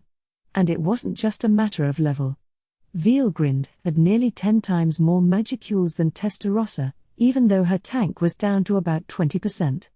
That's how much of a gap there was. And yet Testarossa looked as relaxed as ever. Winning would be difficult, there wasn't really any way to defeat her. But if she wanted to stall for time without attempting a victory, that was no problem for her. This is why I hate you so much. Oh? Too bad. I have nothing but the utmost respect for you, as Sir Veldora's elder sister. Quit being so shameless about this. Stop bothering me and get out of my way. Sorry, but I will have to decline that request. I may not look it, but I'm a very sore loser, so, I'm gonna get even with you right now. Testarossa truly meant it. She couldn't beat Veilgrind in a head-to-head match, but merely harassing her was much easier. And even if she couldn't hold out until the other officers were on the scene, Rimuru himself was likely to show up soon. By that point, her victory was assured. Sir Rimuru's victory was truly a sight to behold. Overwhelming Lady Veilgrind was like taking candy from a baby for him. Now it's my turn. Rimuru had done much to reveal Veilgrind's arsenal to Testarossa. She didn't want this opportunity to slip away, no matter what. Red and white streaks crossed paths in the air. One was harsh and intense, the other graceful and elegant. The dual-colored pattern weaved itself around the chamber at frightening speed, and then they faced off against each other, neither side having made any contact. That's crazy. You're a different person from before. I suppose I am, yes. I was rather surprised at it myself, but I, too, have acquired an ultimate skill. That's the reason, I presume. Testarossa broke the news casually, as if it were nothing serious. She had actually used her waiting time to wish for a new power, and as a result, she successfully materialized the very shape of her mind. She thought she heard a mysterious voice when she did, but she dismissed it as her imagination. This was all done by sheer instinct, it was just the way the demon Testarossa always worked. But what struck her curiosity was the name of the ultimate skill, Belial, Lord of the Underworld. Much like Luminous's skill Asmodeus, ruler of lust, it held governance over life and death, but Belial was tilted more toward death, befitting Testarossa's nature. To her, defeat was a humiliation she could never admit to, and that applied just as much to the defeat of death. If a demon wanted to evolve, that required them to accumulate power to their current limit, then age at least 2,000 years. That meant even a single defeat was unforgivable, but when it came to death, defeat meant annihilation, losing one's body and being returned to hell. A draw, strictly speaking, didn't count as a defeat, but fleeing battle was a different story. A spiritual life form is easily influenced by its own mind, and if one admits that they can't beat their opponents and stop putting up resistance, that counts as a defeat. There were a few truly demented demons out there, Diablo one of them, who had maintained perfect, undefeated records, but they were few and far between. Testarossa could count them on one hand. But the only thing that really mattered was that you never had your heart broken. That was why Testarossa never stopped challenging Zijin. As long as you didn't stop until you won, it never counted as defeat. And it was the same thing here. If she didn't run away from Veilgrind, Testarossa thought, she was bound to win against her someday. You've obtained an ultimate skill. Yes. Partly because I was getting sick of Diablo's boasting, but mainly, I just realized how inadequate I was in our previous battle. If a skill represents what I am in my heart, I thought, then I didn't think I really needed any. But that, it seems, was rather shallow thinking. Perhaps it's because I was able to face up to my own desires. I feel like I've better honed the way I use my powers now. Considering her possession of Ragwell, Lord of Relief, Veilgrind could understand what Testarossa meant. That, she knew, was why getting out of this chamber was so difficult for her. This is so frustrating. Testarossa laughed at this muttered griping. I couldn't ask for a better compliment. Just as that remark brought Veilgrind's rage up to a maximum, there was a sudden explosion, one so massive that it distorted space itself. It brought Veilgrind back to her senses. She looked back, surprised. One of the gates had been blown away in spectacular fashion, and from behind it, the blonde-haired Carrera was visible. She was responsible for a lot of the things that gave Leon a bad name, by the way, but that's irrelevant right now. Hello there. Looks like I'm right on schedule, huh? I'm not a big fan of losing all the time, too, so I'm hoping you'll let me join in. He. Don't you start, Carrera. I'm not trying to be mean or anything, but you're covered in wounds. Well, that Kondo guy was pretty strong, all right. But I'm satisfied enough for now, so all right. I'll let it slide today. Carrera laughed, even as she was visibly having trouble standing up. Esprit quickly ran up to lend her a shoulder, Zondo inviting her to sit in a chair he had all set for her. Ajira was there, too, but nobody gave him any attention. If you're putting up with it, Carrera, I guess I'll quit being so selfish, too. I'm a little tired anyway, so I'll just sit back and watch this time. Ultima, out of nowhere, was now seated next to Carrera, Veyron nimbly setting up a chair for her. The demons were growing in number, and they weren't alone. Now Shion, Ci, and Benimaru were appearing from their gates. The sight made Veilgrind wince. Now, she realized, every powerful force on her side was defeated. So Testarossa had a tactical victory. And Ludora's and Veilgrind's hopes were all about to be crushed. Shifting perspectives from the skies to the ground. The battlefield was experiencing a very sudden, and very rapid, cooldown. In the midst of it, Laplace was running toward Cagali, Vega accompanying him. The forbidden curse Dead Birthday had long ceased functioning, or, to be exact, Cagali lost control of it when Veilgrind stopped helping her out.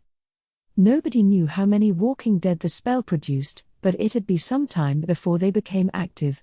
If they had the right will inside their minds, these walking dead could work as powerful warriors from the moment of creation. It was vital that they took them into their command before anyone else could, and if Laplace thought so, he couldn't have been the only one. Lieutenant Kondo had led this ritual, and it was impossible that he wasn't aware of this. Tisk. I knew he was up to something. By the time Laplace reached the scene, a group of Imperial officers was in the midst of carrying Cagali and her entourage into a military vehicle. Oh, were you Laplace? I heard you were pretty strong. Do you think a fight's inevitable here? He was approached by a kind-looking man wearing a differently colored uniform. Lieutenant Kondo certainly struck a figure in his white outfit, but this man's bright red uniform looked out of this world. He didn't look too strong, though. His face looked oddly fake, like a doll, and you could have pegged him as either male or female. If it weren't for that flashy uniform, he was far too ordinary looking to leave any strong impression, but then, maybe the uniform just made everything else about him look plain by comparison.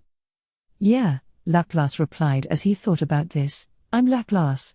If you guys would let that girl go back, I don't think we need a fight any longer, do we? He.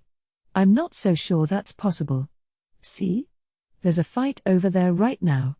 I can't just run away from here. The man was willing.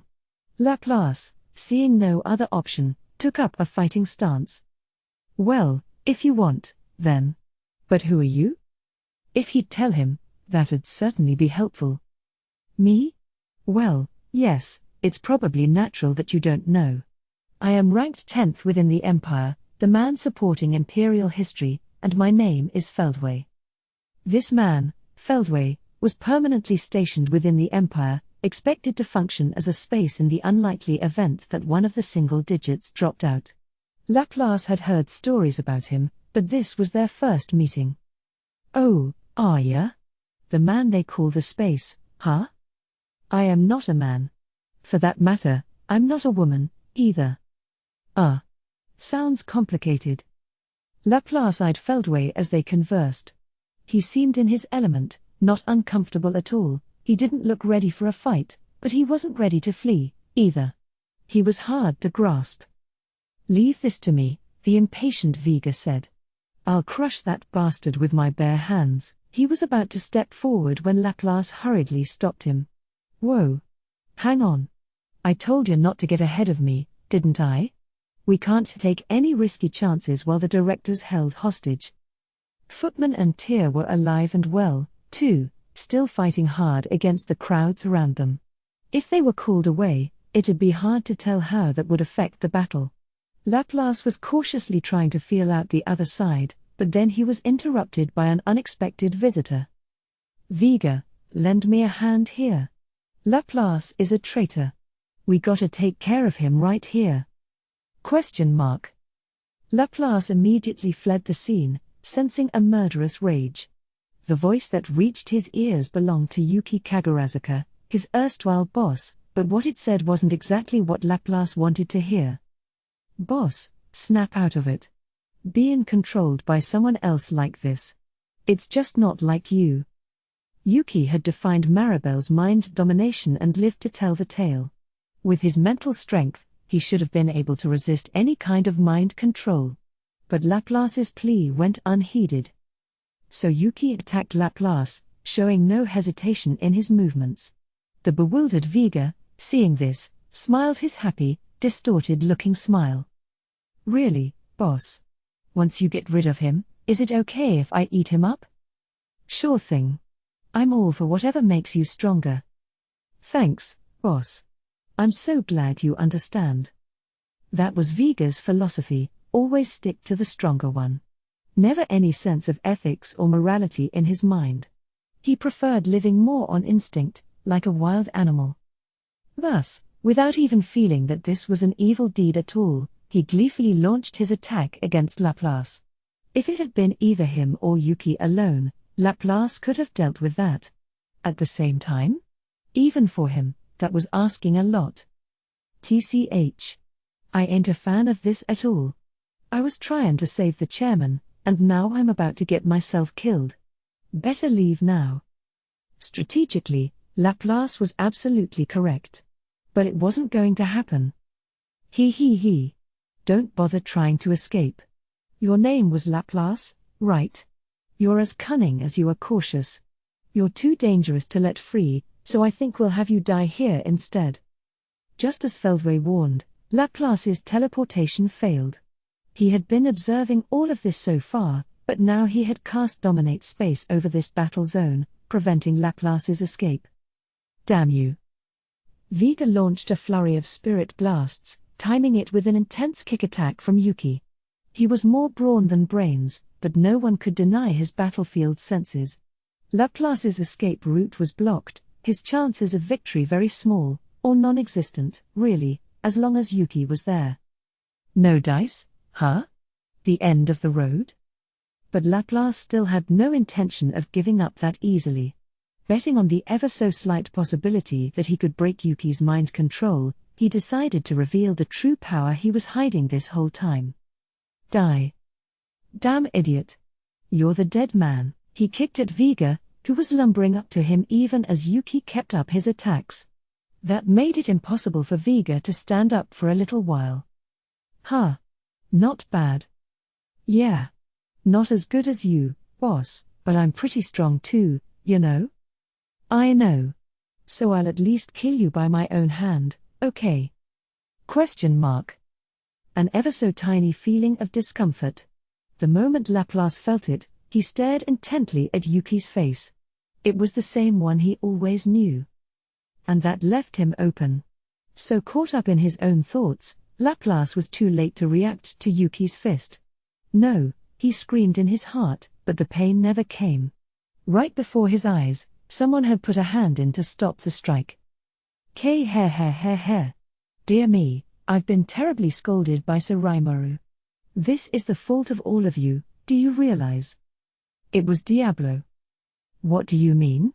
Laplace almost asked before realizing now wasn't the time. Diablo. You came to save me? What? Why would I? Well, yes. Laplace, was it?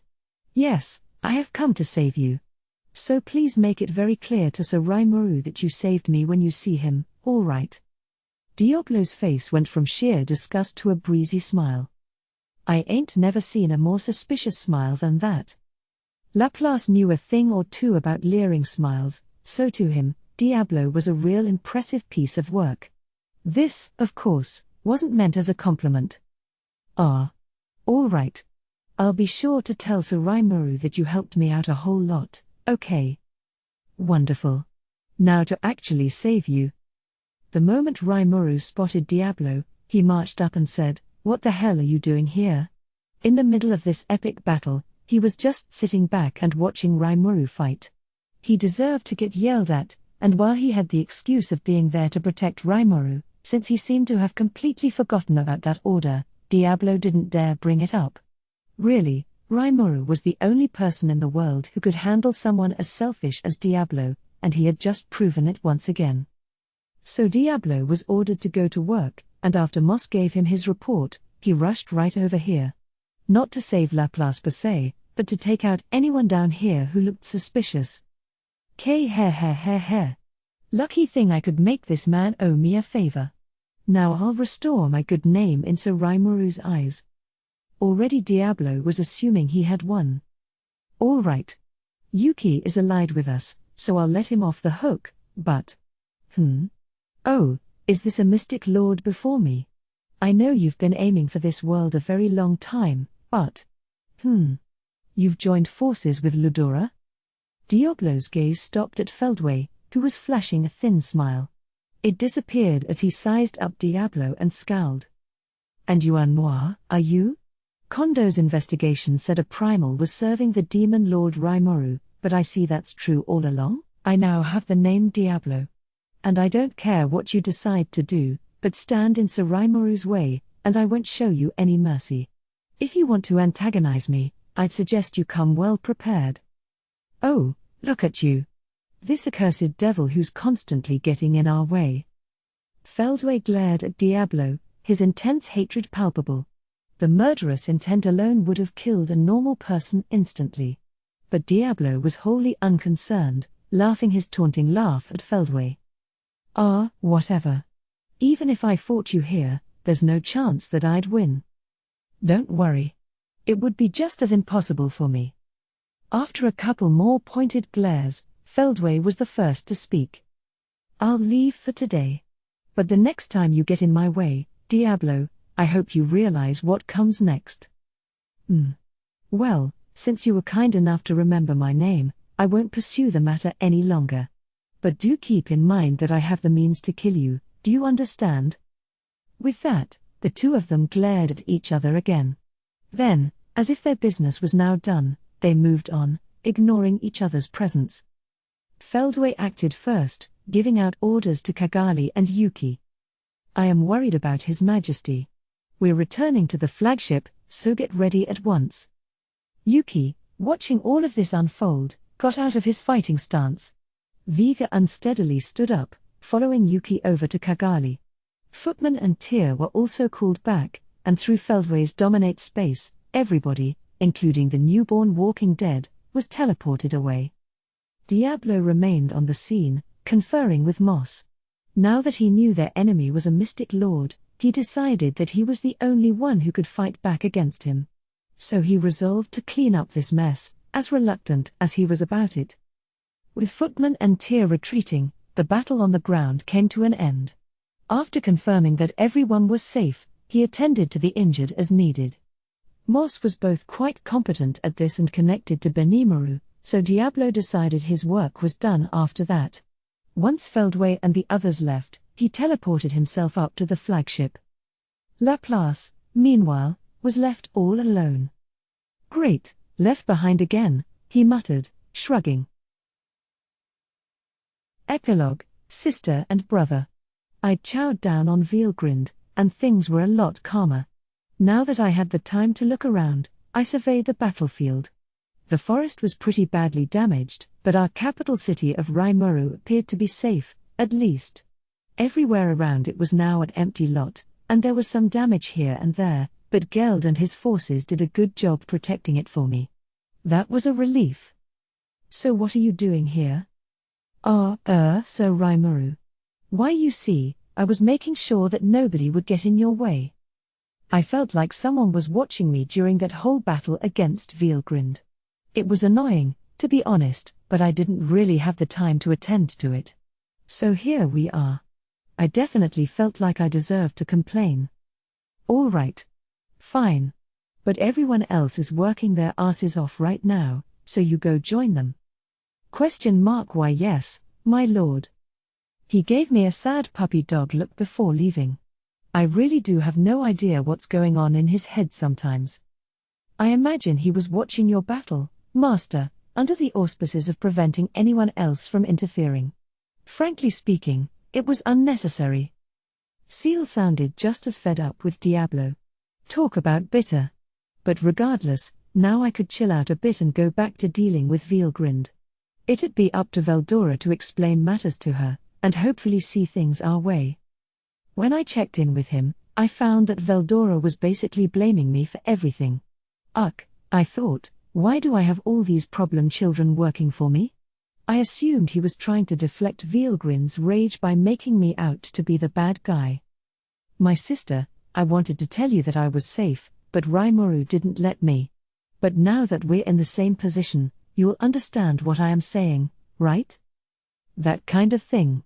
It was like a spoiled child blaming his friends because he didn't want to get yelled at.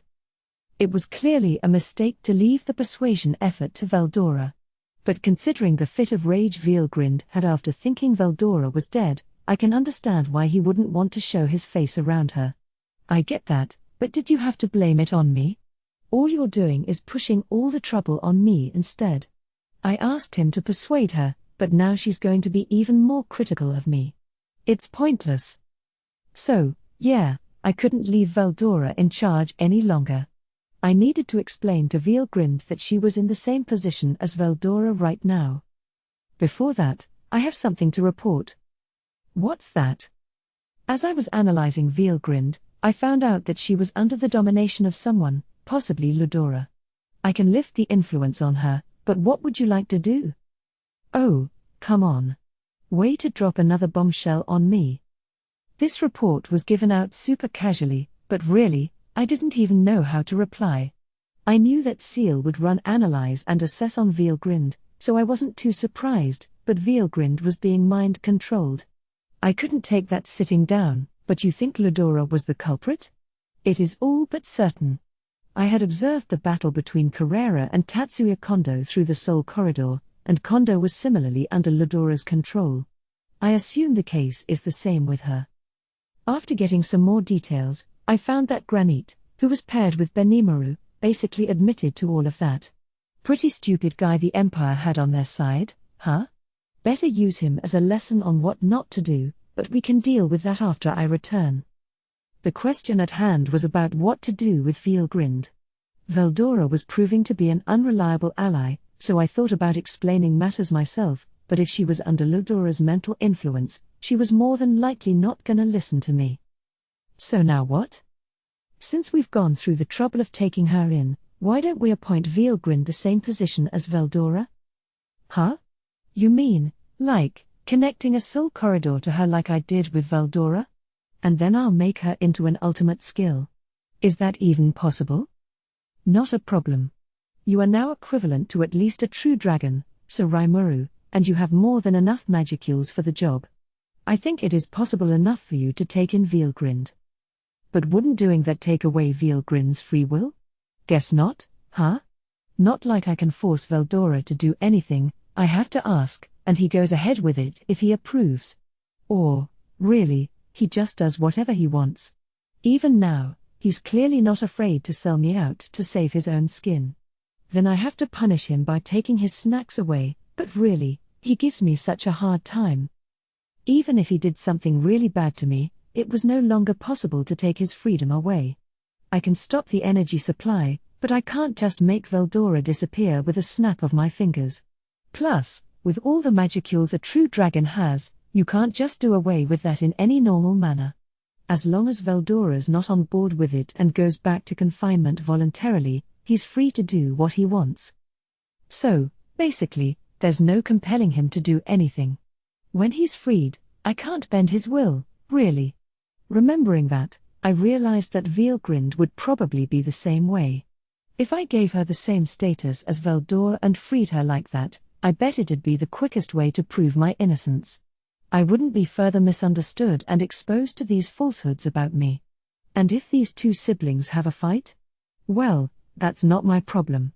That's not really in my job description. All right, then. Let's put her in the same state as Veldora. If you're still anxious, would you like me to place some restrictions on Veilgrind? Restrictions?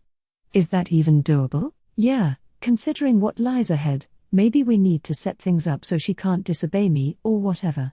But that's kind of against my principles. If I fail to get Veilgrind over to my side, it's better for everyone involved if I keep her isolated in complex space. Forcing her into anything would just make me the same as Ludora. If she doesn't cooperate with me, then fine. As long as she promises not to interfere with us, I have no problem with her going out and living wherever she wants. Very well. That's your style, after all. So my policy was all worked out. Let's put it into action. First, some hellos. Hello, Veilgrind. How are you? Are you Rimuru? Quit messing with me. Let me out of here right now. I had turned my attention to her within my complex space, but she was just rampaging all over the joint. I suppose, to an outside observer, this was some suspicious-looking slime approaching a beautiful woman. I looked like a criminal, really. Though I suppose, by default, I could look like a pretty girl of 16-ish, having her way with an older, bewitching beauty. It was all kind of iffy either way, but I had no choice. Within my image, I held my hand out toward Veilgrind. Feeding on Ludora's power over her, I unlocked it and connected a soul corridor up as I did. There are doors on both sides of this, so I made it impossible for her to communicate with me unless she opened her heart up to me. I can talk to her, at least, so I'm hoping this effort isn't in vain. These tasks all wrapped up without any problems. It immediately made the rampaging Veilgrind act a little more her age, the change sudden enough that I was more surprised than her. Rimuru. Did you, by chance, do something untoward to my sister? Shut up, you idiot. Of course not. If you had persuaded her like I asked you to, I wouldn't have to go through any of this. We were about to have an argument right then and there. Silence. Oh. Okay. My apologies. Veldora and I nodded at the same time to this outburst.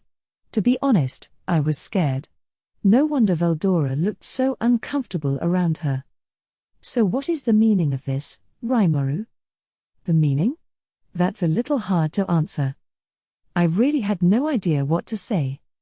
I can hear the voice of my separate body on the other side, but my own voice isn't reaching it. What did you do to me?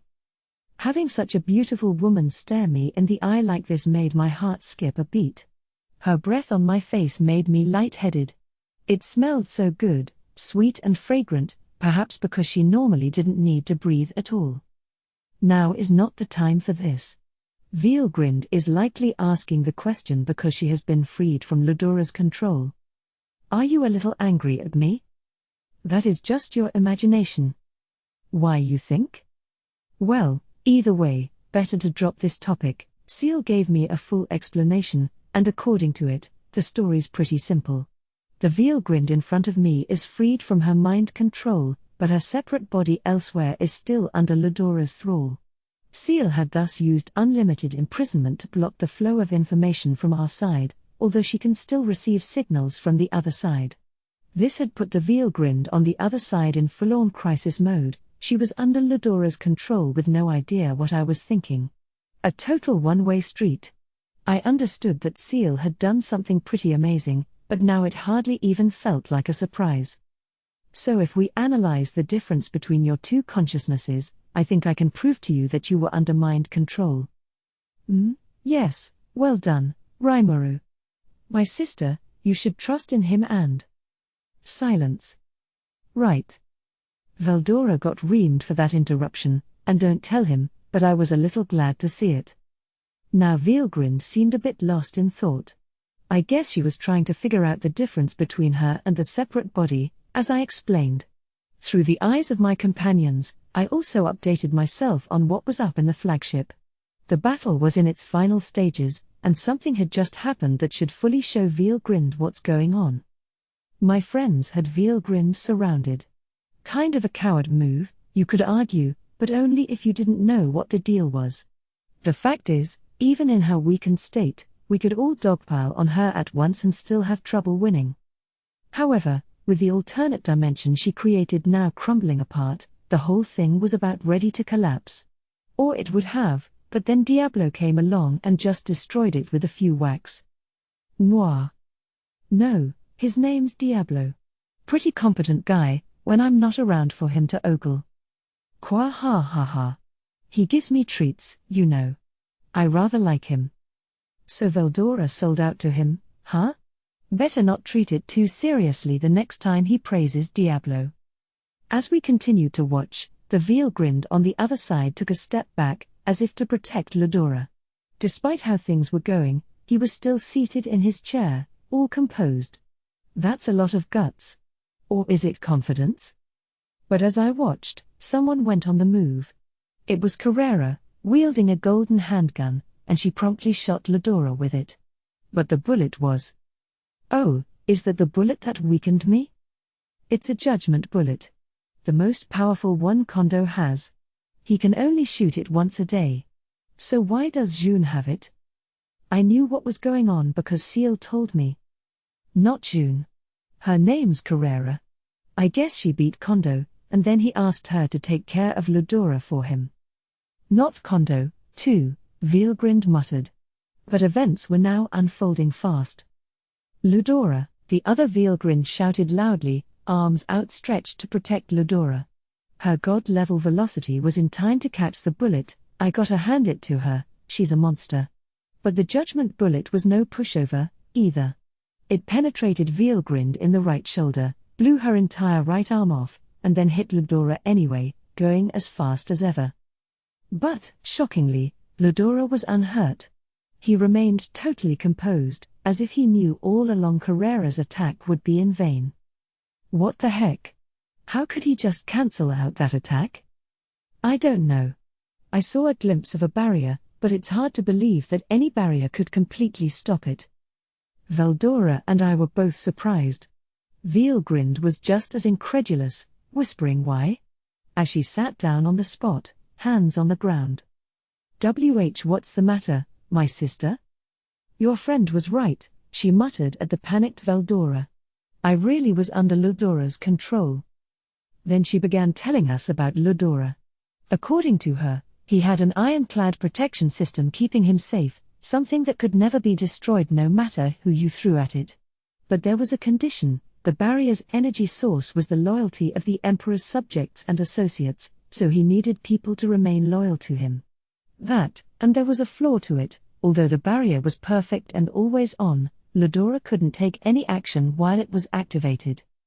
This was Castle Guard, one of the greatest features of the ultimate skill Michael, Lord of Justice. It had just stopped Carrera's judgment bullet, so clearly, he was all but invincible. He can't attack while it's on, but he could just have his associates handle the battle instead. If he had that kind of power, my sister, you didn't need to step up to protect him, did you? Yeah, I was just thinking that. No, replied Veilgrind. Normally I should have pretended to protect him and use that as a feint for an attack. But if that's how I acted instead.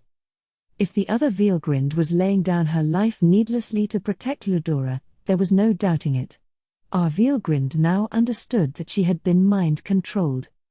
Ludora, meanwhile, remained safe in his castle guard, immobile as it stayed activated. Or he should have been. Huh? Veilgrind shouted out first, but we were all in a state of shock. Removing castle guard for just a moment, Ludora had just stabbed the chest of Veilgrind, who had run up to him despite her missing arm. It almost looked like she did that on purpose. Oh. Yes. That man, my beloved Ludora, is no more. Tears fell from her eyes. As if to prove it, Ludora laughed loudly. Ha ha ha ha ha. Veilgrind, you should be honored to be of service to me. I will put your power to good use. As he spoke, the other Veilgrind crouched down in pain. That was Yuki's life-stealer skill. Ludora, or Michael, I suppose I should say, has the power to control the abilities of whatever he controls. Whoa. What a cheater. Veldora and I exchanged looks. Okay, how about I have you fight Ludora? What? Don't be ridiculous. There's no need to argue with you about whether I'm the strongest yet again, but I don't want to deal with someone who looks like such a pain in the rear. I'll make you a parfait for dessert. That is tempting, but, Veilgrind looked at us dumbfounded as we tried to palm the job off on each other. It made her stop crying, at least, which I was glad to see. Anyway, Ludora now had Veilgrind's power. What did you mean when you called him Michael? I had an idea, but I wanted to hear it from her mouth. Ludora, you see. He reached his limits long ago. He reincarnated himself so many times that it wore his soul out. What you see there is Ludora, but it's also not. He's long been replaced by Michael, Lord of Justice. She looked sad about it. Oh?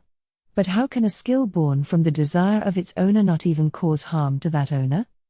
No, it's not like that. Michael was a power given to him by Veldenava. It was Uriel, Lord of Vows, that Ludora acquired out of his own volition. And now that my elder brother Veldenava is still not resurrected, that ultimate skill has gone missing. Oh. I guess I have that one, don't I? But now doesn't seem like an apt time to mention that. Vielgrind went on to explain that, basically, Ludora's repeated reincarnations may have weakened the power of his soul enough that it made Michael impossible to control. She made it sound like the skill had betrayed him, but really, it felt like something different to me. Indeed.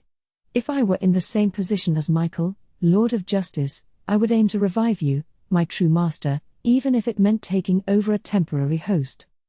That's what I thought. As a Monas, I knew that Seal would never give up on something, no matter how impossible the challenge might be. I couldn't help but understand Michael's thinking as a result. But that doesn't mean I accepted it. Well, we can't let this be. Michael's probably evolved into a Monas with free will.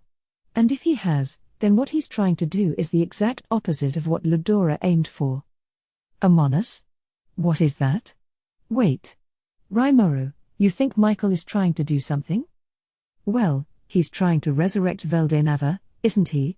And I think he'd be willing to make all kinds of sacrifices to achieve that. That, I explained, was why we couldn't let this slide. I could see Vielgrin's face go pale. And then, at that exact moment, someone new showed up and did something to the Vielgrind facing Ludora right now. That is the mystic Lord Feldway.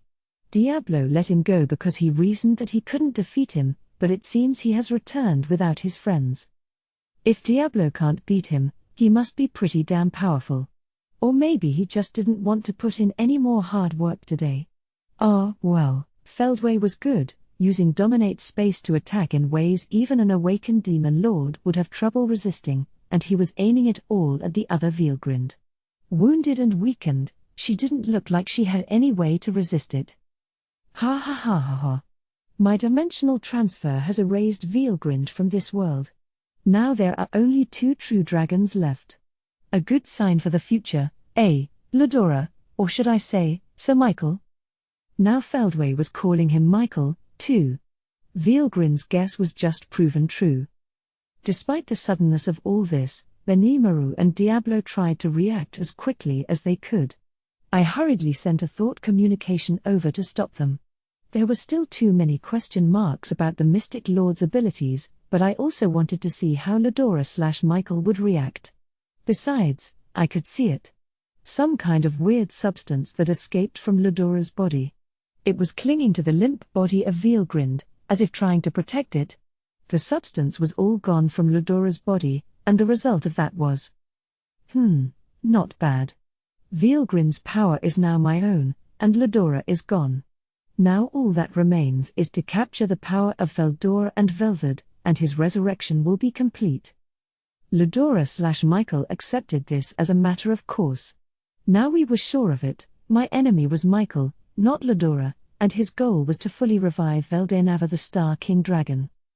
Wonderful news indeed, Sir Michael. Yes. And Velzard will not be hard to deal with, but Veldora could prove more troublesome. They kept talking for a bit, wholly unconcerned about Benimaru and the others. But that's to be expected. Xion, Testarossa, and the other allies I didn't stop all tried to attack, but Castle Guard blocked everything. Feldway, of course, was also protected and unharmed. Real bad news.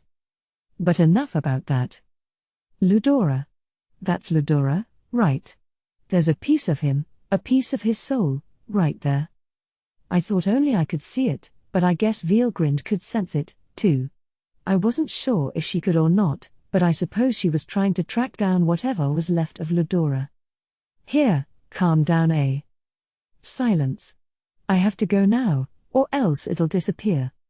She begged me like a child, crying out in anger. I used Mind Accelerate to stretch out time for us. It was now exclusively me and Veilgrind. Listen, calm down. If you go out right now, you'll just have your mind taken over by Ludora again. But she probably knew where he had been sent off to. But she was headed right for a dead end. There was no guarantee that she could return to this world, and saving Ludora was beyond a dream at this point. Pretty much impossible. There is no way out for you like this. Shut up. Then what do you want me to do? I can't just give up on Ludora like this. Those were Veilgrind's true feelings. And now she was exploding with so much rage that she didn't realize it was Seal talking, not me. There is a possibility. Question mark. If you accept my ability adjust, sweet temptation. I didn't need to ask her twice. I'll take it. If it'll make my wish come true. I figured there was no way she'd ever say anything else. The moment Veilgrind agreed to it, a voice rang out. Veilgrind's will is confirmed. The first thing we are going to do is cut out the interference on Raguel, Lord of Relief. Veilgrind began to feel more at ease as she heard the voice. She scrutinized her own body, following the voice's instructions, and sure enough, there it was. Raguel, emblazoned deep inside her heart core, was being subjected to some kind of interference. It was blocked now, but there's no doubting that it was dangerous to leave that in there. This was the cause of it. Now Veilgrind realized it. And she also remembered that the ultimate skill Michael, King of Justice, had a power that was a sort of counterpart to Regalia Dominion. It was something I had heard about a long time ago, too. The powers created by Veldenava, in the pure form, are referred to as angelic. All of them cannot resist the absolute control of Michael, a thrall known as Ultimate Dominion. Veilgrind's Raguel is no exception to this. A very narrow corridor had been built connecting it to Michael, and it was impossible for her to escape its influence. That's right. How could I have forgotten? Anyone with an angelic ultimate skill could never disobey my older brother. He hated that most of all, and that was why he exchanged it for Ludora's Uriel. Now she understood why she was being controlled. Her brother Veldenava had constructed this whole system, and it was next to impossible to resist it. No, there really isn't any way out, is there? Rimuru was right. And Veilgrind wanted to cry her eyes out over it. But just as she was about to give up, she heard a strange voice. Preparations for Raguel, Lord of Relief, are now complete. I will merge this with the no longer needed Uriel, Lord of Vows.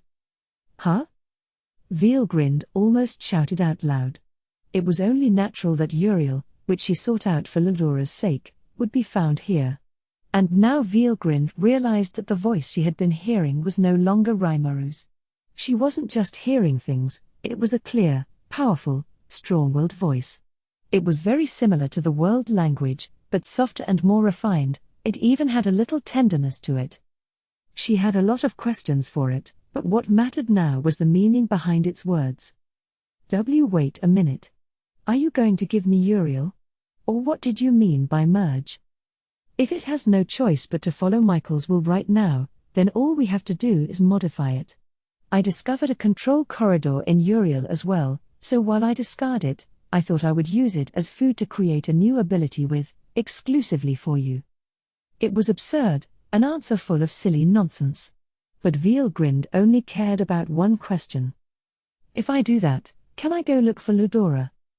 I affirmed that it is possible. If it was, there was no need to hesitate. Veilgrind gave her consent with all the hope in her heart. Veilgrind, I have already confirmed your intention, so there is no need to give your consent a second time. I will now activate ability adjust. That voice, Seal, had no intention of stopping. The moment it launched ability adjust, an unbelievable surge of power swept through Veilgrind's body, gently enveloping her. Veilgrind the Flame Dragon's Raguel and Uriel will be merged to create the ultimate skill Cthugha, Lord of the Fire God. Succeeded. Seal declared it to the world in its solemn, otherworldly voice. And at that moment, Veilgrind was freed from all her yokes. When I nodded my agreement with Seal's words, my Uriel was transferred over to it. I'm not sure if it's my fault for giving the permission, but I think it's only natural that I was so stunned.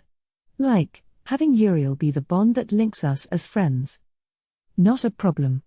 The Uriel that was merged is only a remnant. Its essence has been taken over by the new skill Shub-Niggurath, Lord of Abundance. What? I had a million questions to ask about this. Something told me that Seal was doing all kinds of amazing things without my knowledge. I was almost afraid to ask, but either way, Veelgrind deserved my attention. Everything had worked, and I was glad about it. Congratulations, Veelgrind. Now it's safe to release you outside. I smiled as I spoke to her. She just stared back at me, face all contorted. I think I understood why, so I looked away from her.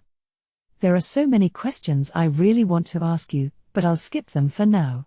So are you going to let me go? It no longer seemed like an issue, so I nodded. Seal informed me that since Veelgrind now had Uriel, she would be able to pick up on and react to Lodora's soul, allowing her to potentially find and retrieve the fragment she saw. Hearing that, I began to wonder if the remnant Seal mentioned was the core of Uriel, which took the shape of Lodora's own heart. It'd mean that Veelgrind would always be with Lodora. If his soul was now scattered all over the world, I'm not sure she'd ever truly find it, but something told me that she might just pull it off. Okay, now. Release. So the three of us returned from the spiritual world to the real one. Time was still stretched out for us as we said our goodbyes. Thank you, Rimuru. I'm sorry for all the trouble. Yeah, I hope so. I got a lot of complaints about you too, you know. But I kept my mouth shut, since I didn't want her to get angry. I'm sure you can connect with your parallel existence now, so I don't think you need to worry about getting lost. After that, I know things are gonna be tough for you, but good luck. I tried to be as safe as possible with my support. But my sister, please don't forget, if things don't work out, I'll always be here. So don't wail in despair. Just do the best you can. Veldora had a big smile on his face. I can't believe how terrible he is at reading people's moods. Veelgrind seemed at a loss for how to respond. You really are stupid, aren't you?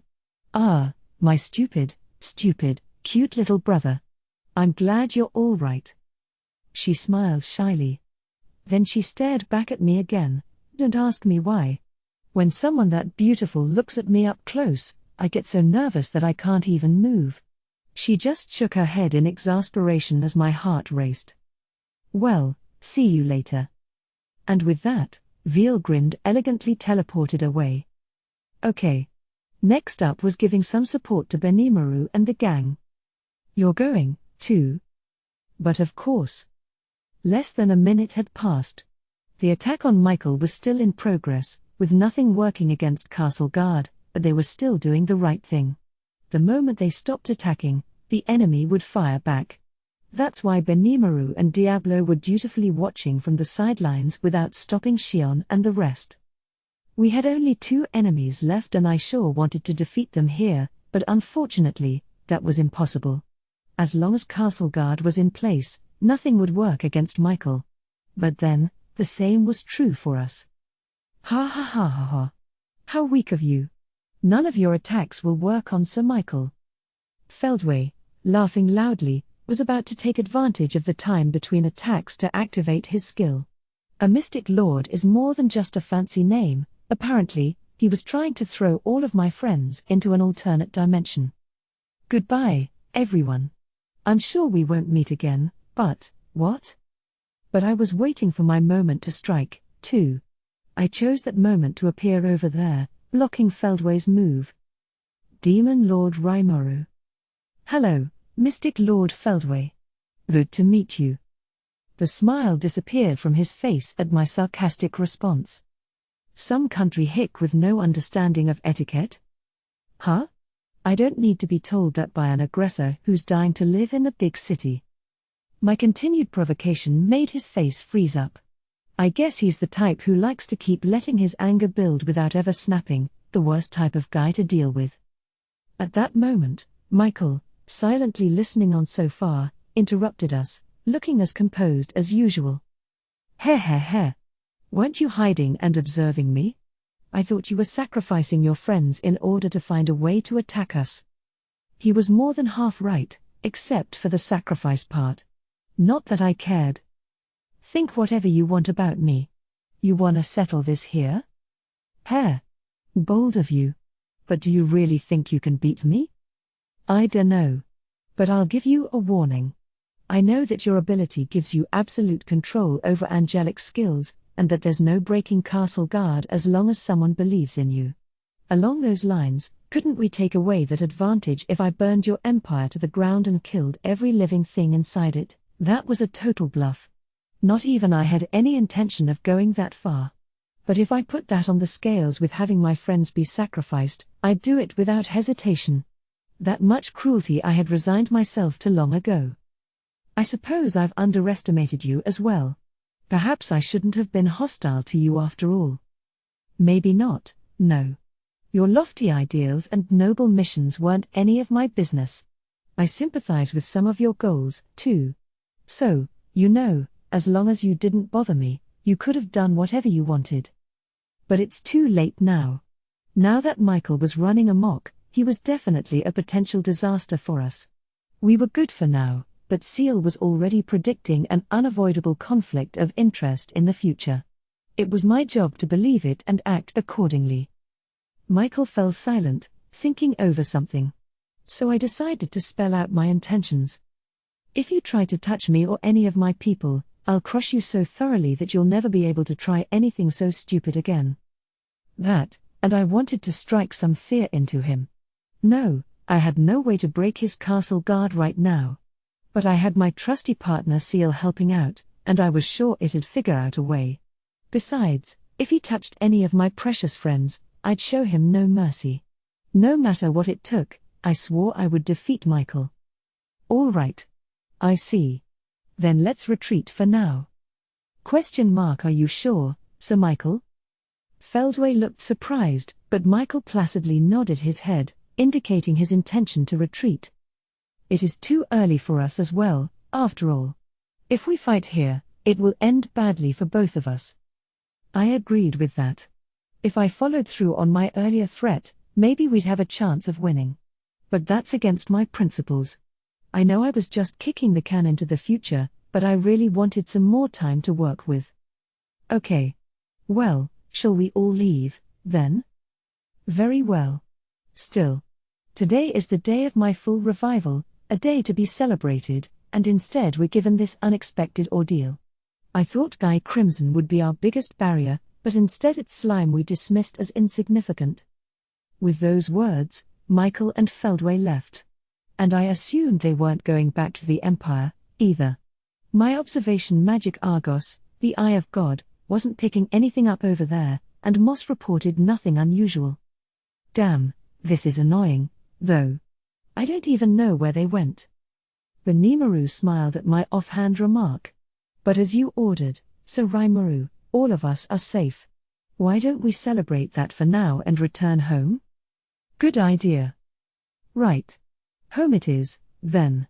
I'm tired out today, and I'm feeling kinda hungry, too. Why don't we ask Shuna to prepare something nice for us all? A feast, then? Also a good idea. I nodded back at Veldora. Okay. Let's go back and have a blast.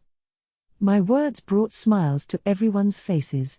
We had some work left to do, but at least we were all here, and well enough to celebrate our survival. Veilgrind continued her journey. Yesterday, today, and tomorrow, she walks on, never stopping. The place she flew to after leaving Rimuru was another world, in another time. Feldway had sent her parallel existence to the rift between this world and that one, and she safely reintegrated herself with it right there.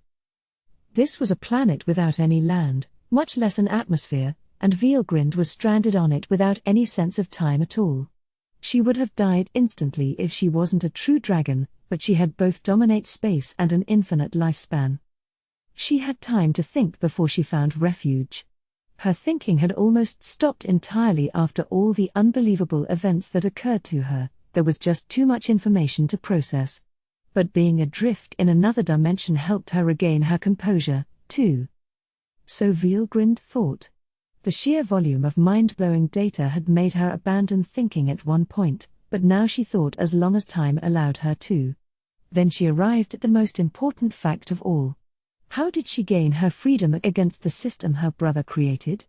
That was the question, and there was only one person she could think of who could have made that happen. Yes, that easygoing slime. The demon lord Rimuru, her foolish brother's ally. No, it can't be.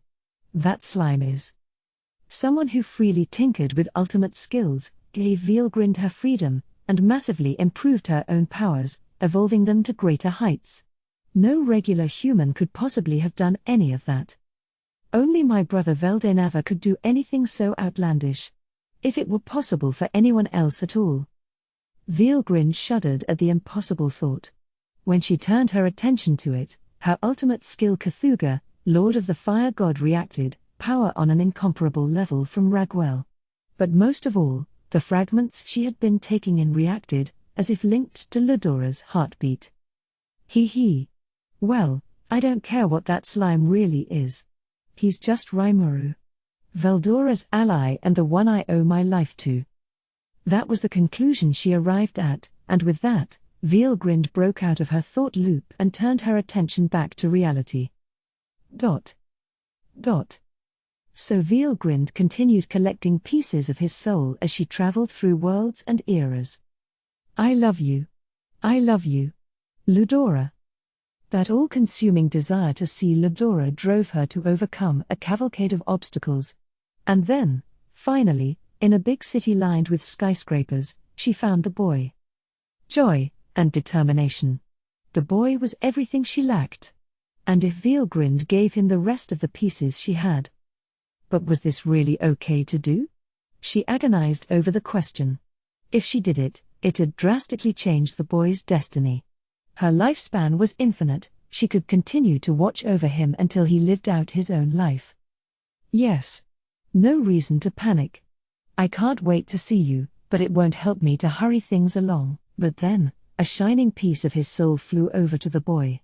This fragment, noticed by nobody, fused itself within him, as if sucked inside, and with that shock, the boy disappeared from the world. All that remained in Veilgrind's hand was the very first fragment she found. Were you one of them, too? Did you want to see me? Veilgrind spoke to the fragment, wishing it were true. Then she activated Cthulhu to pursue the boy. Afterword. Once again I was able to deliver volume 15 to you without any trip-ups. When I went over the deadline last volume, I might have said to myself something like better be a little more careful next time, but unfortunately, I was late by around 10 days this time as well. I really want to reflect more on that, and next time, I'll try to be just a little bit more careful than that. In fact, however, I had actually discussed this issue with my editor, from pretty early on. I think it might be a little tight. Well, let's do our best. We can't make it a to-be-continued thing. That's pretty much how the last volume was, so I'd like things to wrap up more nicely this time. True. But the page count is kind of. That's all right. I've decided that I no longer care how many pages it is. That's not what I meant. I said to myself at the time, inwardly shrugging. This volume has the largest cast of characters yet, several of whom are making their first appearance. I know I'm bucking the rules of good storytelling, but I can't help it, so I just let it slide. That's why I had to write so much more text for each scene, so I really wanted to break it up in the middle and end it in the next volume, but that got rejected. All right. Well, if that's the case, would you mind considering delaying the release date by a month? Well, let's keep plugging away till the last minute. So neither side gave any concessions, and time continued to pass by. I was writing with a lot of energy now, and the word count was already past volume 14's. How's it going? It really is gonna be tight. At the rate I'm going, I'm probably gonna overshoot the deadline by around 10 days. All right. In that case, I've made up my mind here. Oh, you mean you'll delay it to October? No. If we can keep it to 10 days, we'll work it out somehow, so it'll be released in September still. Are you serious? I honestly thought. That's what you made up your mind about. There was no guarantee that even 10 days were enough, but I's determination was unwavering. I think the page count's going to set another new record. No need to worry about that. Just do your best to make the deadline. Roger. And so, fully defeated, I somehow managed to make it on time. Thanks to that, this is the largest volume yet. So that's how we were able to get this out, but I'm anxious to see how people react to it. If you like it, nothing could make me happier. The content of this book series has now diverged so drastically from the original web novel that it's no longer an exaggeration to call it a separate work. I'm busy brainstorming for the next volume right now, so keep an eye out for it. I'd like to express my utmost gratitude to everybody who's supported and been involved with that time I got reincarnated as a slime. I hope that I'll get to see you all again in the next volume.